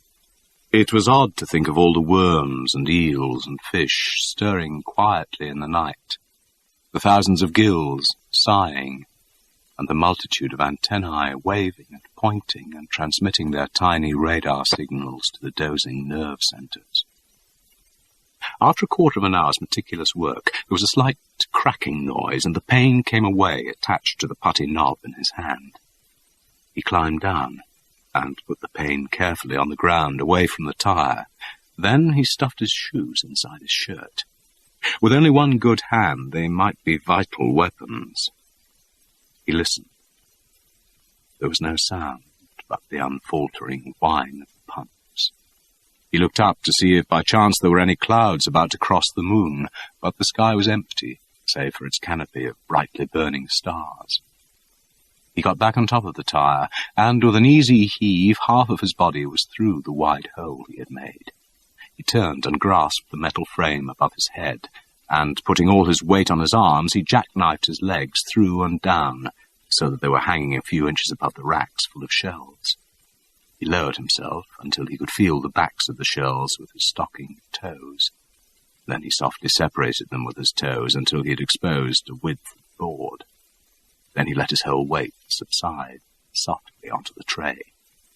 It held, and in a moment he was down on the floor, listening with all his senses for any noise behind the whine of the machinery. But there was none. He took his steel-tipped shoes out of his shirt and left them on the cleared board. Then he moved off on the concrete floor with a pencil flashlight in his hand. He was in the aquarium fish section, and as he examined the labels, he caught flashes of coloured light from the deep tanks, and occasionally a piece of living jewellery would materialise and briefly goggle at him before he moved on. There were all kinds: swordtails, guppies, platies, terras, neons, cichlids, labyrinth and paradise fish, and every variety of exotic goldfish. Underneath, sunk in the floor, and most of them covered with chicken wire, there were tray upon tray, swarming and heaving with worms and baits: white worms, micro-worms, daphnia, shrimp, and thick, slimy clam worms. From these ground tanks, forests of tiny eyes looked up at his torch. There was the fetid smell of a mangrove swamp in the air, and the temperature was in the high 70s. Soon Bond began to sweat slightly and to long for the clean night air. He had moved to the central passageway before he found the poison fish, which were one of his objectives. When he had read about them in the files of the police headquarters in New York, he had made a mental note that he would like to know more about this sideline of the peculiar business of Ouroboros Incorporated. Here the tanks were smaller, and there was generally only one specimen in each.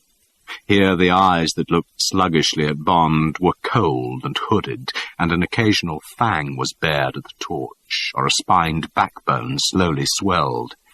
Each tank bore an ominous skull and crossbones in chalk, and there were large labels that said, "Very dangerous," and "Keep off."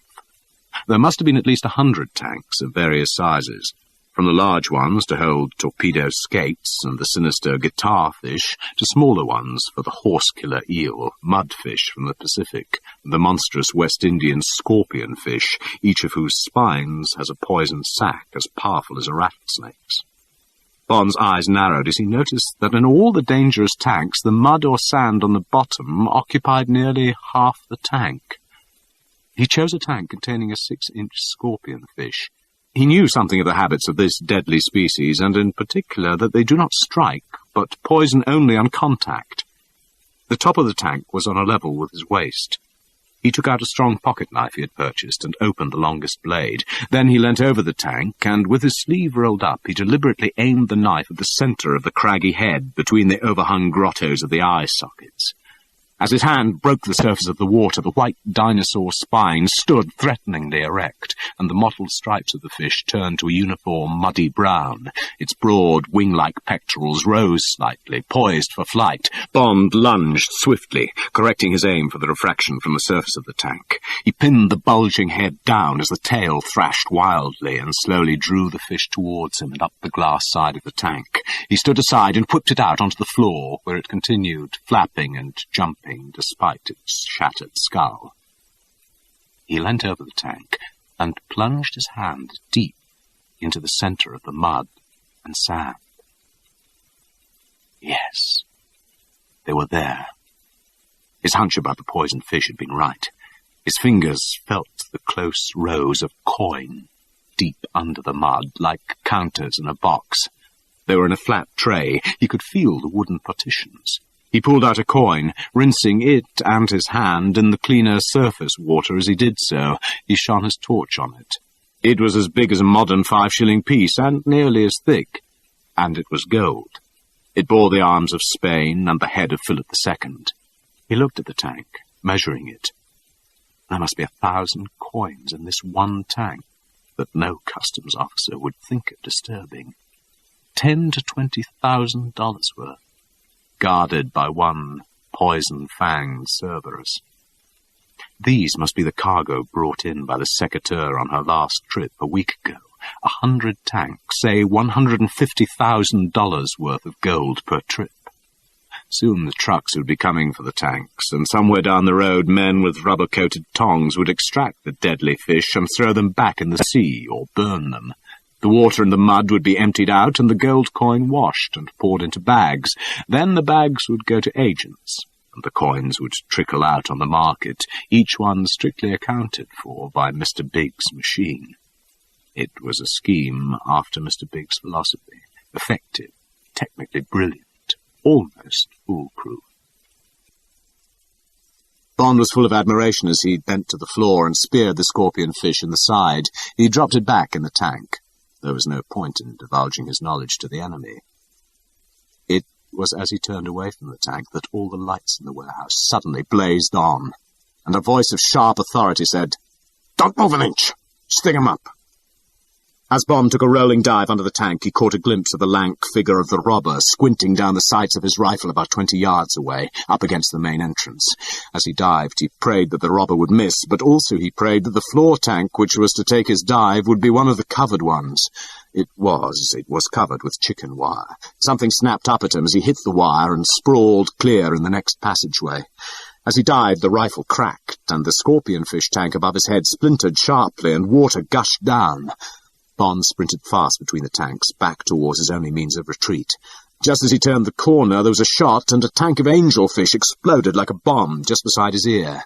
He was now at his end of the warehouse, with the robber at the other, 50 yards away. There was no possible chance of jumping for his window on the other side of the central passageway. He stood for a moment, gaining his breath and thinking.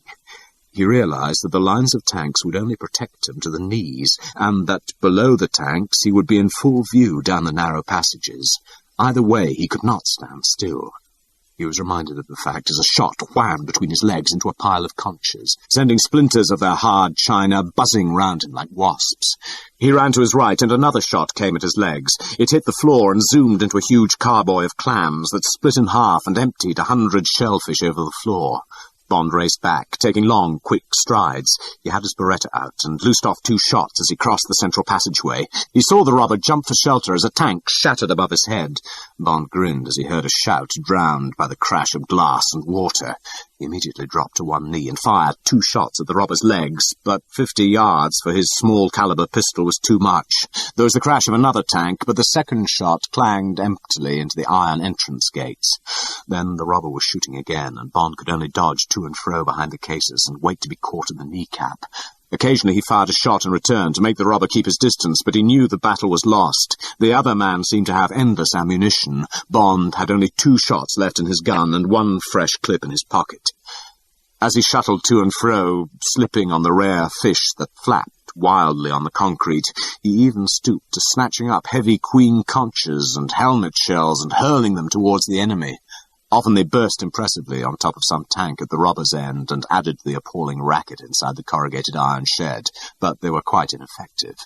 He thought of shooting out the lights, but there were at least 20 of them in 2 rows. Finally, Bond decided to give up. He had one ruse to fall back on, and any chance in the battle was better than exhausting himself at the wrong end of this deadly coconut shy. As he passed a row of cases, of which the one near him was shattered, he pushed it to the floor.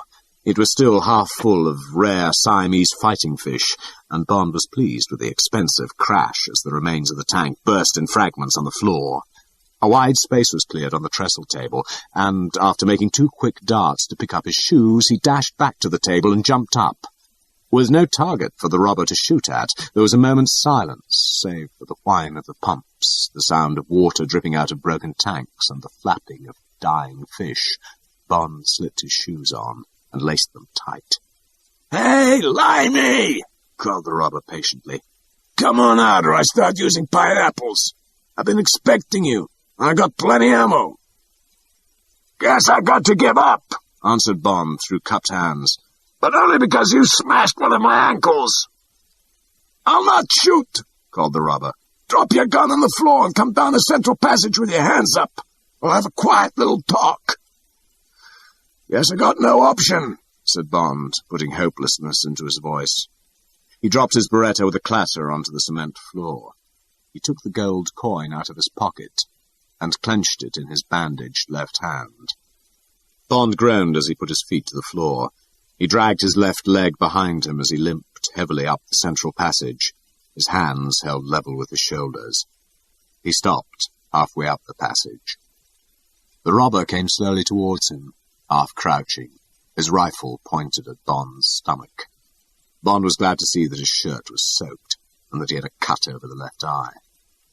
The robber walked well to the left of the passageway. When he was about 10 yards away from Bond, he paused with one stockinged foot casually resting on a small obstruction in the cement floor. He gestured with his rifle. "Higher," he said harshly. Bond groaned and lifted his hands a few inches so that they were almost across his face, as if in defense. Between the fingers he saw the robber's toes kick something sharply sideways, and there was a faint clang as if a bolt had been drawn. Bond's eyes glinted behind his hands, and his jaw tightened. He knew now what had happened to Leiter. The robber came on, his hard, thin frame obscuring the spot where he had paused. "Christ," said Bond, "I've got to sit down. My leg won't hold me." The robber stopped a few feet away. "Go ahead and stand while I ask you a few questions, Limey." He bared his tobacco-stained teeth. "You'll soon be lying down, and for keeps." The robber stood and looked him over.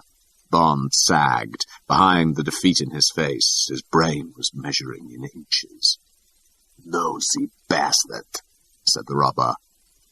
At that moment, Bond dropped the gold coin out of his left hand. It clanged on the cement floor and started to roll. In the fraction of a second that the robber's eyes flickered down, Bond's right foot in its steel-capped shoe lashed out to its full length. It kicked the rifle almost out of the robber's hands. At the same moment that the robber pulled the trigger and the bullet crashed harmlessly through the glass ceiling, Bond launched himself in a dive at the man's stomach, his 2 arms flailing.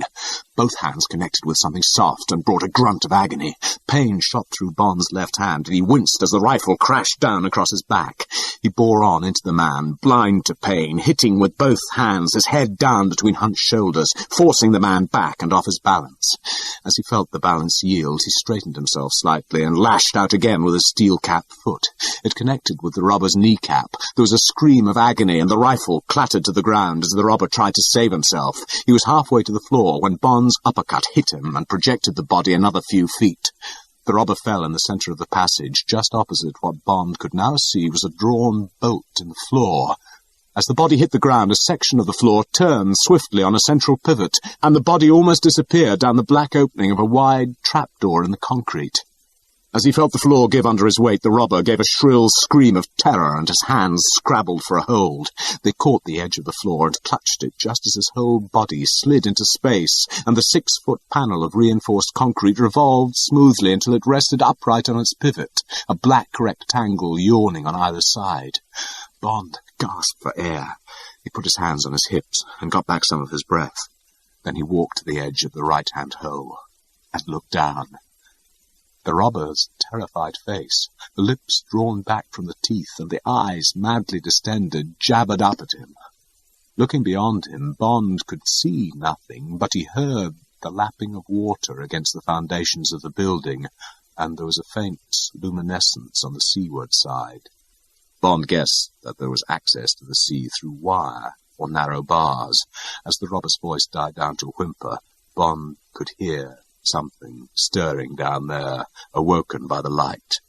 A hammerhead or a tiger shark, he guessed, with their sharper reactions. "Pull me out, friend. Give me a break. Pull me out. I can't hold much longer. I'll do anything you want. Tell you anything." The robber's voice was a hoarse whisper of supplication. What happened to Solitaire? Bond stared down into the frenzied eyes. "The big man did it. Told me to fix a snatch. 2 men in Tampa. Asked for Butch and the lifer. Pool room behind the Oasis. She came to no harm. Let me out, pal." And the American, Leiter, the agonized face, pleaded. "It was his fault. Called me out early this morning. Said the place was on fire. Seen it passing in his car. Held me up and brought me back in here. Wanted to search the place. Just fell through the trap. Accident. I swear it was his fault. We pulled him out before he was finished. He'll be okay." Bond looked down coldly at the white fingers desperately clinging to the sharp edge of concrete. He knew that the robber must have got the bolt back and somehow engineered Leiter over the trap. He could hear the man's laugh of triumph as the floor swung open, could see the cruel smile as he penciled the note and stuck it into the bandages when they had fished the half-eaten body out. For a moment, blind rage seized him. He kicked out sharply twice. One short scream came up out of the depths. There was a splash, and then a great commotion in the water. Bond walked to the side of the trapdoor and pushed the upright concrete slab. It revolved easily on its central pivot. Just before its edges shut out the blackness below, Bond heard one terrible snuffling grunt, as if a great pig was getting its mouth full. He knew it for the grunt that a shark makes as its hideous flat nose comes up out of the water and its sickle-shaped mouth closes on a floating carcass. He shuddered and kicked the bolt home with his foot. Bond collected the gold coin off the floor and picked up his Beretta. He went to the main entrance and looked back for a moment at the shambles of the battlefield. He reflected that there was nothing to show that the secret of the treasure had been discovered. The top had been shot off the scorpion fish tank under which Bond had dived, and when the other men came in the morning, they would not be surprised to find the fish dead in the tank. They would get the remains of the robber out of the shark tank and report to Mr. Big that he'd been worsted in a gun battle, and that there were X $1,000 worth of damage which would have to be repaired before the Secretary could bring over its next cargo. They would find some of Bond's bullets, and soon guess that it was his work. Bond grimly shut his mind to the horror beneath the floor of the warehouse. He turned off the lights and let himself out by the main entrance. A small payment had been made on account of Solitaire and Leiter. Chapter 16. The Jamaica Version. It was 2 o'clock in the morning. Bond eased his car away from the seawall and moved off through the town onto 4th Street, the highway to Tampa. He dawdled along down the 4-lane concrete highway through the endless gauntlet of motels, trailer camps, and roadside emporia selling beach furniture, seashells, and concrete gnomes. He stopped at the Gulf Winds Bar and Snacks and ordered a double Old Grandad on the rocks. While the barman poured it, he went into the washroom and cleaned himself up. The bandages on his left hand were covered with dirt. and the hand throbbed painfully. The splint had broken on the robber's stomach. There was nothing Bond could do about it. His eyes were red with strain and lack of sleep. He went back to the bar, drank down the bourbon, and ordered another one. The barman looked like a college kid spending his holidays the hard way. He wanted to talk, but there was no talk left in Bond. Bond sat and looked into his glass, and thought about Leiter and the robber, and heard the sickening grunt of the feeding shark. He paid, and went out, and on again over the Gandhi Bridge, and the air of the bay was cool on his face. At the end of the bridge he turned left towards the airport and stopped at the first motel that looked awake. The middle-aged couple that owned the place were listening to late rumba music from Cuba with a bottle of rye between them. Bond told the story of a blowout on his way from Sarasota to Silver Springs. They weren't interested. They were just glad to take his $10. He drove his car up to the door of room 5, and the man unlocked the door and turned on the light. There was a double bed and a shower and a chest of drawers and 2 chairs. The motif was white and blue. It looked clean, and Bond put his bag down thankfully and said good night. He stripped and threw his clothes unfolded onto a chair. Then he took a quick shower, cleaned his teeth and gargled with a sharp mouthwash, and climbed into bed. He plunged at once into a calm, untroubled sleep. It was the first night since he had arrived in America that did not threaten a fresh battle with his stars on the morrow.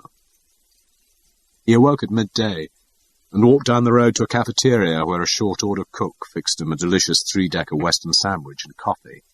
Then he came back to his room and wrote a detailed report to the FBI at Tampa. He omitted all reference to the gold and the poison tanks for fear that the big man would close down his operations in Jamaica. The nature of these had still to be discovered. Bond knew that the damage he had done to the machine in America had no bearing on the heart of his assignment, the discovery of the source of the gold, its seizure, and the destruction, if possible, of Mr. Big himself. He drove to the airport and caught the silver 4-engined plane with a few minutes to spare. He left Leiter's car in the parking space, as in his report he had told the FBI he would. He guessed that he need not have mentioned it to the FBI when he saw a man in an unnecessary raincoat hanging round the souvenir shop, buying nothing. Raincoat seemed almost the badge of office of the FBI. Bond was certain they wanted to see he caught the plane. They would be glad to see the last of him. Wherever he had gone in America, he had left dead bodies. Before he boarded the plane, he called the hospital in St. Petersburg. He wished he hadn't. Leiter was still unconscious, and there was no news. Yes, they would cable him when they had something definite. It was 5 in the evening when they circled over Tampa Bay and headed east. The sun was low on the horizon. A big jet from Pensacola swept by, well to port, leaving 4 trails of vapor that hung almost motionless in the still air. Soon it would complete its training circuit and go into land, back to the Gulf Coast, packed with oldsters and Truman shirts. Bond was glad to be on his way to the soft green flanks of Jamaica, and to be leaving behind the great, hard continent of El Dorado. The plane swept on across the waste of Florida, across the acres of jungle and swamp without sign of human habitation, its wing lights blinking green and red in the gathering dark. Soon they were over Miami and the monster chump traps of the eastern seaboard, their arteries ablaze with neon. Away to port, State Highway No. 1 disappeared up the coast in a golden ribbon of motels, gas stations, and fruit juice stands, up through Palm Beach and Daytona to Jacksonville, 300 miles away.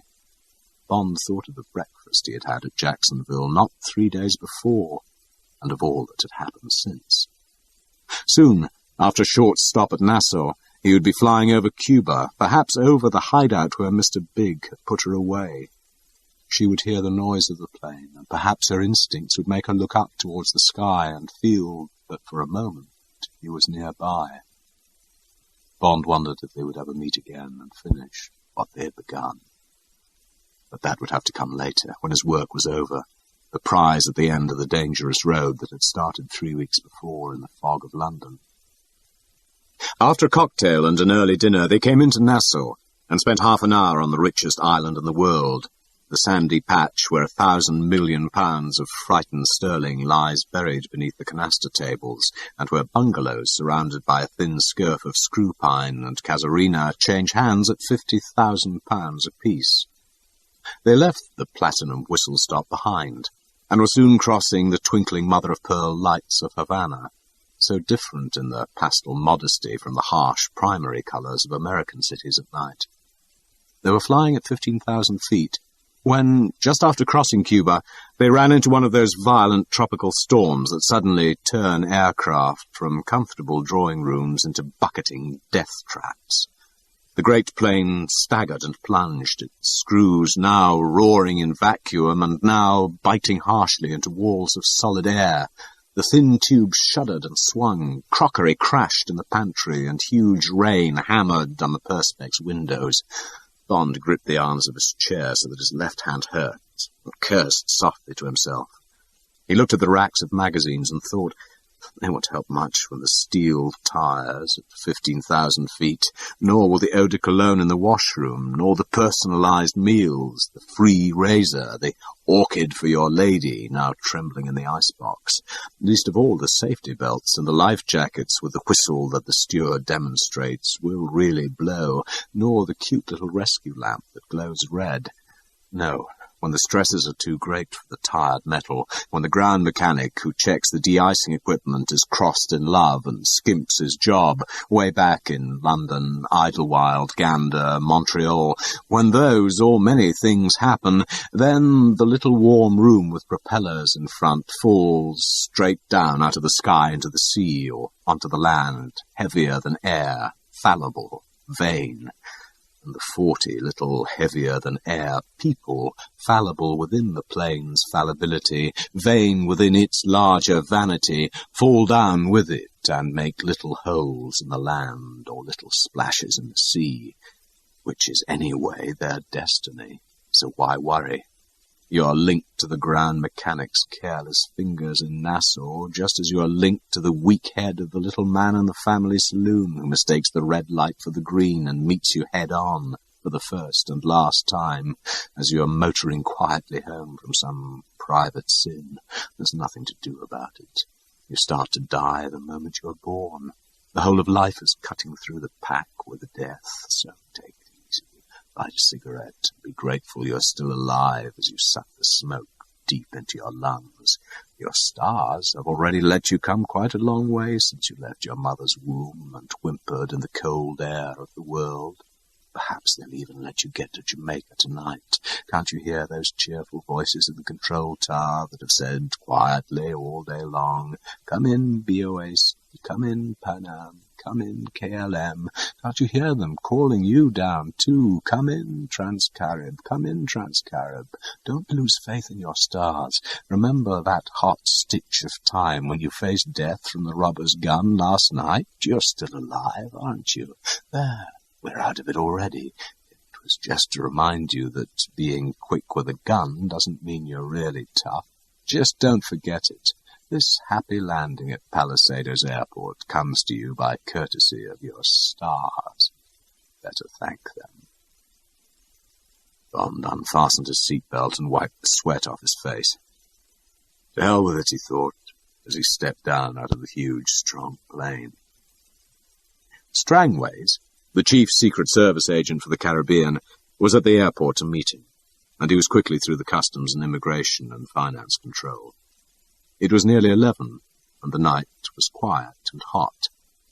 There was the shrill sound of crickets from the dildo cactus on both sides of the airport road, and Bond gratefully drank in the sounds and smells of the tropics as the military pickup cut across the corner of Kingston and took them up towards the gleaming, moonlit foothills of the Blue Mountains. They talked in monosyllables until they were settled on the comfortable veranda of Strangway's neat white house on the Junction Road below Stony Hill. Strangways poured a strong whisky and soda for both of them, and then gave a concise account of the whole of the Jamaica end of the case.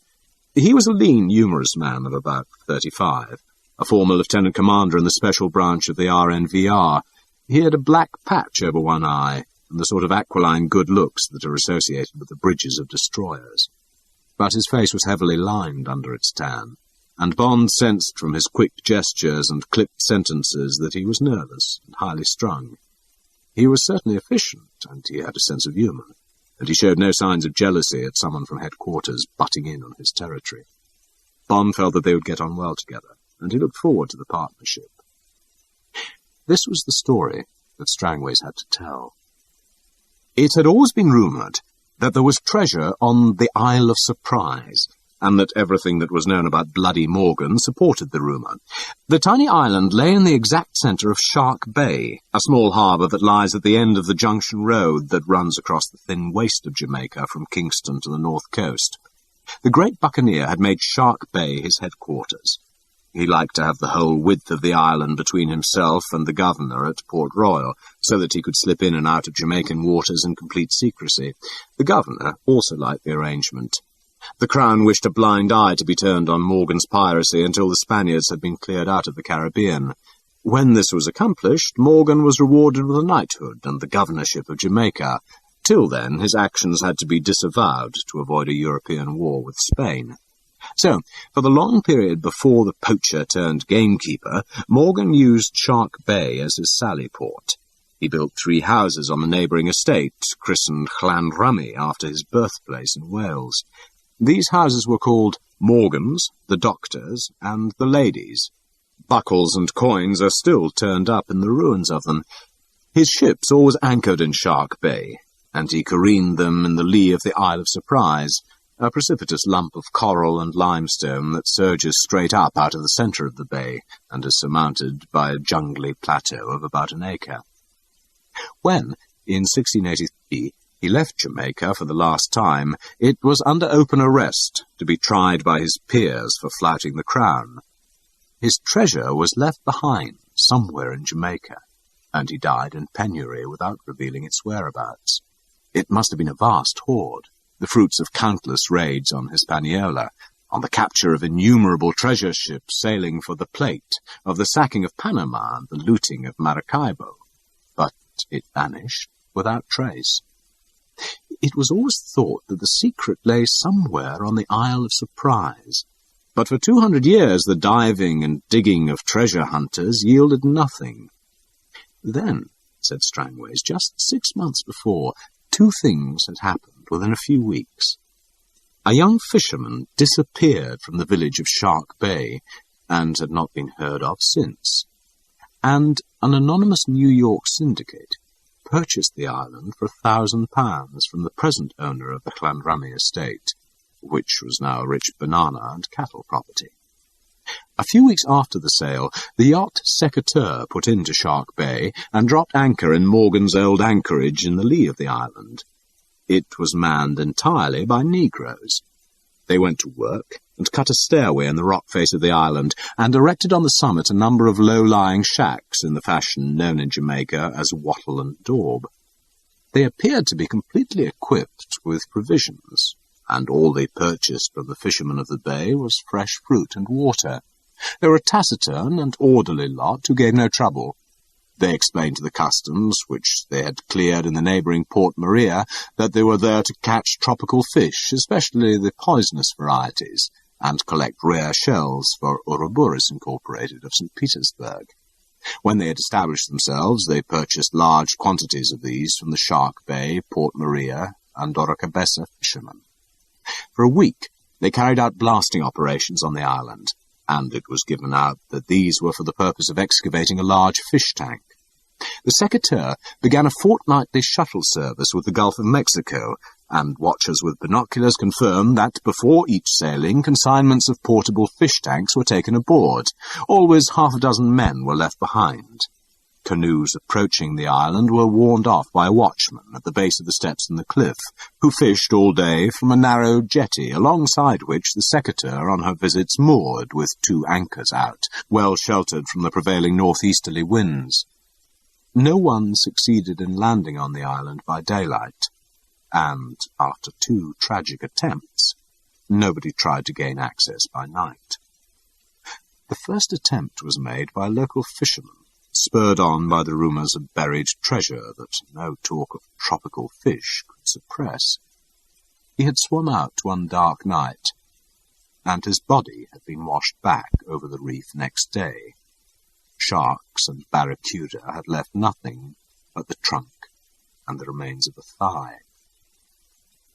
At about the time he should have reached the island, the whole village of Shark Bay was awakened by the most horrible drumming noise. It seemed to come from inside the island. It was recognized as the beating of voodoo drums. It started softly and rose slowly to a thunderous crescendo. Then it died down again and stopped. It lasted about 5 minutes.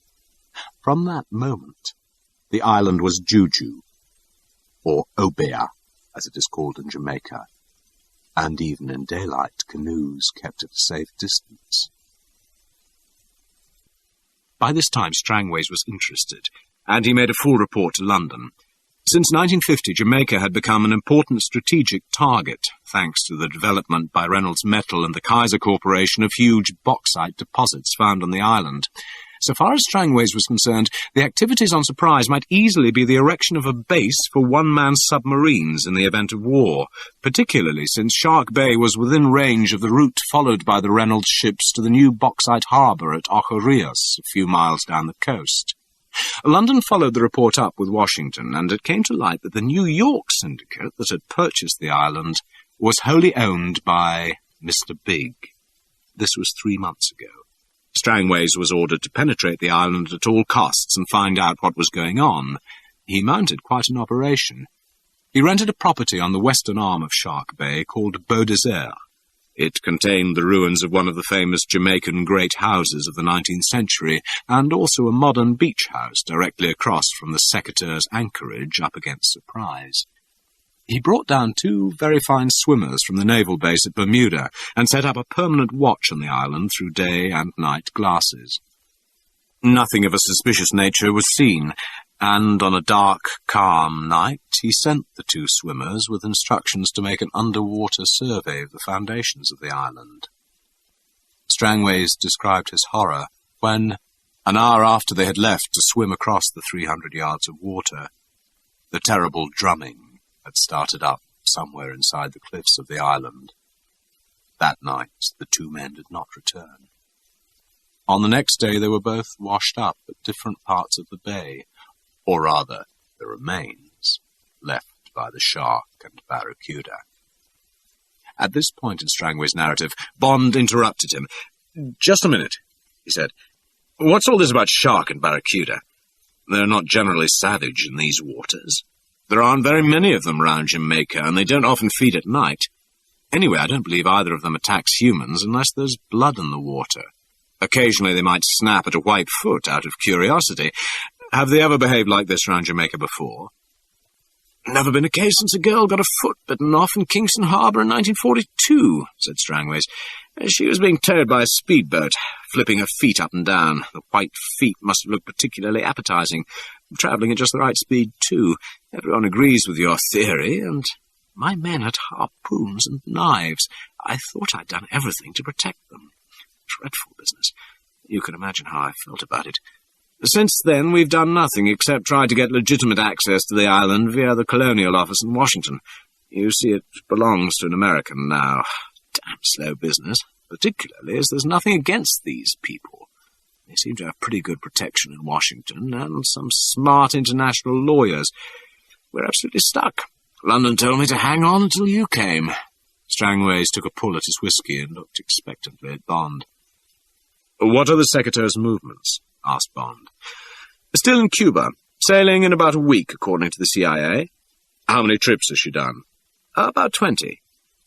Bond multiplied $150,000 by 20. If his guess was right, Mr. Big had already taken £1 million in gold out of the island. "I made some provisional arrangements for you," said Strangways. "There's the house at Beau Desert.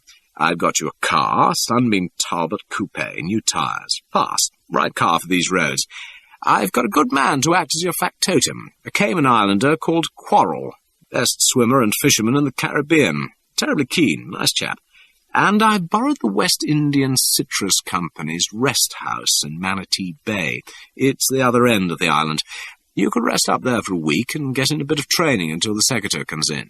You'll need to be fit if you're going to try to get over to Surprise, and I honestly believe that's the only answer. Anything else I can do? I'll be about, of course, but I'll have to stay around Kingston to keep up communications with London and Washington. They'll want to know everything we do. Anything else you'd like me to fix up? Bond had been making up his mind. Yes, he said. You might ask London to get the Admiralty to lend us one of their frogman suits, complete with compressed air bottles, plenty of spares, and a couple of good underwater harpoon guns. The French ones, called Champion, are the best. A good underwater torch, a commando dagger, all the dope they can get from the Natural History Museum on barracuda and shark, and some of that shark repellent stuff the Americans used in the Pacific. Ask BOAC to fly it all out on their direct service. Bond paused. Oh, yes, he said. And one of those things our saboteurs used against ships in the war. Limpet mine, with assorted fuses. Chapter 17. The Undertaker's Wind. Pawpaw, with a slice of green lime, a dish piled with red bananas, purple star apples and tangerines, scrambled eggs and bacon, Blue Mountain coffee, the most delicious in the world, Jamaican marmalade, almost black, and guava jelly. As Bond, wearing shorts and sandals, had his breakfast on the veranda, and gazed down on the sunlit panorama of Kingston and Port Royal, he thought how lucky he was and what wonderful moments of consolation there were for the darkness and danger of his profession. Bond knew Jamaica well. He had been there on a long assignment just after the war, when the communist headquarters in Cuba was trying to infiltrate the Jamaican labor unions. It had been an untidy and inconclusive job, but he had grown to love the great green island and its staunch, humorous people. Now he was glad to be back and to have a whole week of respite before the grim work began again. After breakfast, Strangways appeared on the veranda with a tall, brown-skinned man in a faded blue shirt and old brown twill trousers. This was Quarrel, the Cayman Islander, and Bond liked him immediately. There was the blood of Cromwellian soldiers and buccaneers in him, and his face was strong and angular, and his mouth was almost severe. His eyes were grey. It was only the spatulate nose and the pale palms of his hands that were negroid. Bond shook him by the hand. "Good morning, Captain," said Quarrel. Coming from the most famous race of seamen in the world, this was the highest title he knew. But there was no desire to please or humility in his voice. He was speaking as mate of the ship, and his manner was straightforward and candid. That moment defined their relationship. It remained that of a Scots laird with his head stalker. Authority was unspoken, and there was no room for civility. After discussing their plans, Bond took the wheel of the little car Quarrel had brought up from Kingston, and they started on up the Junction Road, leaving Strangways to busy himself with Bond's requirements. They had got off before 9, and it was still cool as they crossed the mountains that run along Jamaica's back like the central ridges of a crocodile's armour. The road wound down towards the northern plains through some of the most beautiful scenery in the world, the tropical vegetation changing with the altitude. The green flanks of the uplands, all feathered with bamboo, interspersed with the dark, glinting green of breadfruit and the sudden Bengal fire of flame of the forest, gave way to the lower forests of ebony, mahogany, maho, and logwood. And when they reached the plains of Aguelta Vale, the green sea of sugar-cane and bananas stretched away to where the distant fringe of glittering shrapnel bursts marked the palm groves along the north coast. Quarrel was a good companion on the drive, and a wonderful guide. He talked about the trapdoor spiders as they passed through the famous palm gardens of Castleton. He told about a fight he had witnessed between a giant centipede and a scorpion, and he explained the difference between the male and female pawpaw. He described the poisons of the forest and the healing properties of tropical herbs, the pressure the palm kernel develops to break open its coconut, the length of a hummingbird's tongue, and how crocodiles carry their young in their mouths, laid lengthways like sardines in a tin. He spoke exactly, but without expertise, using Jamaican language in which plants strive, or quail, moths are bats, and love is used instead of like. As he talked, he would raise his hand in greeting to the people on the road, and they would wave back and shout his name. "You seem to know a lot of people," said Bond, as the driver of a bulging bus with "Romance" in large letters over the windshield gave him a couple of welcoming blasts on his wind horn. "I've been watching Surprise for 3 months, Captain," answered Quarrel. "I've been travelling this road twice a week. Everyone soon know you in Jamaica. They got good eyes." By 10:30 they had passed through Port Maria and branched off down the little parochial road that runs down to Shark Bay. Round a turning, they suddenly came on it below them, and Bond stopped the car, and they got out. The bay was crescent-shaped, perhaps 3/4 of a mile wide at its arms. Its blue surface was ruffled by a light breeze blowing from the northeast, the edge of the trade winds that are born 500 miles away in the Gulf of Mexico and then go on their long journey around the world. A mile from where they stood, a long line of breakers showed the reef just outside the bay, and the narrow, untroubled waters of the passage, which was the only entrance to the anchorage. In the centre of the crescent, the Isle of Surprise rose 100 feet sheer out of the water, small waves creaming against its easterly base, calm waters in its lee. It was nearly round, and it looked like a tall grey cake topped with green icing on a blue china plate. They had stopped about 100 feet above the little cluster of fishermen's huts behind the palm-fringed beach of the bay, and they were level with the flat green top of the island 1/2 mile away. Quarrel pointed out the thatched roofs of the wattle and daub shanties among the trees in the centre of the island. Bond examined them through Quarrel's binoculars. There was no sign of life, except a thin wisp of smoke blowing away with the breeze. Below them, the water of the bay was pale green on the white sand. Then it deepened to dark blue just before the broken brown of a submerged fringe of inner reef that made a wide semicircle 100 yards from the island. Then it was dark blue again, with patches of lighter blue and aquamarine. Quarrel said that the depth of the Secretar's anchorage was about 30 feet. To their left, in the middle of the western arms of the bay, deep among the trees behind a tiny white sand beach, was their base of operations, Beaudesert. Quarrel described its layout, and Bond stood for 10 minutes examining the 300-yard stretch of sea between it and the Secretar's anchorage up against the island. In all, Bond spent an hour reconnoitring the place. Then, without going near their house or the village, they turned the car and got back on the main coast road. They drove on through the beautiful little banana port of Oracabessa and Ojorrillos with its huge new bauxite plant, along the north shore to Montego Bay, 2 hours away. It was now February, and the season was in full swing. The little village and the straggle of large hotels were bathed in the 4 months gold rush that sees them through the whole year. They stopped at a rest house on the other side of the wide bay and had lunch, and then drove on through the heat of the afternoon to the western tip of the island, 2 hours further on. Here, because of the huge coastal swamps, nothing has happened since Columbus used Manatee Bay as a casual anchorage. Jamaican fishermen have taken the place of the Arawak Indians, but otherwise there is the impression that time has stood still. Bond thought it the most beautiful beach he'd ever seen. 5 miles of white sand sloping easily into the breakers, and, behind, the palm trees marching in graceful disarray to the horizon.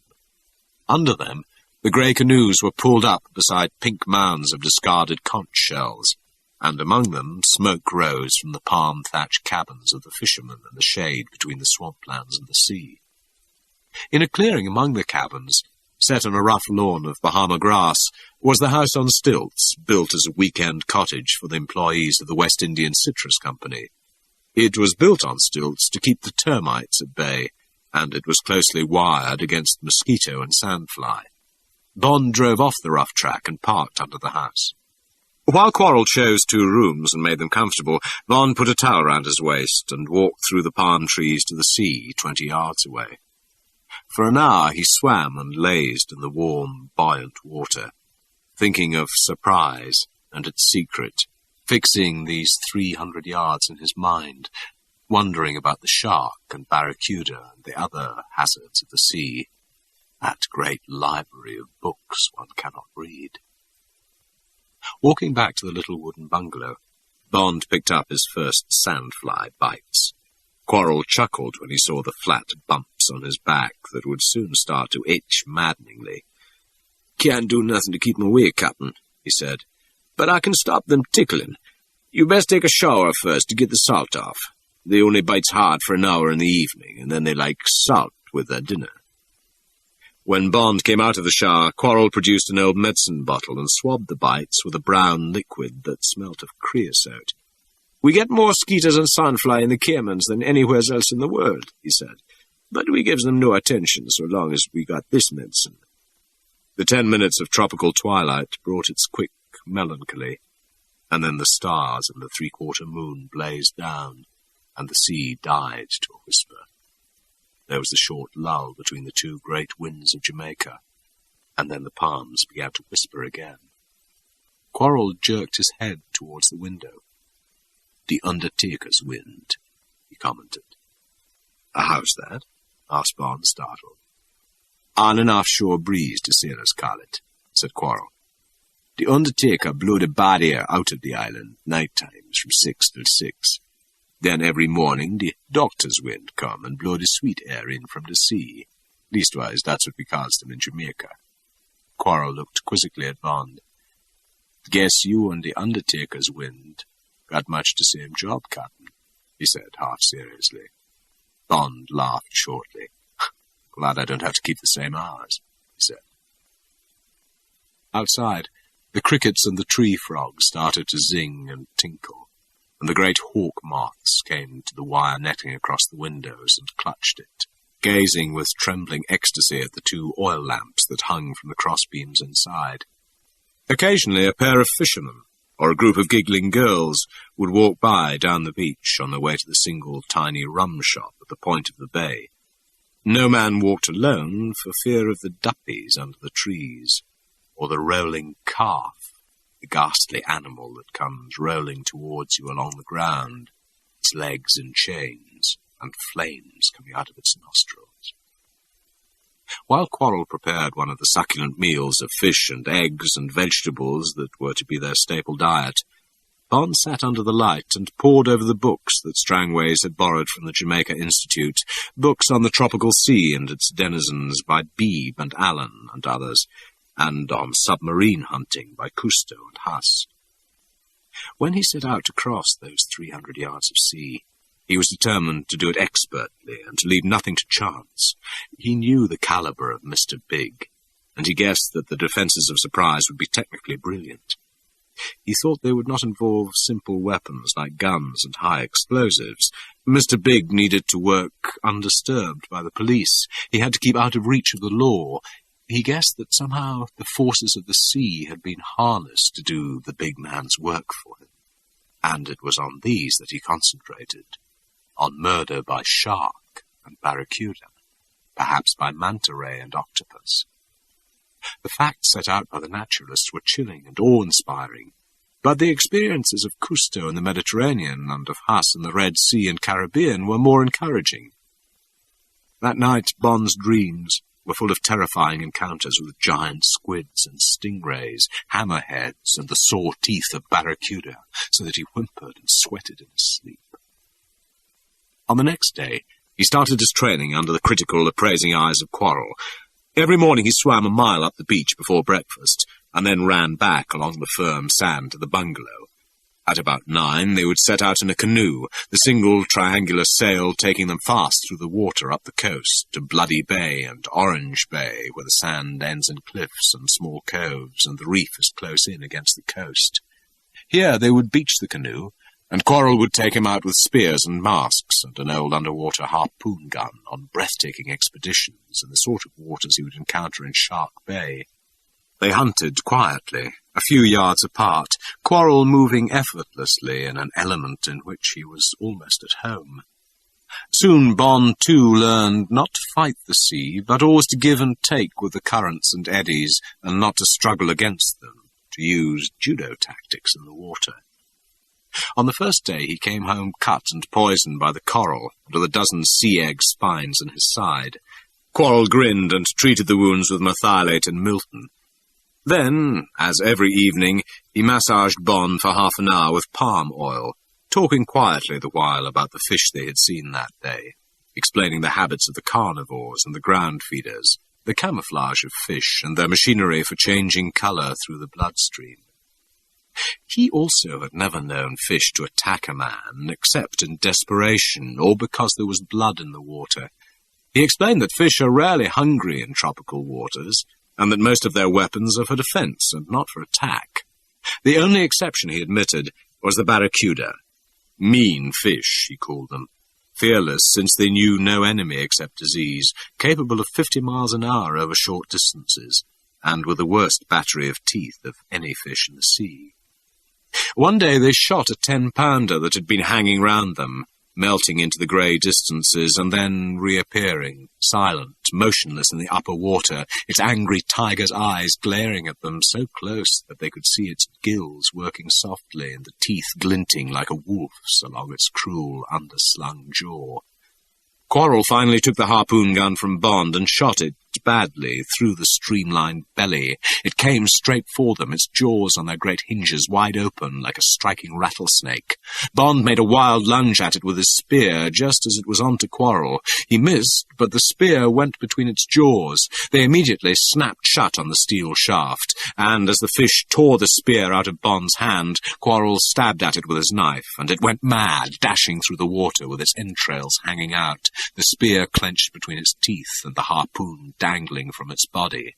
Quarrel could scarcely hold the line as the fish tried to tear the wide barb through the walls of its stomach, but he moved with it towards a piece of submerged reef and climbed onto it and slowly pulled the fish in. When Quarrel had cut its throat and they twisted the spear out of its jaws, they found bright, deep scratches in the steel. They took the fish ashore, and Quarrel cut its head off and opened the jaws of the piece of wood. The upper jaw rose in an enormous gape, almost at right angles to the lower, and revealed a fantastic battery of razor-sharp teeth, so crowded that they overlapped like shingles on a roof. Even the tongue had several runs of small, pointed, recurved teeth, and in front there were 2 huge fangs that projected forward like a snake's. Although it only weighed just over 10 pounds, it was over 4 feet long, a nickel bullet of muscle and hard flesh. "We shoot no more cudas," said Quarrel. "But for you I've been in hospital for a month and maybe lost my face. It was foolish of me. If we swim towards it, it gone away. They always do. They cowards like all fish. Don't you worry about those," he pointed at the teeth. "You never see them again." "I hope not," said Bond. "I haven't got a face to spare." By the end of the week, Bond was sunburned and hard. He had cut his cigarettes down to 10 a day and had not had a single drink.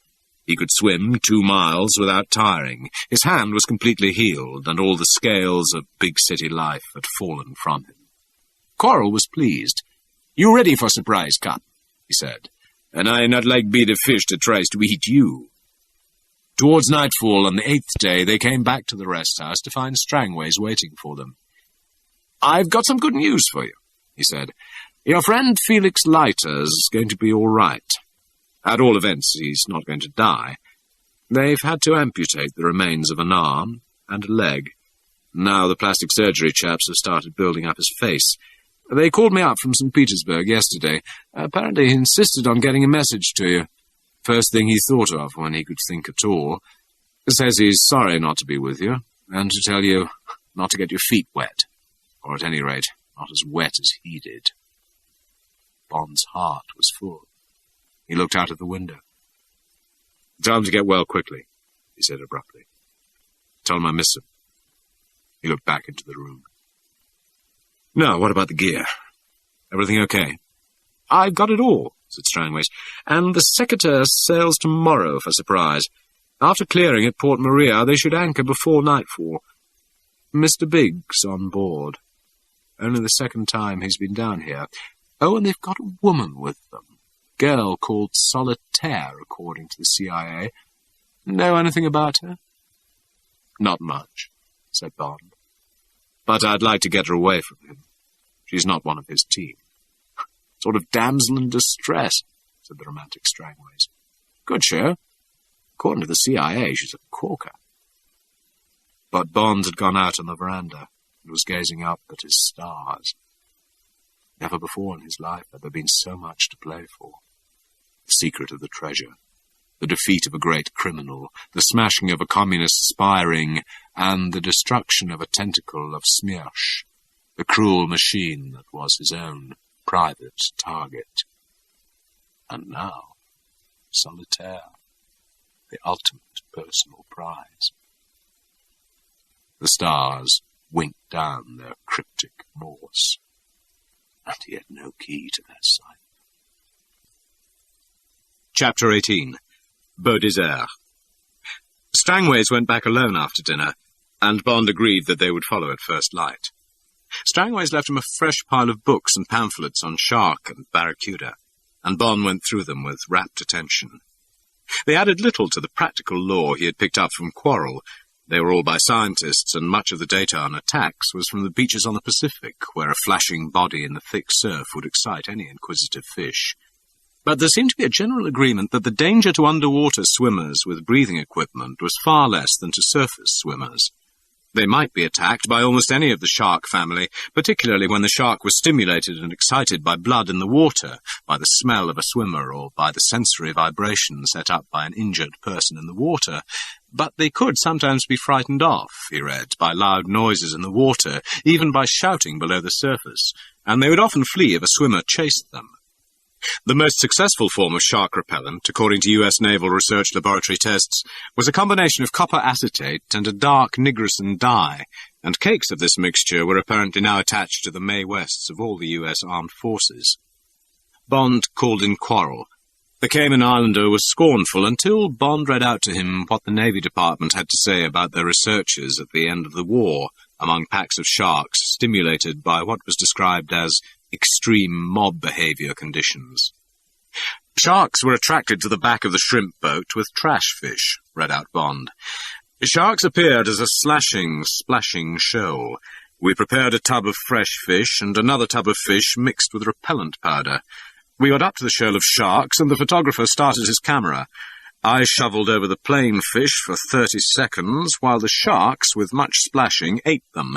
Then I started on the repellent fish, and shoveled for 30 seconds, repeating the procedure 3 times. On the first trial, the sharks were quite ferocious in feeding on plain fish, right at the stern of the boat. They cut fish for only about 5 seconds after the repellent mixture was thrown over. A few came back when the plain fish were put out immediately following the repellent. On a second trial, 30 minutes later, a ferocious school fed for the 30 seconds that plain fish were supplied, but left as soon as the repellent struck the water. There were no attacks on fish while the repellent was in the water. On the third trial, we could not get the sharks nearer than 20 yards of the stern of the boat. "What do you make of that?" asked Bond. "You better have some of that stuff," said Quarrel, impressed against his will. Bond was inclined to agree with him. Washington had cabled that cakes of the stuff were on the way, but they had not yet arrived, and were not expected for another 48 hours. If the repellent did not arrive, Bond was not dismayed. He could not imagine that he could encounter such dangerous conditions in his underwater swim to the island. Before he went to bed, he finally decided that nothing would attack him unless there was blood in the water, or unless he communicated fear to a fish that threatened. As for octopus, scorpionfish, and mories, he would just have to watch where he put his feet.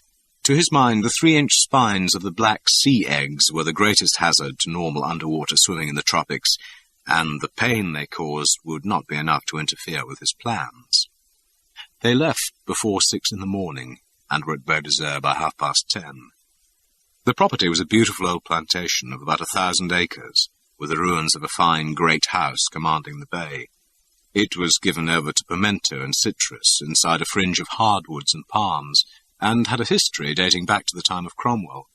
The romantic name was in the fashion of the 18th century, when Jamaican properties were called Bel Air, Bellevue, Boscobel, Harmony, Nymphenburg, or had names like Prospect, Content, or Repose.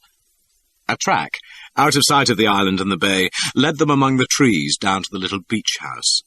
After the week's picnic at Manatee Bay, The bathrooms and comfortable bamboo furniture seemed very luxurious, and the brightly coloured rugs were like velvet under Bond's hardened feet. Through the slats of the jalousie, Bond looked across the little garden, aflame with hibiscus, bougainvillea, and roses, which ended in the tiny crescent of white sand, half obscured by the trunks of the palms. He sat on the arm of a chair and let his eyes go on, inch by inch, across the different blues and browns of sea and reef, until they met the base of the island.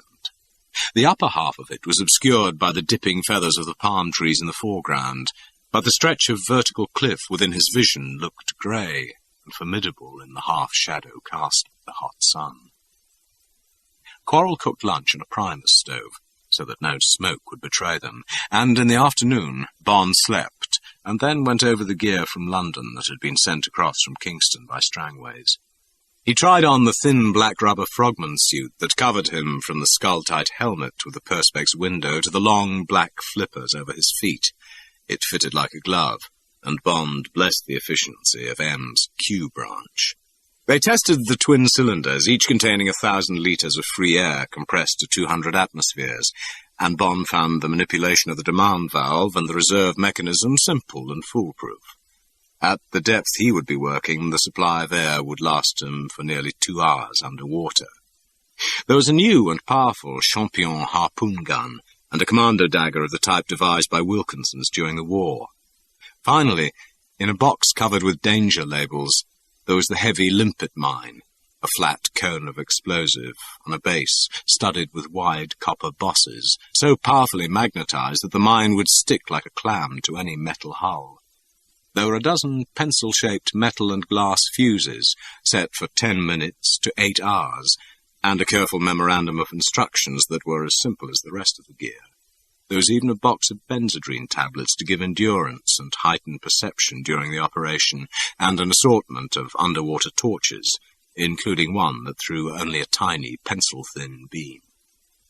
Bond and Quarrel went through everything, testing joints and contacts until they were satisfied that nothing further remained to be done. Then Bond went down among the trees and gazed at the waters of the bay, guessing at depths, tracing routes through the broken reef, and estimating the path of the moon, which would be his only point of reckoning on the tortuous journey. At 5 o'clock, Strangways arrived with news of the secateurs.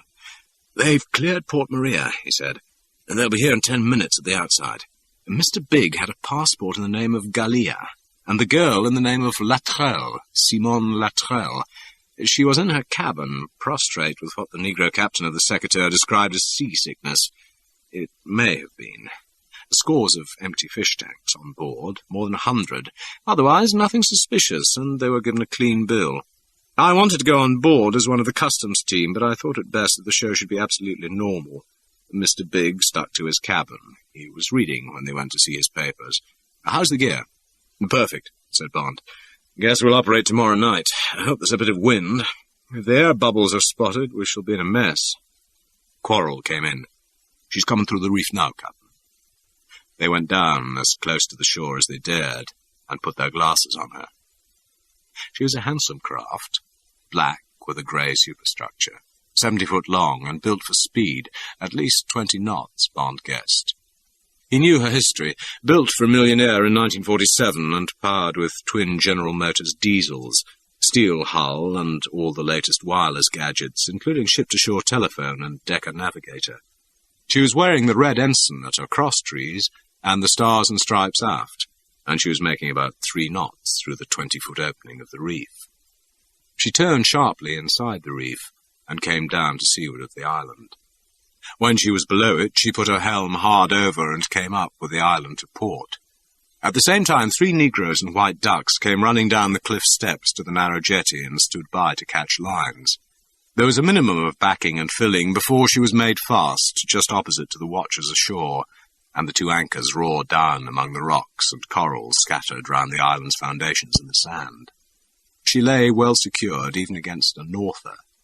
Bond estimated there would be about 20 feet of water below her keel. As they watched, the huge figure of Mr. Big appeared on deck. He stepped onto the jetty and started slowly to climb the steep cliff steps. He paused often and Bond thought of the diseased heart pumping laboriously in the great grey-black body. He was followed by 2 Negro members of the crew, hauling up a light stretcher on which a body was strapped. Through his glasses, Bond could see Solitaire's black hair. Bond was worried and puzzled, and he felt a tightening of the heart at her nearness. He prayed the stretcher was only a precaution to prevent Solitaire from being recognized from the shore. Then a chain of 12 men was established up the steps, and the fish tanks were handed up one by one. Quarrel counted 120 of them. Then some stores went up by the same method. "Not taking much up this time," commented Strangways when the operation ceased. "Only half a dozen cases gone up, generally about 50. Can't be staying long." He had hardly finished speaking before a fish tank, which their glasses showed was half full of water and sand, was being gingerly passed back to the ship, down the human ladder of hands. Then another, and another at about 5-minute intervals. "My God," said Strangways, "they're loading her up already. That means they'll be sailing in the morning. I wonder if it means they've decided to clean the place out, and that this is the last cargo." Bond watched carefully for a while, and then they walked quietly up through the trees, leaving Quarrel to report developments. They sat down in the living room, and while Strangways mixed himself a whiskey and soda, Bond gazed out of the window and marshalled his thoughts. It was 6 o'clock, and the fireflies were beginning to show in the shadows. The pale primrose moon was already high up in the eastern sky, and the day was dying swiftly at their backs. A light breeze was ruffling the bay, and the scrolls of small waves were unfurling on the white beach across the lawn. A few small clouds, pink and orange in the sunset, were meandering by overhead, and the palm trees clashed softly in the cool undertaker's wind.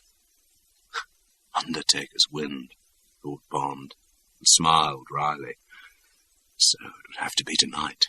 The only chance, and the conditions were so nearly perfect, except that the shark-repellent stuff would not arrive in time, and that was only a refinement. There was no excuse. This was what he had travelled 2,000 miles and 5 deaths to do. And yet he shivered at the prospect of the dark adventure under the sea that he had already put off in his mind until tomorrow. Suddenly he loathed and feared the sea and everything in it. The millions of tiny antennae that would stir and point as he went by that night, the eyes that would wake and watch him, the pulses that would miss for the 100th of a second and then go beating quietly on, the jelly tendrils that would grope and reach for him, as blind in the light as in the dark.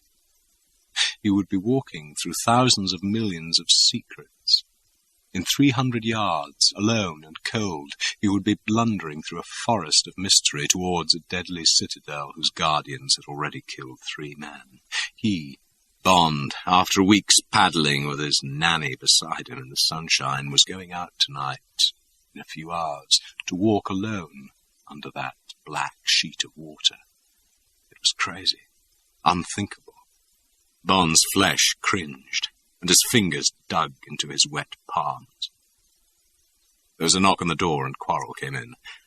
Bond was glad to get up and move away from the window to where Strangways was enjoying his drink under a shaded reading light. "They're working with lights now, Captain," Quarrel said with a grin. "Still a tank every 5 minutes. I figure that'd be 10 hours' work. Be through about 4 in the morning. Won't sail before 6. Too dangerous to try the passage without plenty light." Quarrel's warm grey eyes and the splendid mahogany face were looking into Bond's, waiting for orders. "I'll start at 10 sharp, Bond found himself saying. "From the rocks to the left of the beach. Can you get us some dinner and then get the gear out onto the lawn? Conditions are perfect.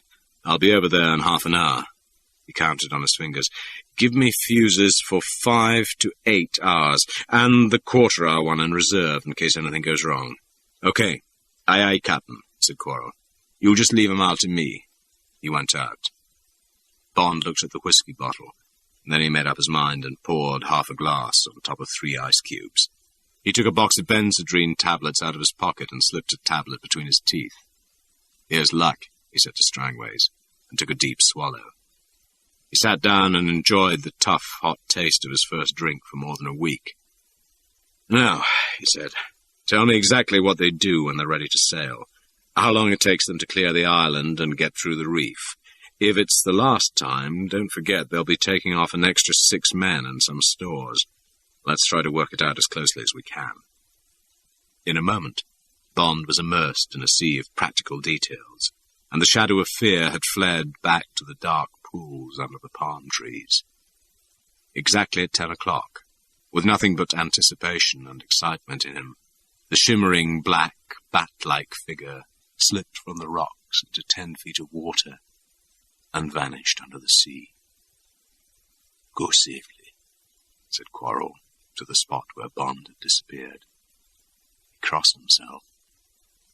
Then he and Strangways moved back through the shadows to the house, to sleep uneasily in watches and wait fearfully for what might come. Chapter 19. Valley of Shadows. Bond was carried straight to the bottom by the weight of the limpet mine that he had secured to his chest with tapes, and by the leaded belt which he wore round his waist to correct the buoyancy of the compressed air cylinders. He didn't pause for an instant, but immediately streaked across the first 50 yards of open sand in a fast crawl, his face just above the sand. The long webbed feet would almost have doubled his normal speed if he had not been hampered by the weight he was carrying, and by the light harpoon gun in his left hand. But he travelled fast, and in under a minute he came to rest in the shadow of a mass of sprawling coral. He paused, and examined his sensations. He was warm in the rubber suit, warmer than he would have been swimming in the sunshine.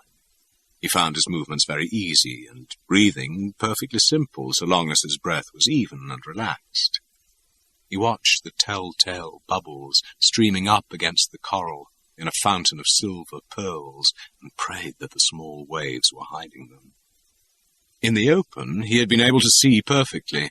The light was soft and milky, but not strong enough to melt the mackerel shadows of the surface waves that checkered the sand. Now, up against the reef, there was no reflection from the bottom, and the shadows under the rocks were black and impenetrable. He risked a quick glance with his pencil torch, and immediately the underbelly of the mass of brown tree coral came alive. Anemones with crimson centres waved their velvet tentacles at him.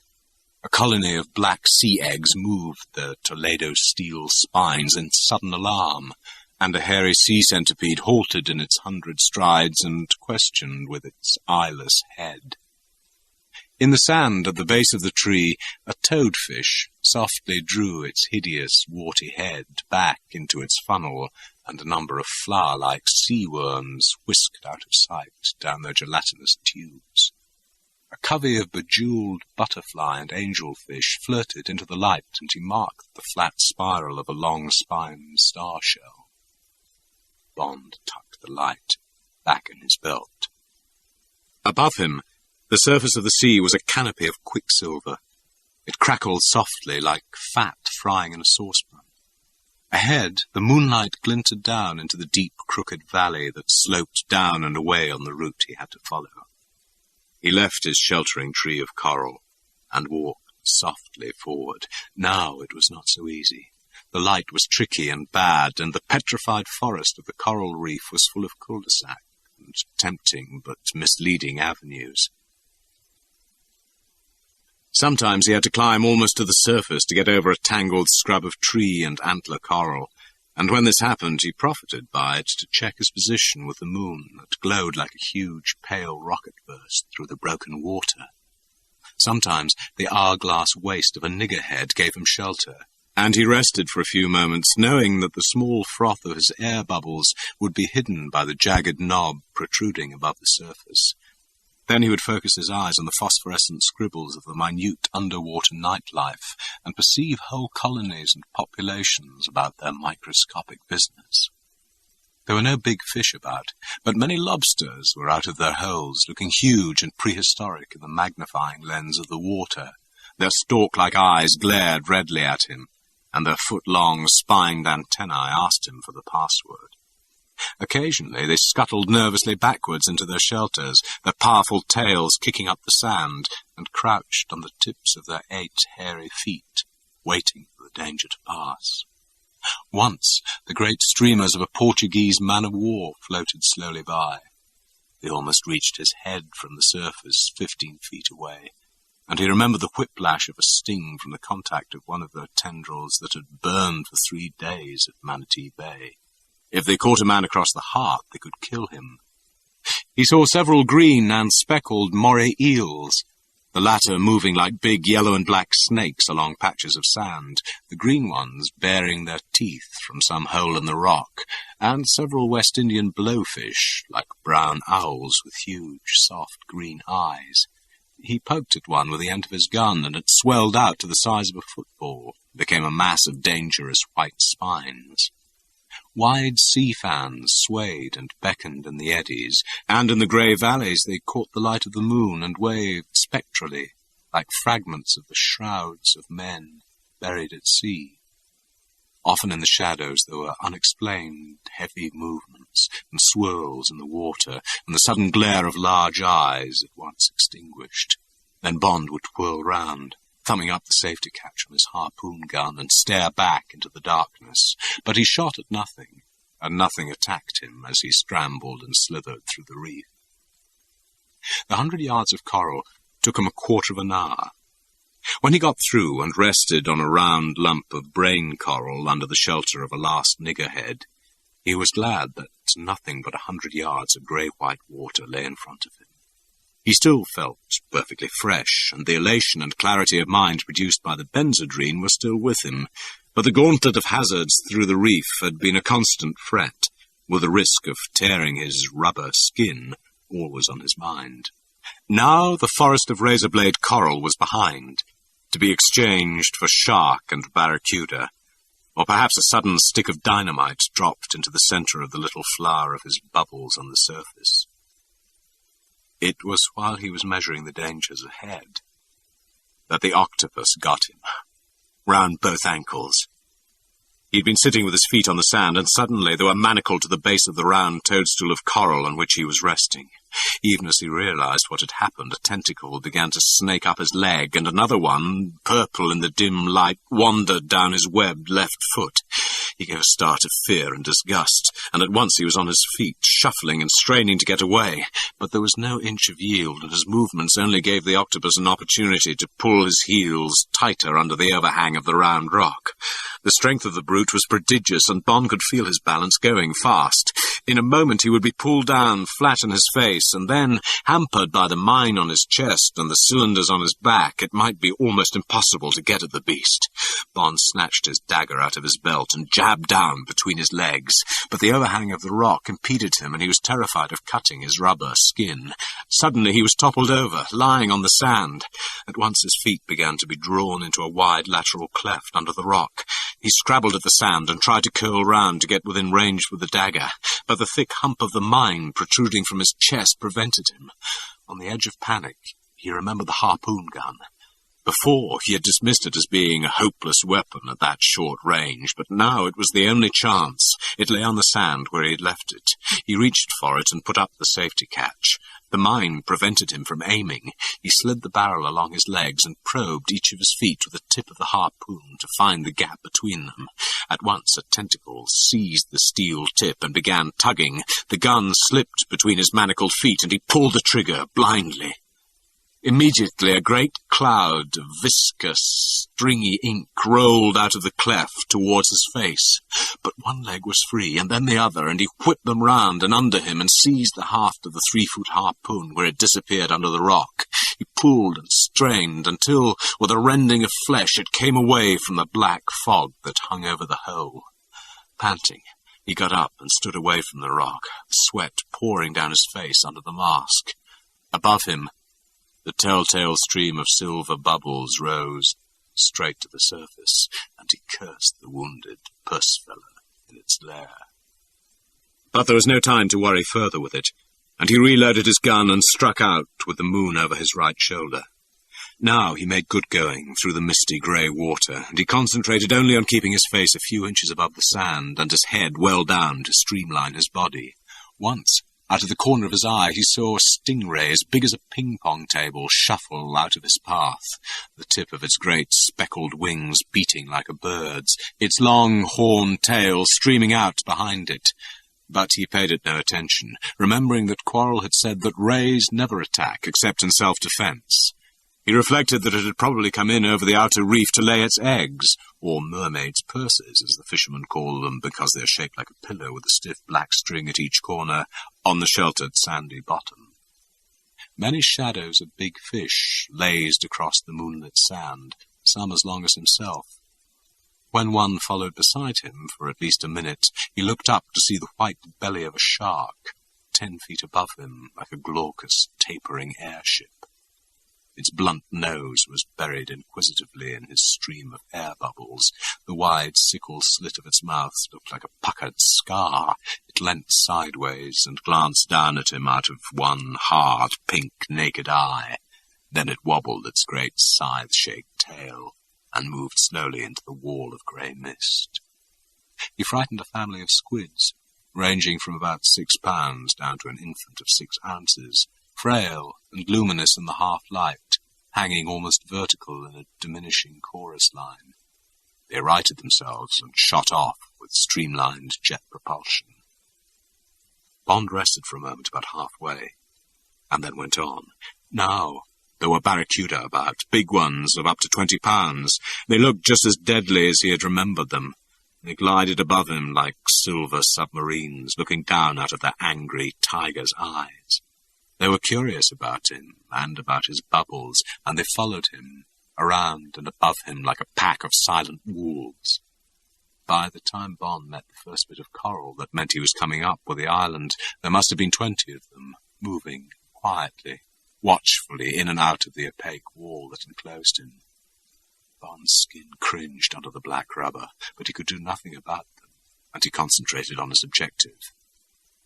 Suddenly, there was a long metallic shape hanging in the water above him.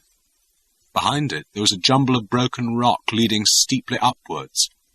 It was the keel of the Secateur, and Bond's heart thumped in his chest. He looked at the Rolex watch on his wrist. It was 3 minutes past 11 o'clock. He selected the 7-hour fuse from the handful he extracted from a zipped side pocket and inserted it in the fuse pocket of the mine and pushed it home. The rest of the fuses he buried in the sand so that if he was captured, the mine would not be betrayed. As he swam upwards, carrying the mine between his hands, bottom upwards, he was aware of a commotion in the water behind him. A barracuda flashed by, its jaws half open, almost hitting him, its eyes fixed on something at his back. But Bond was intent only on the centre of the ship's keel and on a point about 3 feet above it. The mine almost dragged him the last few feet, its huge magnets straining for the metallic kiss with the hull. Bond had to pull hard against it to prevent the clang of contact. Then it was silently in place, and with its weight removed, Bond had to swim strongly to counter his new buoyancy and get down again and away from the surface. It was as he turned to swim towards the twin propellers on his way to the shelter of the rocks that he suddenly saw the terrible things that had been going on behind him. The great pack of barracudas seemed to have gone mad. They were whirling and snapping in the water like hysterical dogs. 3 sharks that had joined them were charging through the water with a clumsier frenzy. The water was boiling with the dreadful fish, and Bond was slammed in the face and buffeted again and again within a few yards. At any moment he knew his rubber skin would be torn with the flesh below it, and then the pack would be on him. Extreme mob behavior conditions, the Navy Department's phrase, flashed into his mind. This was just when he might have saved himself with the shark repellent stuff. Without it, he might only have a few more minutes to live. In desperation, he thrashed through the water along the ship's keel, the safety catch up on the harpoon gun that was now only a toy in the face of this drove of maddened cannibal fish. He reached the 2 big copper screws and clung to one of them, panting, his lips drawn back from his teeth in a snarl of fear, his eyes distended as he faced the frenzy of the boiling sea around him. He at once saw that the mouths of the hurtling, darting fish were half open, and that they were plunging in and out of a brownish cloud spreading downwards from the surface. Close to him, a barracuda hung for an instant, something brown and glittering in its jaws. It gave a great swallow and then swirled back into the melee. At the same time, he noticed that it was getting darker. He looked up and saw with dawning comprehension that the quicksilver surface of the sea had turned red, a horrible glinting crimson. Threads of the stuff drifted within his reach. He hooked some towards him with the end of his gun, held the end close up against his glass mask. There was no doubt about it. Up above, someone was spraying the surface of the sea with blood and offal. Chapter 20. Bloody Morgan's Cave. Immediately Bond understood why all these barracuda and shark were lurking round the island. How they were kept frenzied with bloodlust by this nightly banquet. Why, against all reason, the three men had been washed up, half-eaten by the fish. Mr. Big had just harnessed the forces of the sea for his protection. It was a typical invention, imaginative, technically foolproof, and very easy to operate. Even as Bond's mind grasped it all, something hit him, a terrific blow in the shoulder, and a 20-pound barracuda backed away, black rubber and flesh hanging from its jaws. Bond felt no pain as he let go of the bronze propeller and thrashed wildly for the rocks, only a horrible sickness in the pit of his stomach at the thought of part of himself between those 100 razor-sharp teeth. Water started to ooze between the close-fitting rubber and his skin. It would not be long before it penetrated up his neck and into the mask. He was just going to give up and shoot the 20 feet to the surface when he saw a wide fissure in the rocks in front of him.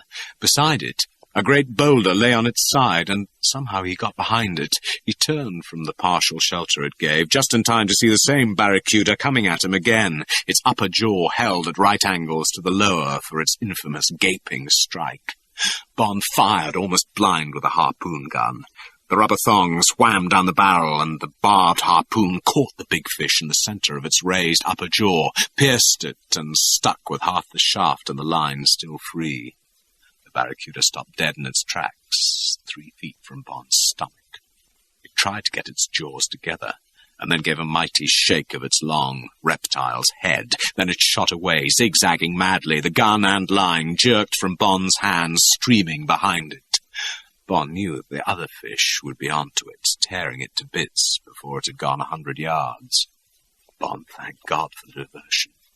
His shoulder was now surrounded by a cloud of blood. In a matter of seconds, the other fish would catch the scent. He slipped round the boulder with the thought that he would scramble up under the shelter of the jetty and somehow hide himself above the level of the sea until he had made a fresh plan. Then he saw the cave that the boulder had hidden. It was really almost a door into the base of the island. If Bond had not been swimming for his life, he could have walked in.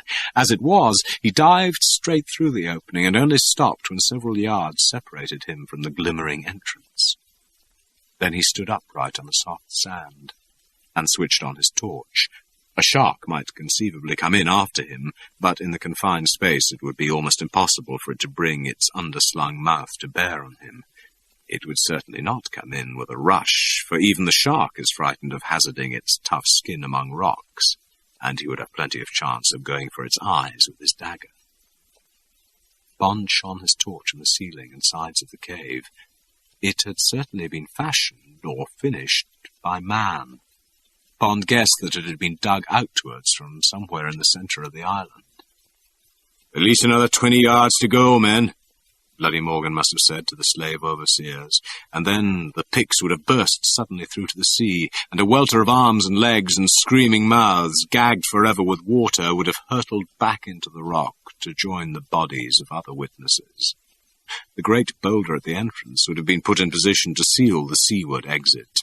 The Shark Bay fisherman who suddenly disappeared 6 months before must have one day found it rolled away by a storm or by the tidal wave following a hurricane. Then he had found the treasure, and had known he would need help to dispose of it. A white man would cheat him. Better go to the great Negro gangster in Harlem and make the best terms he could. The gold belonged to the black men who had died to hide it. It should go back to the black man. Standing there, swaying in the slight current in the tunnel, Bond guessed that one more barrel of cement had splashed into the mud of the Harlem River. It was then that he heard the drums. Out amongst the big fish, he had heard a soft thunder in the water that had grown as he entered the cave. But he had thought it was only the waves against the base of the island, and anyway he had had other things to think about. But now he could distinguish a definite rhythm, and the sound boomed and swirled around him in a muffled roar, as if he himself was imprisoned inside a vast kettle drum. The water seemed to tremble with it. He guessed its double purpose. It was a great fish call used when intruders were about to attract and excite the fish still further. Quarrel had told him how the fishermen at night beat the sides of their canoes with the paddle to wake and bring the fish. This must be the same idea. At the same time, it would be a sinister voodoo warning to the people on shore, made doubly effective when the dead body was washed up on the following day. Another of Mr. Big's refinements, thought Bond. Another spark thrown off by that extraordinary mind. Well, at least he knew where he was now. The drums meant that he had been spotted. What would Strangways and Quarrel think as they heard them? They would just have to sit and sweat it out. Bond had guessed the drums were some sort of trick, and he had made them promise not to interfere unless the Secator got safely away. That would mean that all Bond's plans had failed. He had told Strangways where the gold was hidden, and the ship would have to be intercepted on the high seas. Now the enemy was alerted, but would not know who he was, nor that he was still alive. He would have to go on, if only to stop Solitaire at all cost from sailing in the doomed ship. Bond looked at his watch. It was half an hour after midnight. So far as Bond was concerned, it might have been a week since he started his lonely voyage through the sea of dangers. He felt the Beretta under his rubber skin, and wondered if it was already ruined by the water that had got in through the rent made by the barracuda's teeth. Then, the roar of the drums getting louder every moment, he moved on into the cave, his torch throwing a tiny pinpoint of light ahead of him. He had gone about 10 yards when a faint glimmer showed in the water ahead of him. He doused the torch and went cautiously towards it. The sandy floor of the cave started to move upwards, and with every yard the light grew brighter. Now he could see dozens of small fish playing around him, and ahead the water seemed full of them, attracted into the cave by the light. Crabs peered from the small crevices in the rocks, and a baby octopus flattened itself into a phosphorescent star against the ceiling. Then he could make out the end of the cave, and a wide, shining pool beyond it, the white sandy bottom as bright as day. The throb of the drums was very loud. He stopped in the shadow of the entrance and saw that the surface was only a few inches away, and that lights were shining down into the pool. Bond was in a quandary. Any further step, and he would be in full view of anyone looking at the pool. As he stood, debating with himself, he was horrified to see a thin red cloud of blood spreading beyond the entrance from his shoulder. He had forgotten the wound, but now it began to throb, and when he moved his arm, the pain shot through it. There was also the thin stream of bubbles from the cylinders, but he hoped these were just creeping up to burst unnoticed at the lip of the entrance. Even as he drew back a few inches into his hole, his future was settled for him.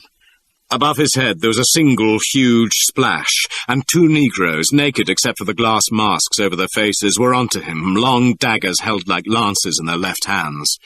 Before his hand reached the knife at his belt, they had seized both his arms and were hauling him to the surface. Hopelessly, helplessly, Bond let himself be manhandled out of the pool onto the flat sand. He was pulled to his feet, and the zips of his rubber suit were torn open. His helmet was snatched off his head, and his holster from his shoulder, and suddenly he was standing among the debris of his black skin, like a flayed snake, naked except for his brief swimming trunks. Blood oozed down from the jagged hole in his left shoulder.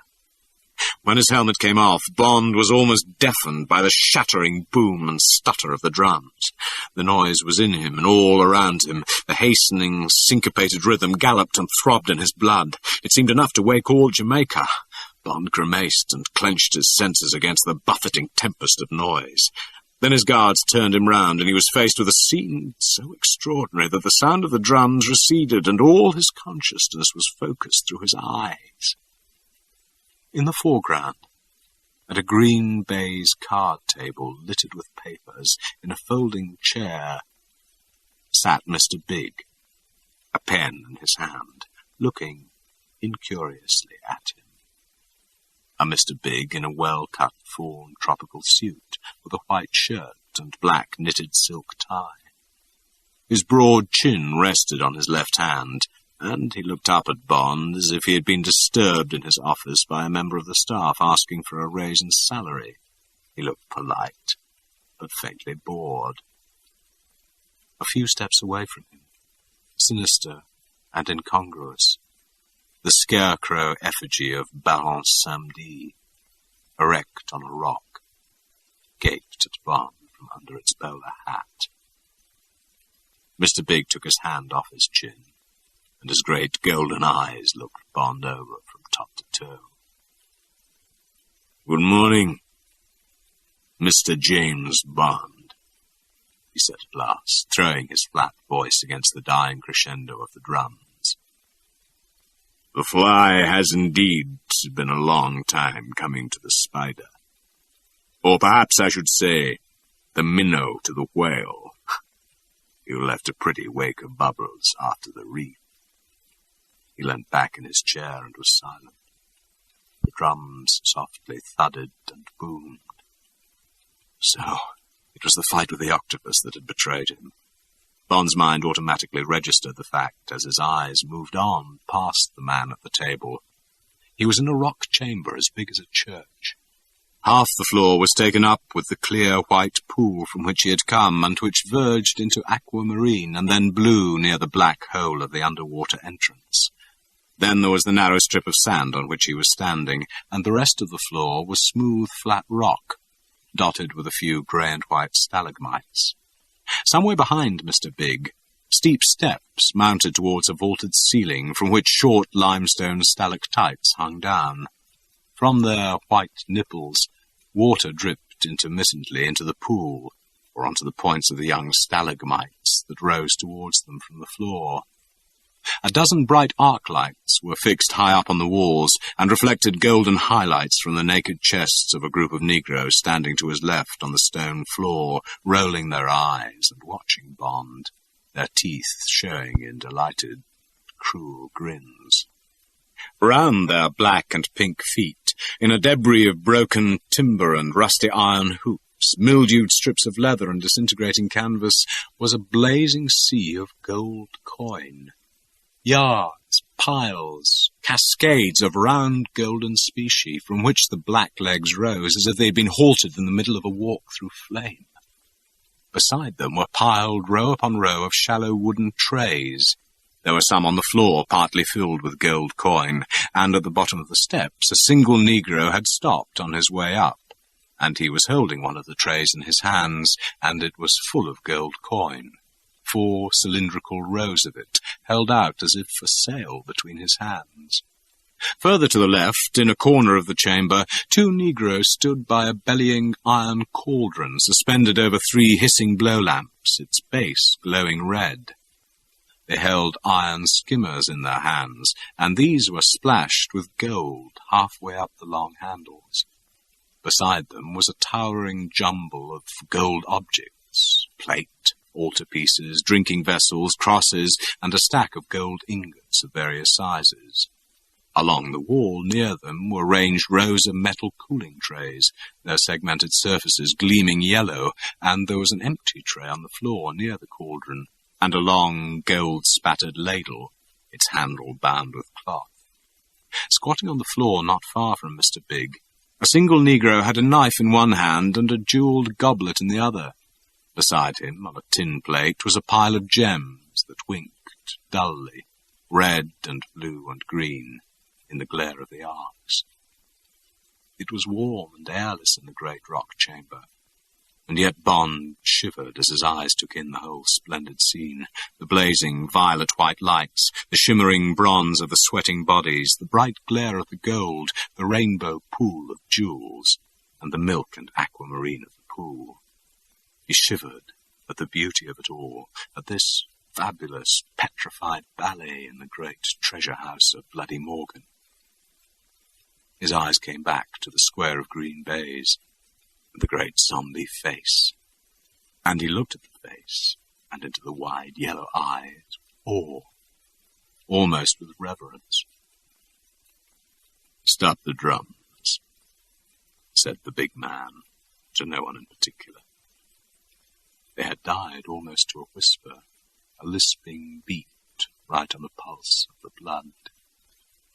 One of the negroes took 2 softly clanging steps amongst the gold coin and bent down. There was a portable phonograph on the floor, and a powerful amplifier leant beside it against the rock wall. There was a click, and the drums stopped. The negro shut the lid of the machine and went back to his place.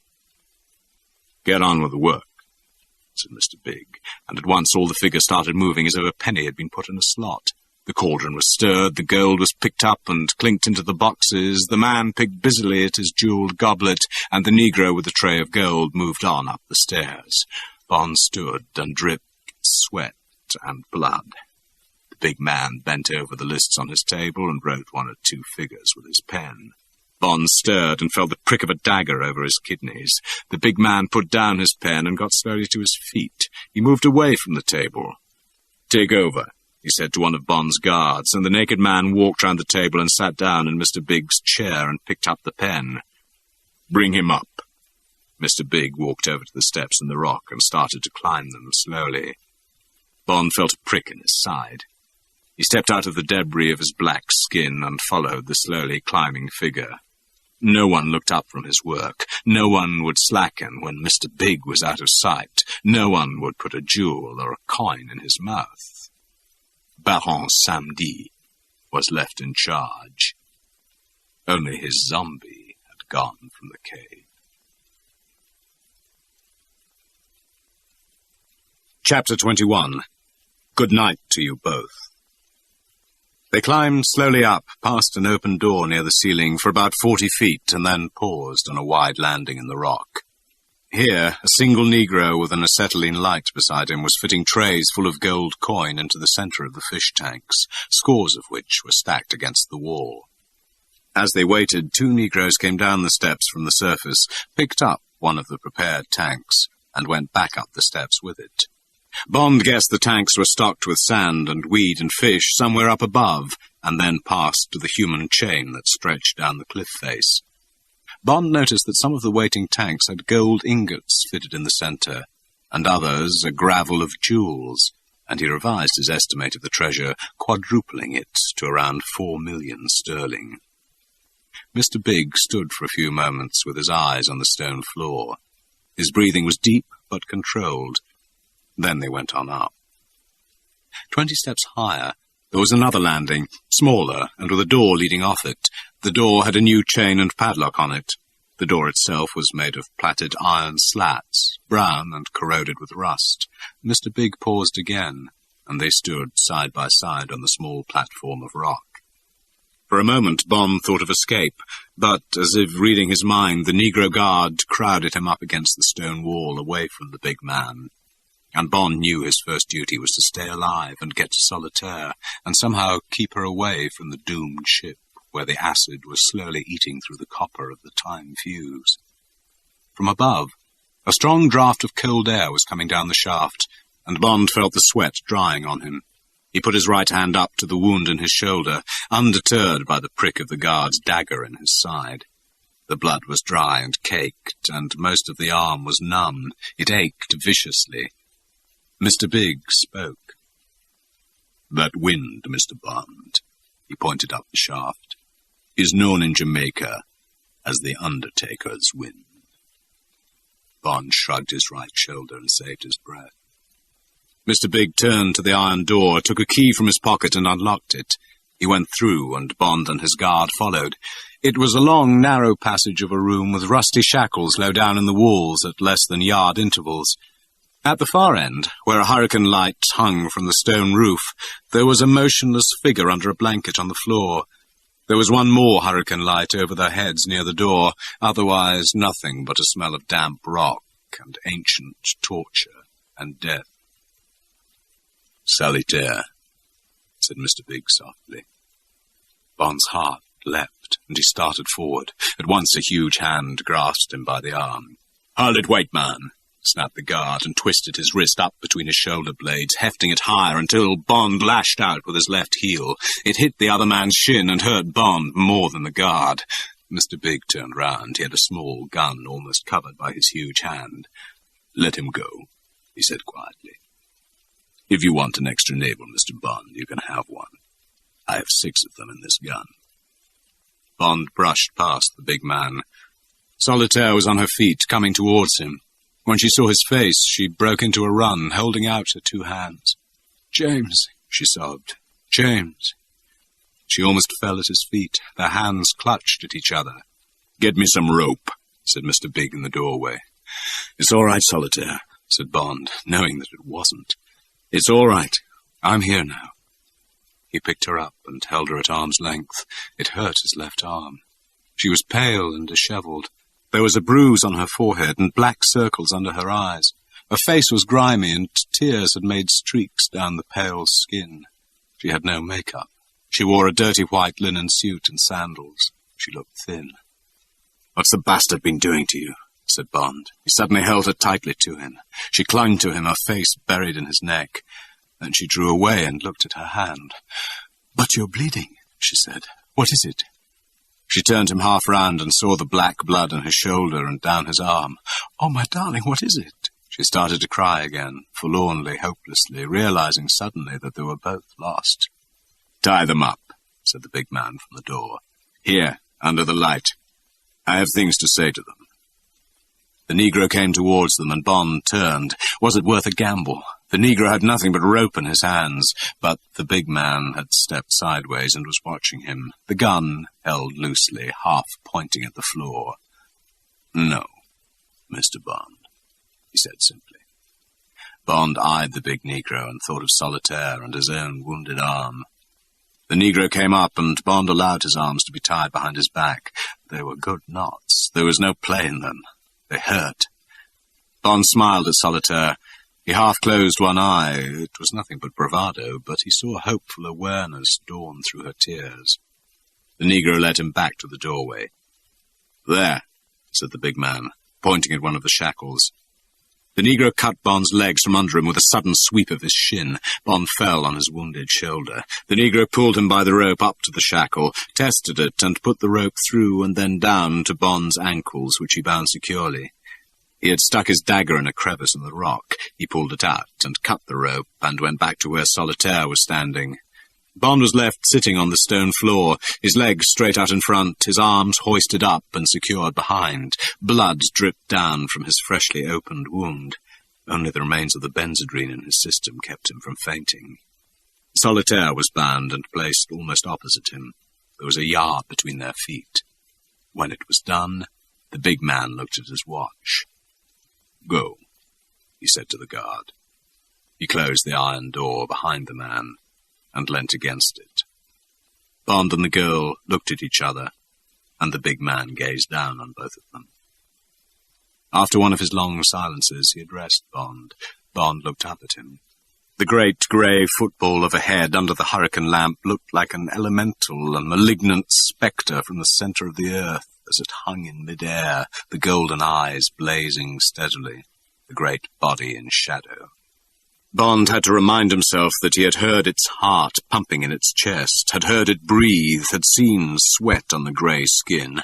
It was only a man, of the same species as himself, a big man with a brilliant brain, but still a man who walked and defecated, a mortal man with a diseased heart. The wide, rubbery mouth split open, and the flat, slightly averted lips drew back from the big white teeth. "You are the best of those that have been sent against me," said Mr. Big. His quiet, flat voice was thoughtful, measured. "And you have achieved the death of 4 of my assistants. My followers find this incredible.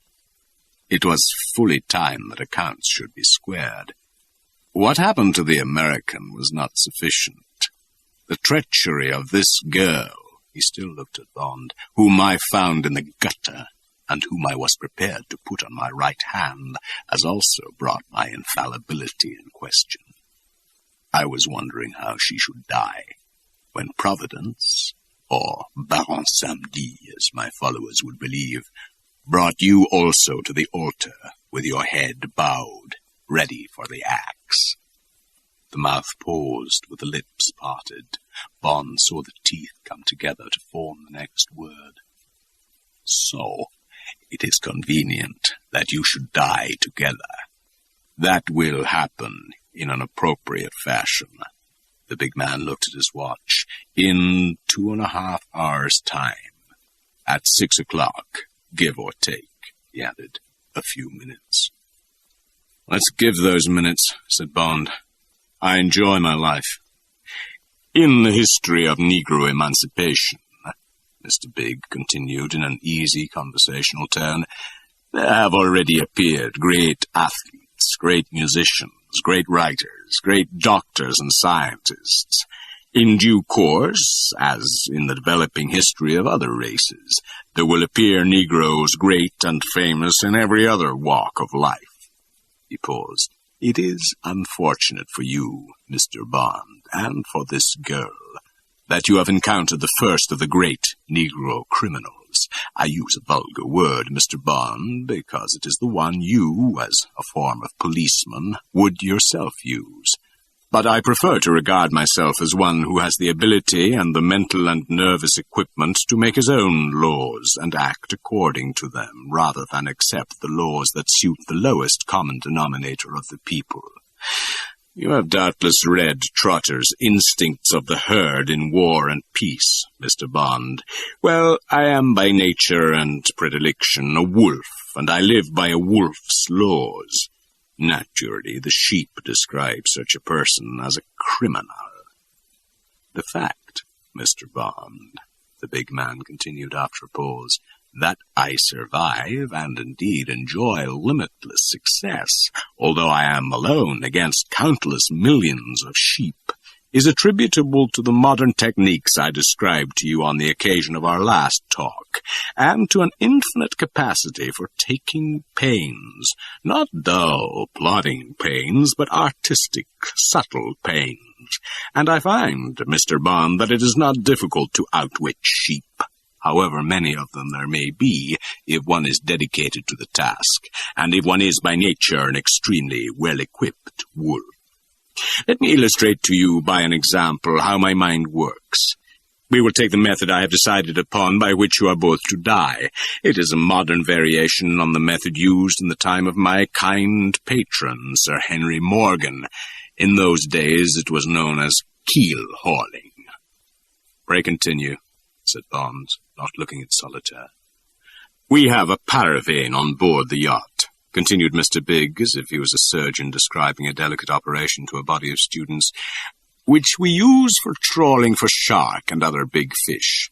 This paravane, as you know, is a large, buoyant, torpedo-shaped device which rides on the end of a cable away from the side of a ship, and which can be used for sustaining the end of a net and drawing it through the water when the ship is in motion, or if fitted with a cutting device for severing the cables of moored mines in time of war.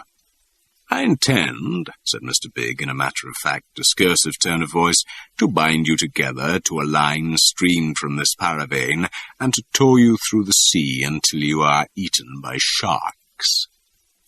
He paused, and his eyes looked from one to the other. Solitaire was gazing wide-eyed at Bond, and Bond was thinking hard, his eyes blank and his mind boring into the future. He felt he ought to say something. "You're a big man," he said, "and one day you will die a big, horrible death. If you kill us, that death will come soon. I have arranged for it. You are going mad very fast, or you would see what our murder will bring down on you." Even as he spoke, Bond's mind was working fast, counting hours and minutes, knowing that the big man's own death was creeping, with the acid in the fuse, round the minute hand towards his personal hour of final rendezvous. But would he and Solitaire be dead before that hour struck? There would not be more than minutes, perhaps seconds in it. The sweat poured off his face onto his chest. He smiled across at Solitaire. She looked back at him opaquely, her eyes not seeing him. Suddenly she gave an agonized cry that made Bond's nerves jerk. "I don't know," she cried. "I can't see. It's so near, so close. There is much death, but—" "Solitaire!" shouted Bond, terrified that whatever strange thing she saw in the future might give a warning to the big man. "Pull yourself together." There was an angry bite in his voice. Her eyes cleared. She looked dumbly at him, without comprehension. The big man spoke again. "I am not going mad, Mr. Bond," he said evenly, "and nothing you have arranged will affect me. You will die beyond the reef, and there will be no evidence. I shall tow the remains of your bodies until there is nothing left. That is part of the dexterity of my intentions. You may also know that shark and barracuda play a role in voodooism. They will have their sacrifice, and Baron Samedi will be appeased. That will satisfy my followers. I wish also to continue my experiments with carnivorous fish. I believe they only attack when there is blood in the water, so your bodies will be towed from the island. The paravane will take them over the reef. I believe you will not be harmed inside the reef. The blood and offal that is thrown into these waters every night will have dispersed or been consumed, but when your bodies have been dragged over the reef, then I'm afraid you will bleed. Your bodies will be very raw, and then we will see if my theories are correct." The big man put his hand behind him and pulled the door open. "I will leave you now," he said, "to reflect on the excellence of the method I have invented for your death together. 2 necessary deaths are achieved. No evidence is left behind. Superstition is satisfied. My followers pleased. The bodies are used for scientific research. That is what I mean, Mr. James Bond, by an infinite capacity for taking artistic pains." He stood in the doorway and looked at them. "A short but very good night to you both." Chapter 22. Terror by Sea. It was not yet light when their guards came for them. Their leg ropes were cut, and with their arms still pinioned, they were led up the remaining stone stairs to the surface. They stood amongst the sparse trees, and Bond sniffed the cool morning air. He gazed through the trees towards the east, and saw that there the stars were paler, and the horizon luminous with the breaking dawn. The night song of the crickets was almost done, and somewhere on the island a mockingbird bubbled its first notes. He guessed that it was either side of 5:30. They stood there for several minutes. Negroes brushed past them carrying bundles and jipper-japper holdalls, talking in cheerful whispers. The doors of the handful of thatched huts among the trees had been left swinging open. The men fled to the edge of the cliff, to the right of where Bond and Solitaire were standing, and disappeared over the edge. They didn't come back. It was evacuation. The whole garrison of the island was decamping. Bond rubbed his naked shoulder against Solitaire, and she pressed against him. It was cold after the stuffy dungeon, and Bond shivered. But it was better to be on the move than for the suspense down below to be prolonged. They both knew what had to be done, the nature of the gamble. When the big man had left them, Bond had wasted no time. In a whisper, he had told the girl of the limpet mine against the side of the ship, timed to explode a few minutes after 6 o'clock, and he had explained the factors that would decide who would die that morning. First, he gambled on Mr. Big's mania for exactitude and efficiency. The Secateur must sail on the dot of 6 o'clock. Then there must be no cloud, or visibility in the half-light of dawn would not be sufficient for the ship to make the passage through the reef, and Mr. Big would postpone the sailing.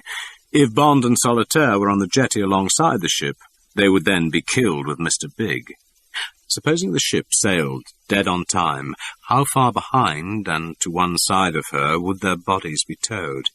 It would have to be on the port side for the paravane to clear the island. Bond guessed the cable to the paravane would be 50 yards, and that they would be towed 20 or 30 yards behind the paravane. If he was right, they would be hauled over the outer reef about 50 yards after the Secateur had cleared the passage. She would probably approach the passage at about 3 knots and then put on speed to 10 or even 20.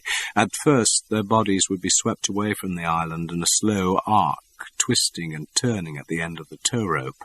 Then the paravane would straighten out, and when the ship had got through the reef, they would still be approaching it. The paravane would then cross the reef when the ship was about 40 yards outside it, and they would follow. Bond shuddered to think of the mauling their bodies would suffer, being dragged at any speed over the razor-sharp 10 yards of coral rocks and trees. The skin on their backs and legs would be flayed off. Once over the reef, they would be just a huge, bleeding bait, and it would be only a matter of minutes before the first shark or barracuda was onto them. And Mr. Big would sit comfortably in the stern sheets, watching the bloody show, perhaps with glasses, and ticking off the seconds and minutes as the living bait got smaller and smaller, and finally the fish snapped at the blood-stained rope, until there was nothing left. Then the paravane would be hoisted inboard, and the yacht would plough gracefully on towards the distant Florida Keys, Cape Sable, and the sun-soaked wharf in St. Petersburg Harbor. And if the mine exploded while they were still in the water, only 50 yards away from the ship, what would be the effect of the shock waves on their bodies? It might not be deadly. The hull of the ship should absorb most of it. The reef might protect them. Bond could only guess and hope. Above all, they must stay alive to the last possible second. They must keep breathing as they were hauled, a living bundle, through the sea. Much depended on how they would be bound together. Mr. Big would want them to stay alive. He would not be interested in dead bait. If they were still alive when the first shark's fin showed on the surface behind them, Bond had coldly decided to drown Solitaire. Drown her by twisting her body under his and holding her there. Then he would try and drown himself by twisting her dead body back over his to keep him under. There was nightmare at every turn of his thoughts, sickening horror in every grisly aspect of the monstrous torture and death this man had invented for them. But Bond knew he must remain cold and absolutely resolved to fight for their lives to the end. There was at least warmth in the knowledge that Mr. Big and most of his men would also die, and there was a glimmer of hope that he and Solitaire would survive. Unless the mine failed, there was no such hope for the enemy. All this, and 100 other details and plans went through Bond's mind in the last hour before they were brought up the shaft to the surface. He shared all his hopes with Solitaire, none of his fears. She had lain opposite him, her tired blue eyes fixed on him, obedient, trusting, drinking in his face and his words, pliant, loving. "Don't worry about me, my darling," she had said when the men came for them. "I am happy to be with you again. My heart is full of it.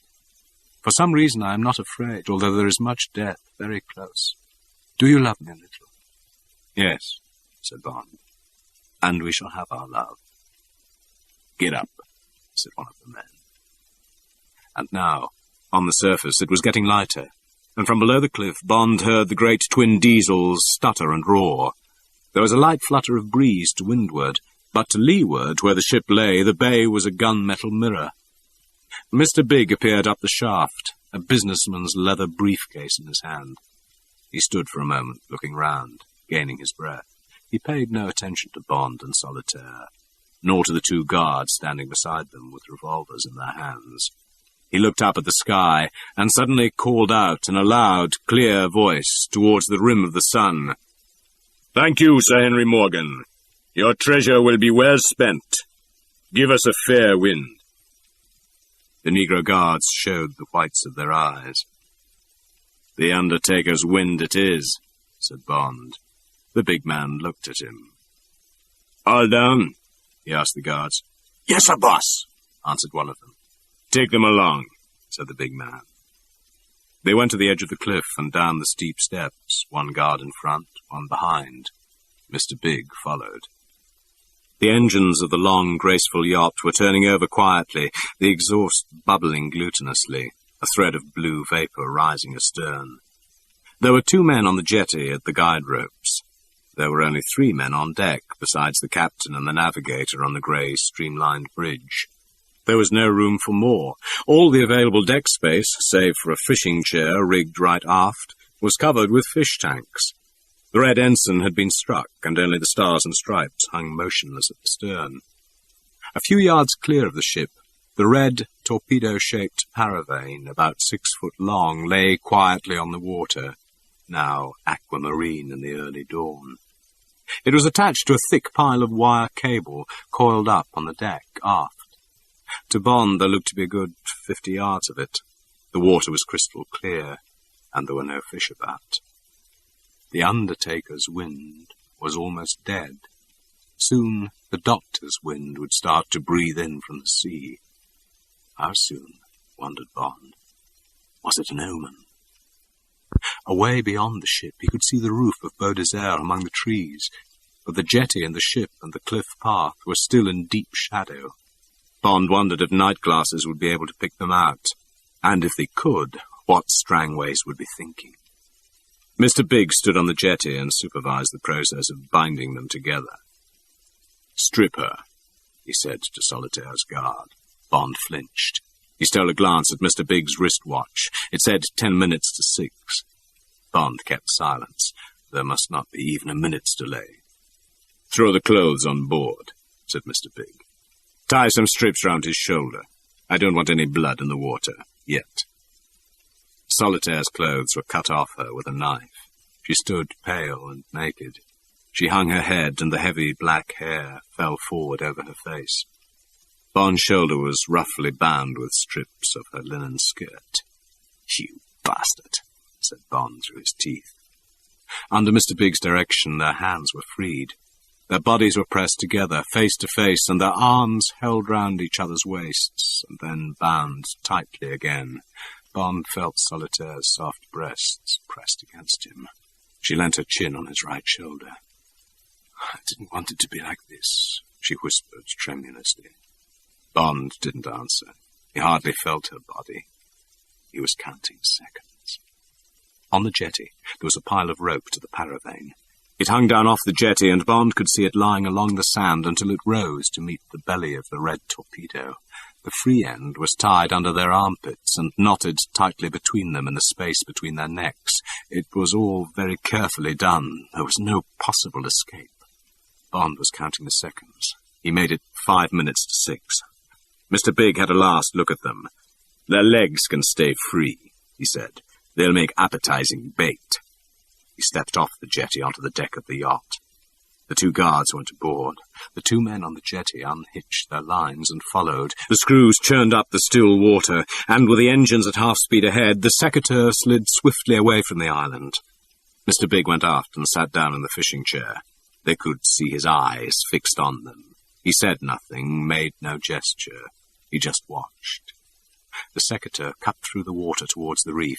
Bond could see the cable to the paravane snaking over the side. The paravane started to move softly after the ship. Suddenly it put its nose down, then righted itself and sped away, its rudder pulling out and away from the wake of the ship. The coil of rope beside them leapt into life.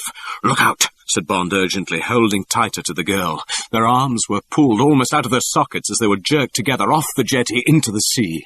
For a second they both went under. Then they were on the surface, their joined bodies smashing through the water. Bond gasped for breath amongst the waves and spray that dashed past his twisted mouth.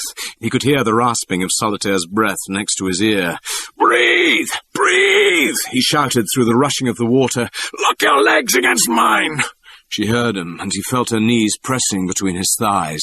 She had a paroxysm of coughing, then her breath became more even against his ear, and the thumping of her heart eased against his breast. At the same time, their speed slackened. "Hold your breath!" shouted Bond.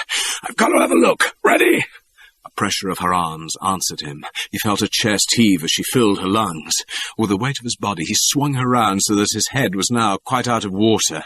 They were ploughing along at about 3 knots. He twisted his head above the small bow wave they were throwing up. The secateur was entering the passage through the reef, about 80 yards away, he guessed. The paravane was skimming slowly along, almost at right angles to her. Another 30 yards, and the red torpedo would be crossing the broken water over the reef. A further 30 yards behind, they were riding slowly across the surface of the bay. 60 yards to go to the reef. Bond twisted his body and Solitaire came up, gasping. Still they moved slowly along through the water. 5 yards, 10, 15, 20, only 40 yards to go before they hit the coral. The secateurs must be just through. Bond gathered his breath. It must be past 6 now. What had happened to the blasted mine? Bond thought a quick, fervent prayer. God save us, he said, into the water. Suddenly he felt the rope tighten under his arms. Breathe, Solitaire, breathe, he shouted as they got under way and the water started to hiss past them. Now they were flying over the sea towards the crouching reef. There was a slight check. Bond guessed that the paravane had fouled a niggerhead or a piece of surface coral. Then their bodies hurtled on again in their deadly embrace.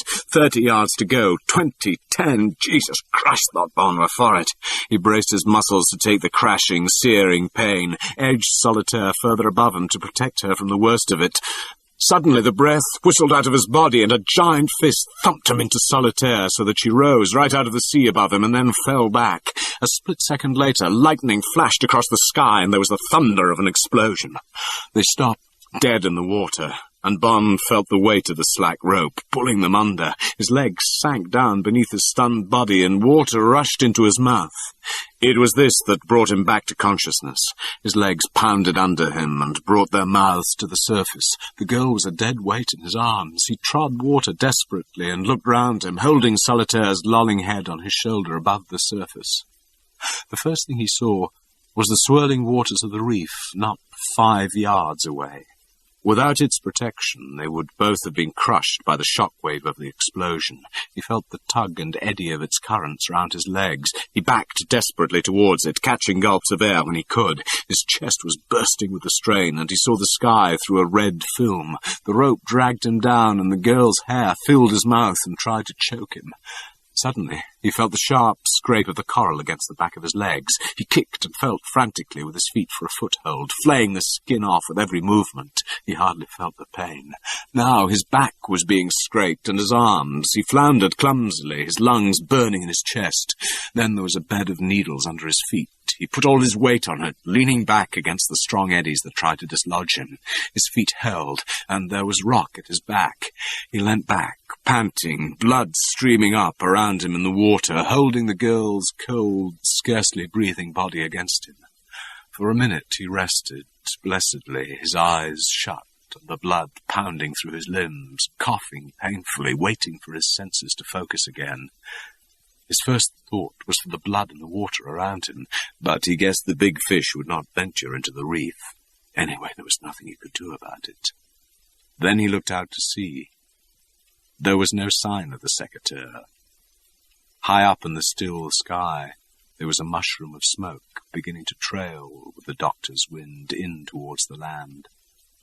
There were things strewn all over the water, and a few heads bobbing up and down, and the whole sea was glinting with the white stomachs of fish, stunned or killed by the explosion. There was a strong smell of explosive in the air. On the fringe of the debris, the red paravane lay quietly, hull down, anchored by the cable whose other end must lie somewhere on the bottom. Fountains of bubbles were erupting on the glassy surface of the sea. On the edge of the circle of bobbing heads and dead fish, a few triangular fins were cutting fast through the water. More appeared as Bond watched. Once he saw a great snout come out of the water and smash down on something. The fins threw up spray as they flashed among the tidbits. 2 black arms suddenly stuck up in the air and then disappeared. There were screams. 2 or 3 pairs of arms started to flail the water towards the reef.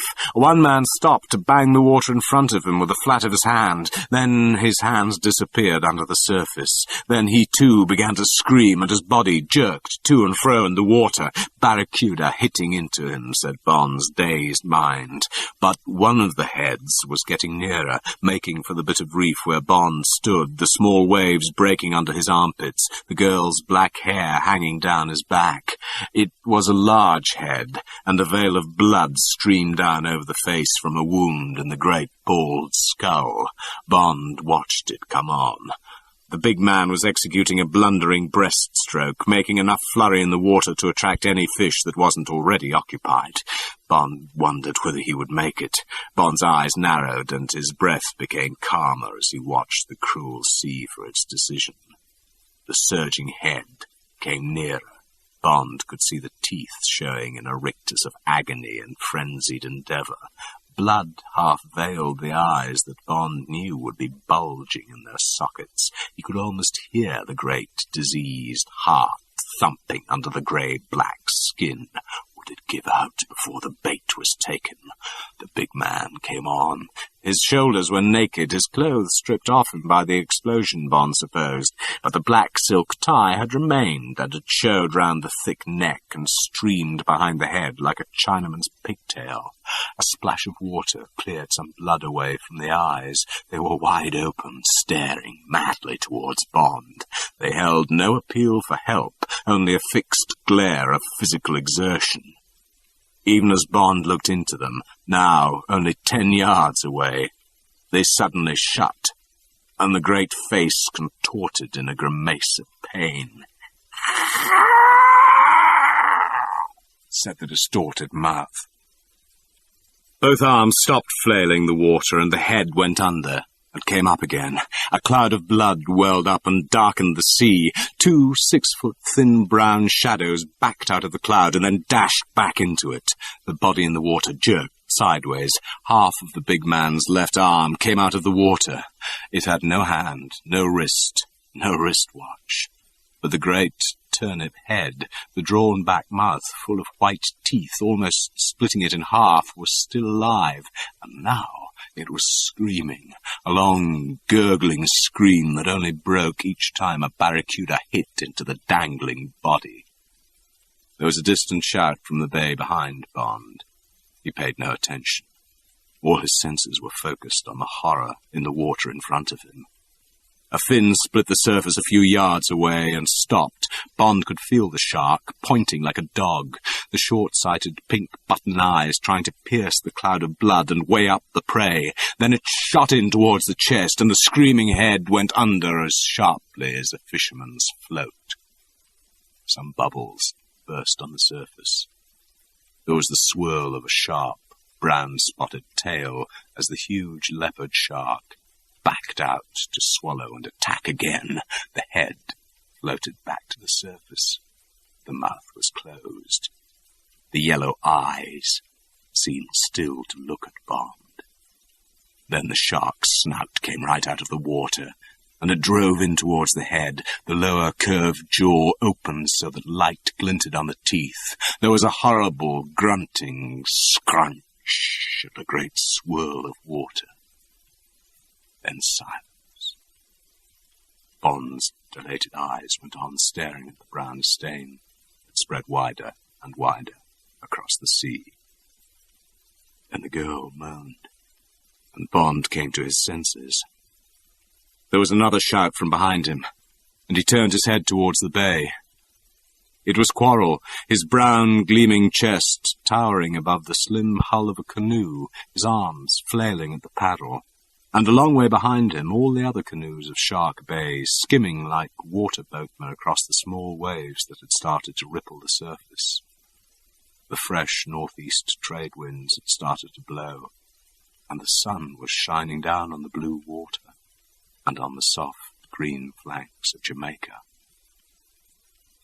The first tears since his childhood came into James Bond's blue-grey eyes, and ran down his drawn cheeks into the blood-stained sea. Chapter 23. Passionate Leave. Like dangling emerald pendants, the 2 hummingbirds were making the last rounds of the hibiscus, and a mockingbird had started on its evening song, sweeter than a nightingale's, from the summit of a bush of night-scented jasmine. The jagged shadow of a man-of-war bird floated across the green Bahama grass of the lawn as it sailed on the air currents up the coast to some distant colony, and a slate-blue kingfisher chattered angrily as it saw the man sitting in the chair in the garden. It changed its flight and swerved off across the sea to the island. A brimstone butterfly flirted among the purple shadows under the palms. The graded blue waters of the bay were quite still. The cliffs of the island were a deep rose in the light of the setting sun behind the house. There was a smell of evening and of coolness after a hot day, and a slight scent of peat smoke that came from cassava being roasted in one of the fishermen's huts in the village away to the right. Solitaire came out of the house and walked on naked feet across the lawn. She was carrying a tray with a cocktail shaker and 2 glasses. She put it down on a bamboo table beside Bond's chair. "I hope I made it right," she said. 6-1 sounds terribly strong. I've never had vodka martinis before. Bond looked up at her. She was wearing a pair of his white silk pajamas. They were far too large for her. She looked absurdly childish. She laughed. "How do you like my Port Maria lipstick?" she asked. "And the eyebrows made up with an HB pencil. I couldn't do anything with the rest of me except to wash it." "You look wonderful," said Bond. "You're far the prettiest girl in the whole of Shark Bay. If I had some legs and arms, I'd get up and kiss you." Solitaire bent down and kissed him long on the lips, one arm tightly round his neck. She stood up and smoothed back the comma of black hair that had fallen down over his forehead. They looked at each other for a moment, then she turned to the table and poured him out a cocktail. She poured half a glass for herself and sat down on the warm grass and put her head against his knee. He played with her hair with his right hand, and they sat for a while looking out between the trunks of the palm trees at the sea and the light fading on the island. The day had been given over to licking wounds and cleaning up the remains of the mess. When Quarrel had landed them on the little beach at Baudelaire, Bond had half-carried Solitaire across the lawn and into the bathroom. He had filled the bath full of warm water. Without her knowing what was happening, he had soaped and washed her whole body and her hair. When he had cleaned away all the salt and coral slime, he helped her out, dried her, and put methylate on the coral cuts that striped her back and thighs. Then he gave her a sleeping draught and put her naked between the sheets in his own bed. He kissed her. Before he had finished closing the jalousies, she was asleep.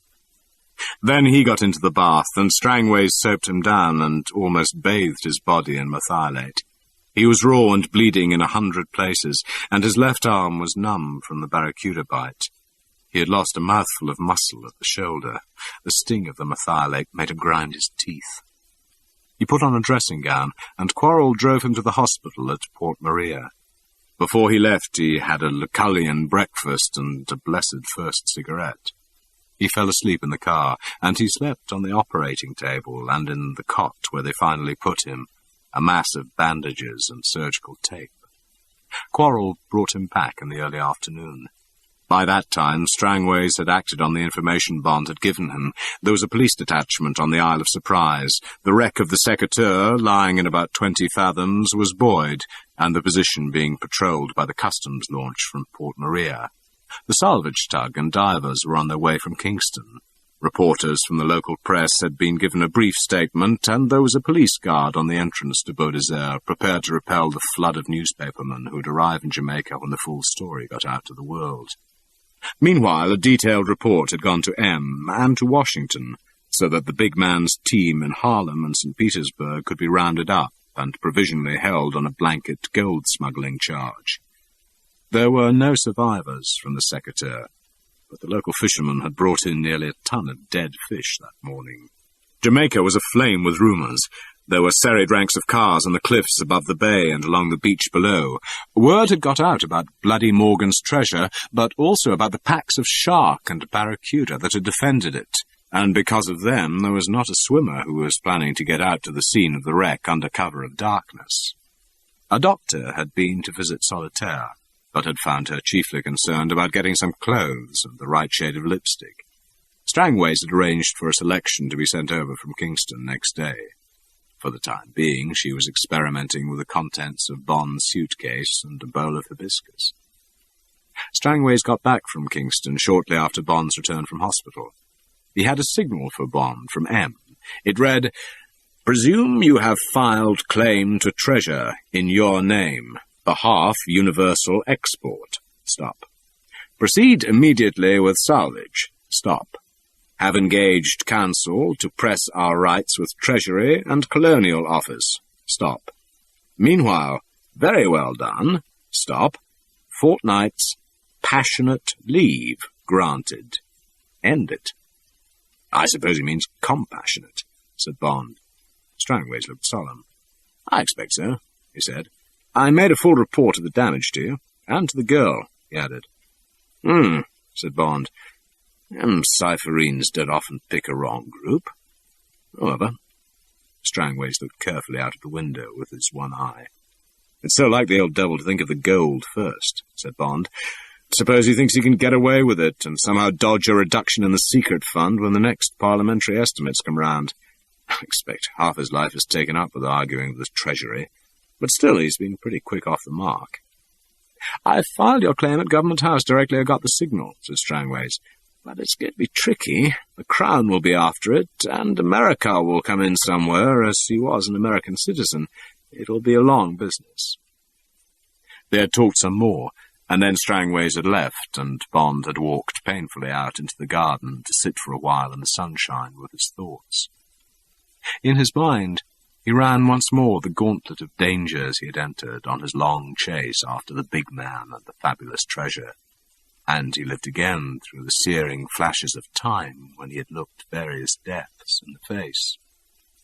And now it was over, and he sat in the sunshine among the flowers, with the prize at his feet, and his hand in her long black hair. He clasped the moment to him, and thought of the 14 tomorrows that would be theirs between them. There was a crash of broken crockery from the kitchen at the back of the house, and the sound of Quarrel's voice thundering at someone. Poor Quarrel, said Solitaire. He's borrowed the best cook in the village, and ransacked the markets for surprises for us. He's even found some black crabs, the first of the season. Then he's roasting a pitiful little sucking pig and making an avocado pear salad, and we're to finish up with guavas and coconut cream. And Commander Strangways has left a case of the best champagne in Jamaica. My mouth's watering already.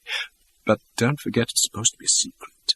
I wandered into the kitchen and found he'd almost reduced the cook to tears. He's coming with us on our passionate holiday, said Bond. He told her of M's cable.